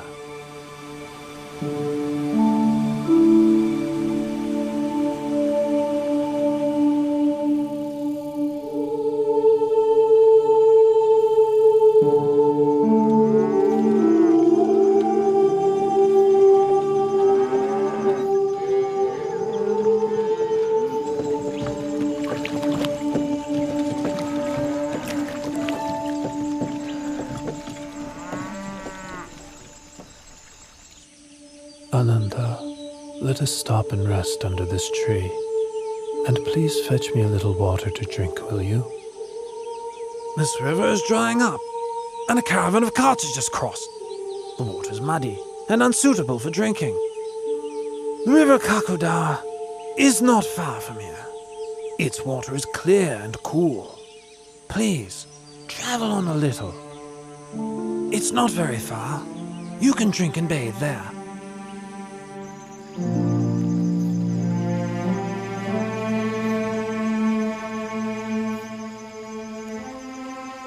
Even though I advised the Buddha that the water is muddy and murky, he still says he will drink it. Well, the Buddha must have his reasons. This is the first time the Buddha has stopped for a drink mid-journey.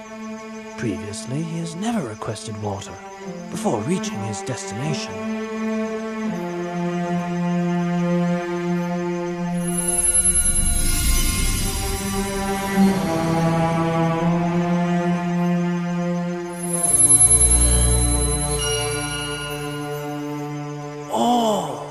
How great is the Buddha's power!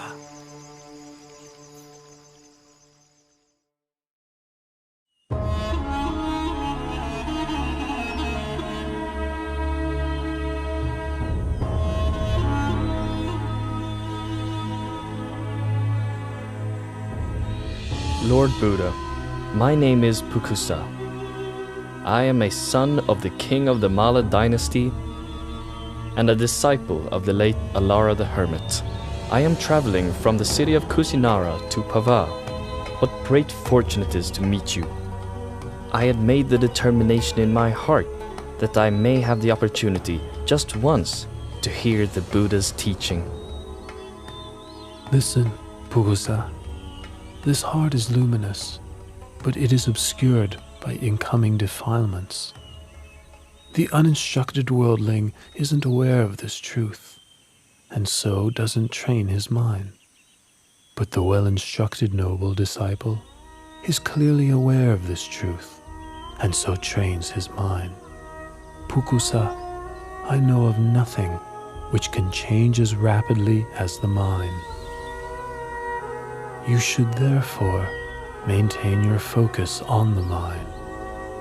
Recollect the virtues of the Buddha, Dhamma, and Sangha. Recollect your own well-practiced morality. And recall to mind those sacrifices that you have made for others. Reflect on the heavenly beings.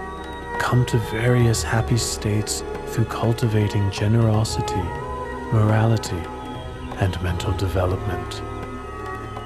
When reflecting on these things, your heart will be free from lust, hatred, and delusion. You will therefore experience an understanding of Dhamma and the delight that comes with understanding Dhamma. The experience of delight gives rise to rapture. With the experience of rapture, the body becomes tranquil. The tranquility of the body gives rise to happiness. With happiness, the mind becomes firm and stable. This is called peace, non-suffering. The mind is ready to enter the stream of Dhamma.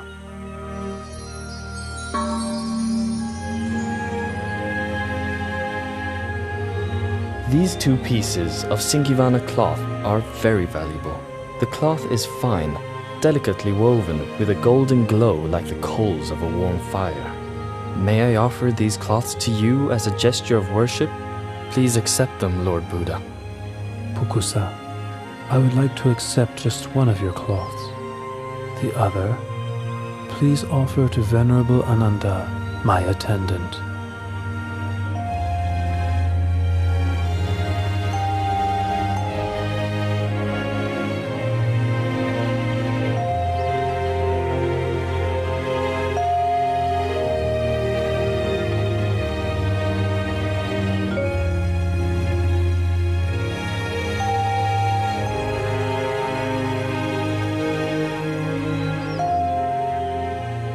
Lord, these Singivana cloths are of great value.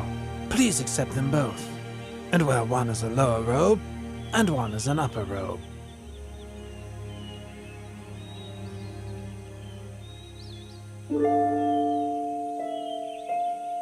Oh, Lord, your complexion is splendid, clear and bright. What a wonderful sight. Ananda, the Buddha's complexion appears pure and bright on 2 occasions. One before the moment of enlightenment, and the other before the moment of parinibbana. We must quickly travel on to Kusinara.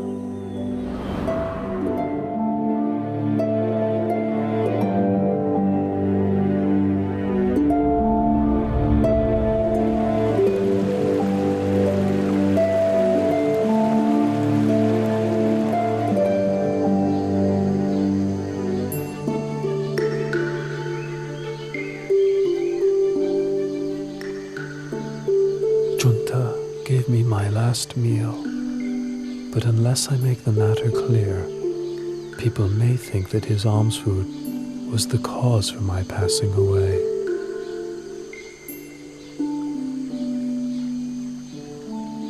Ananda, Alms food offered on 2 occasions is of special merit and will give great fruit. The honeyed milk rice offered by Sujata supported me at the time when I ended the mental defilements. The Sukara Madhava offered by Junta will take me to the ending of the 5 aggregates, the last residue of conditioned thing. Should anyone blame Junta, you should explain what I've told you. Should Junta blame himself, you must ease his worry with these words of mine. The food which Junta offered to me was the final meal that sustained me.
I will not rise up from this place again.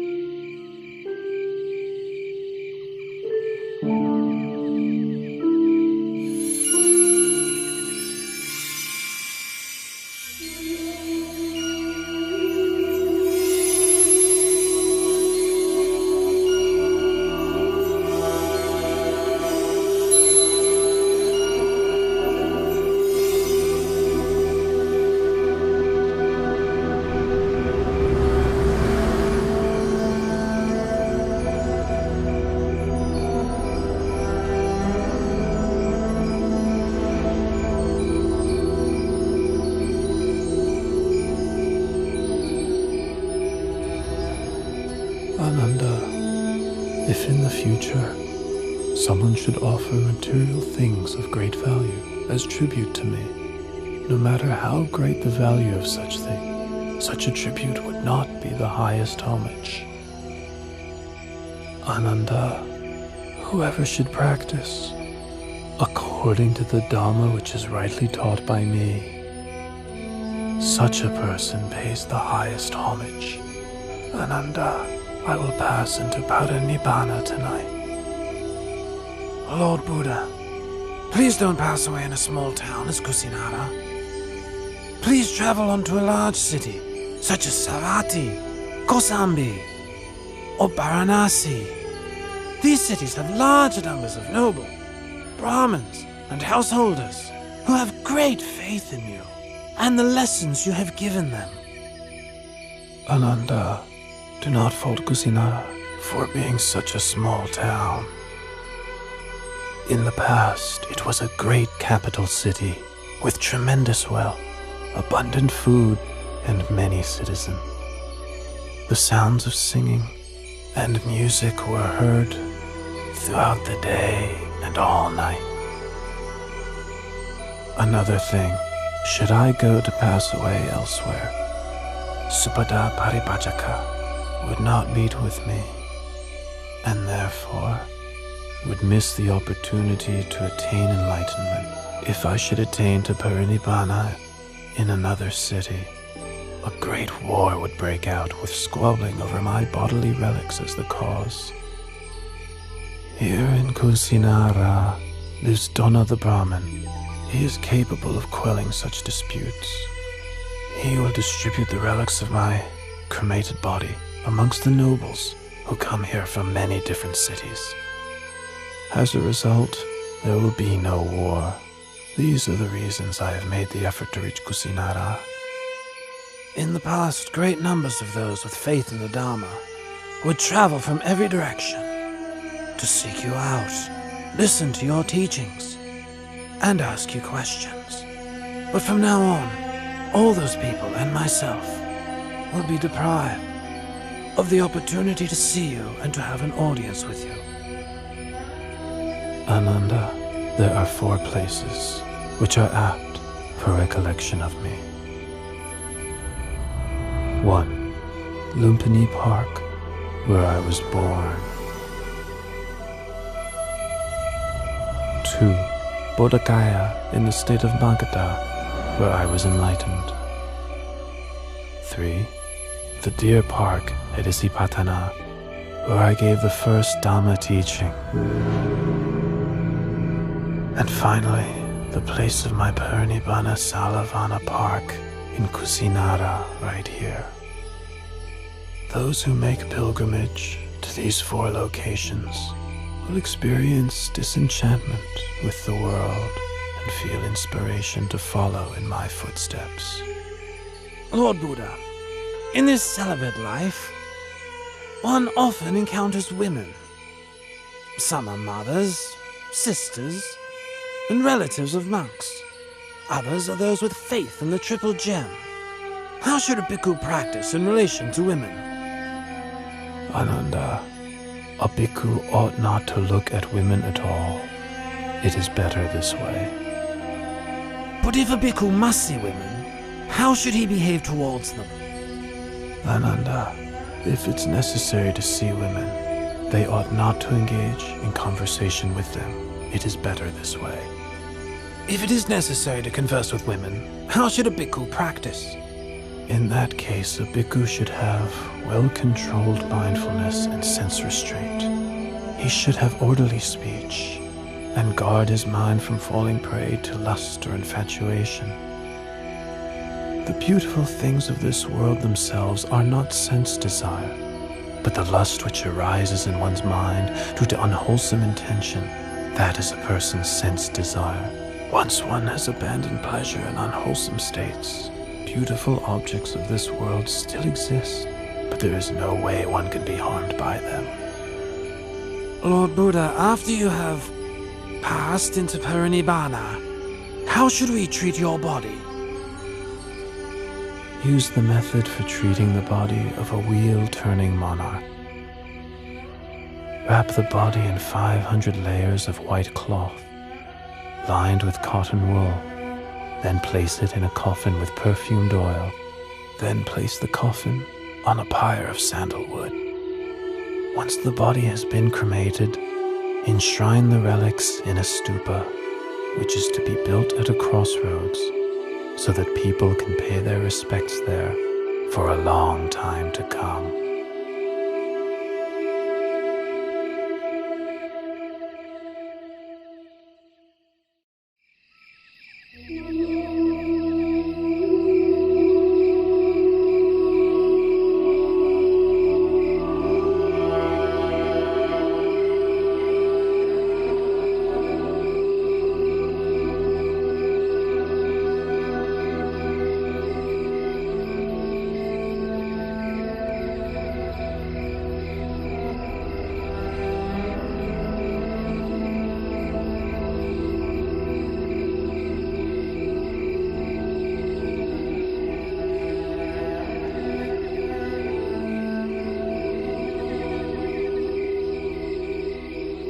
Supata is intent on having audience with the Buddha. Now each of the Malla dynasty kings have just finished approaching the Blessed One, who is sick. If I allow any more guests, it'll be a great burden on him. Supata, I can't permit you to see the Buddha. At this time, he is seriously ill and must rest. Ananda, please allow Supata to come to me. At this time, there are 6 renowned schools of doctrine. Each has many followers. Of these 6, can you tell me which are led by an Arahant? Supata, in any faith which does not have the Noble Eightfold Path, there is no true samanas to be found there. Should bhikkhus or non-bhikkhus continue to practice the Noble Eightfold Path, this world will not lack for arahants. Now listen to my teaching of the Dhamma. This heart is luminous, shining like the moon, but it is subject to incoming defilements. As such, it is dulled and obscured, like the moon concealed by passing clouds.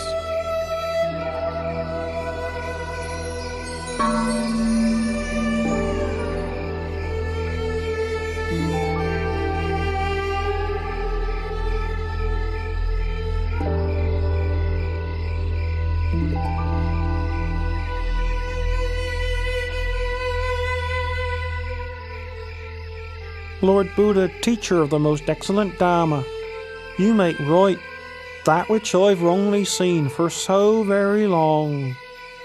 Please may I take ordination in the Buddha's dispensation? Ananda, please take on the task of ordaining Supata as a bhikkhu.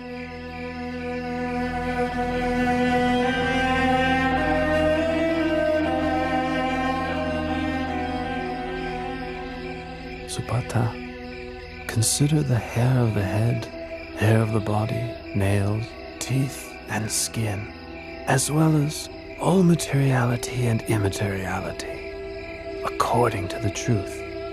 Such things are changing, decaying, impermanent, suffering and not self, not a being, not a person, not I, not mine, not myself, not him, not his, not himself.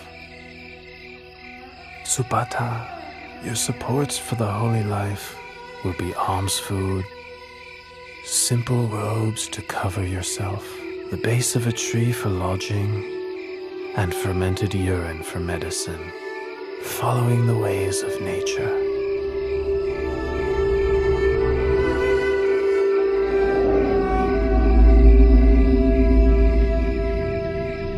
Having received instruction from the Buddha, Subhada went off alone and practiced contemplation until attaining to arahantship that very night. Venerable Subhada is considered to be the last disciple who attained to enlightenment while the Buddha was still alive.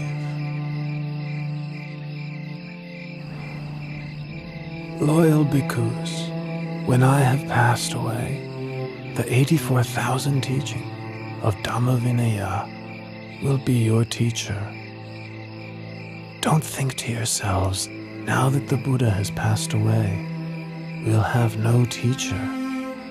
Truly the Dhamma which I have taught and the Vinaya which I have laid down will be your teacher in place of me. You must take the Dhamma Vinaya as your refuge. Don't take anything else as your refuge.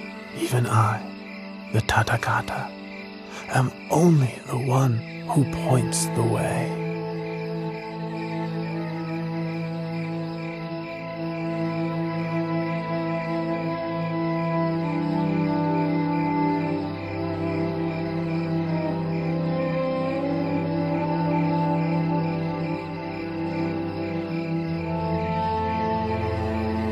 Lord Buddha is about to abandon me and enter Parinibbana.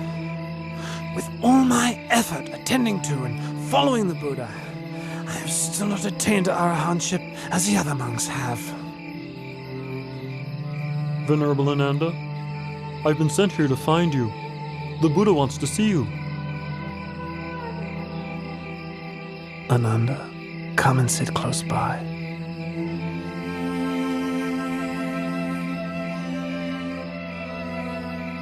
Ananda, don't be consumed by sorrow.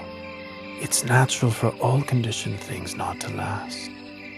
All that arises must decay, break apart, and pass away. You have traveled with and cared for me for a long time. Now you must make efforts towards your own liberation. In no long time, you will be fully enlightened.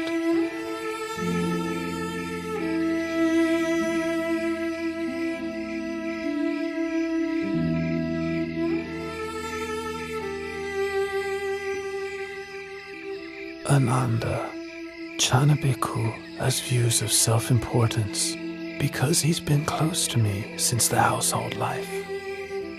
He has become stubborn and difficult to teach. Once I have passed away, he will become even more stubborn and disrespectful, refusing to take instruction from any monk. You must give him the Brahma penalty. How do we impose the Brahma penalty? All the monks must refrain from speaking to, instructing, and admonishing Channa. Having received this punishment, Channa will realize his fault and change his ways. Finally, he will attain to arahantship. Loyal bhikkhus, for as long as the Sangha meets regularly together, in harmony, with respect for the disciplinary rules, and with humility towards the senior monks, careful not to fall under the influence of craving, content to live in the forest, and wishing happiness to all that come to live and practice. For as long as the Sangha is not preoccupied with work, not prone to indulging in talk, not given to excessive sleeping, not socializing without good cause, not given to indulging unwholesome desires, not falling under the power of evil intentions, not consorting with bad people, not giving up effort in practice, but striving for the attainment of higher dhammas. For so long there will be no decline for the Sangha, but only development and growth.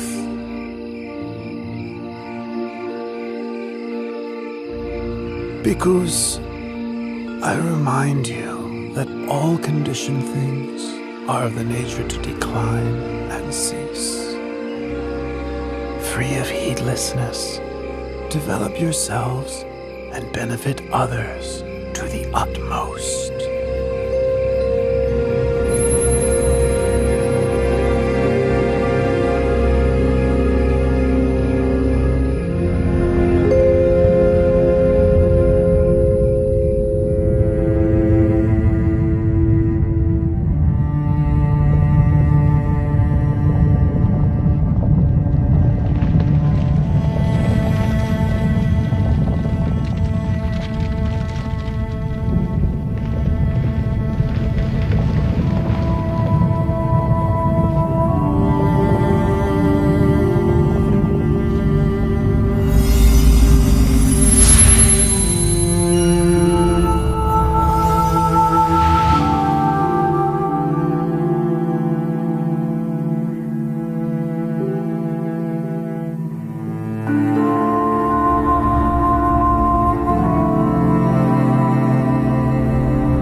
After the Lord Buddha's cremation ceremony was over, Dona the Brahmin was given the task of distributing the relics of the Buddha amongst the nobles and Brahmins who had gathered there.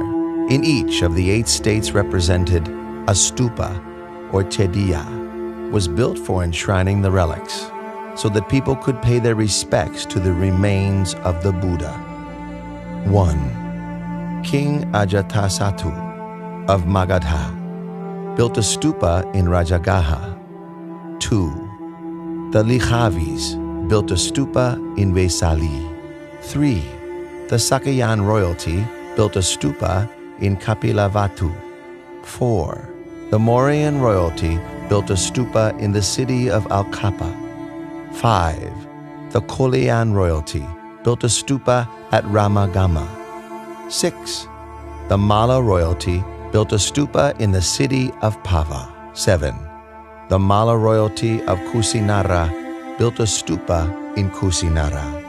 8. The Brahmins of Vetadipa built a stupa in the city of Vetadipa. As for Dona Brahmin, he built a stupa at Kusinara for housing the golden urn, which had contained the relics of the Buddha before they were distributed.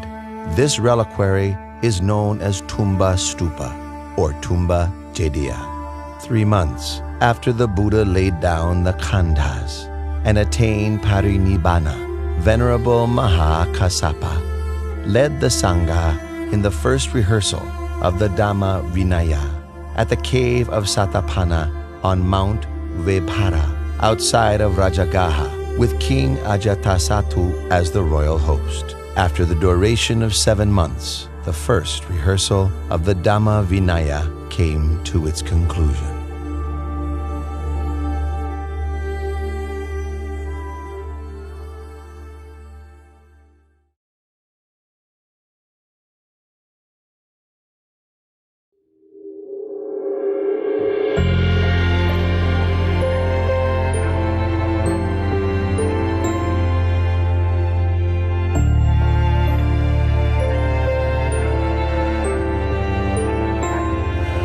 Araham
Anicca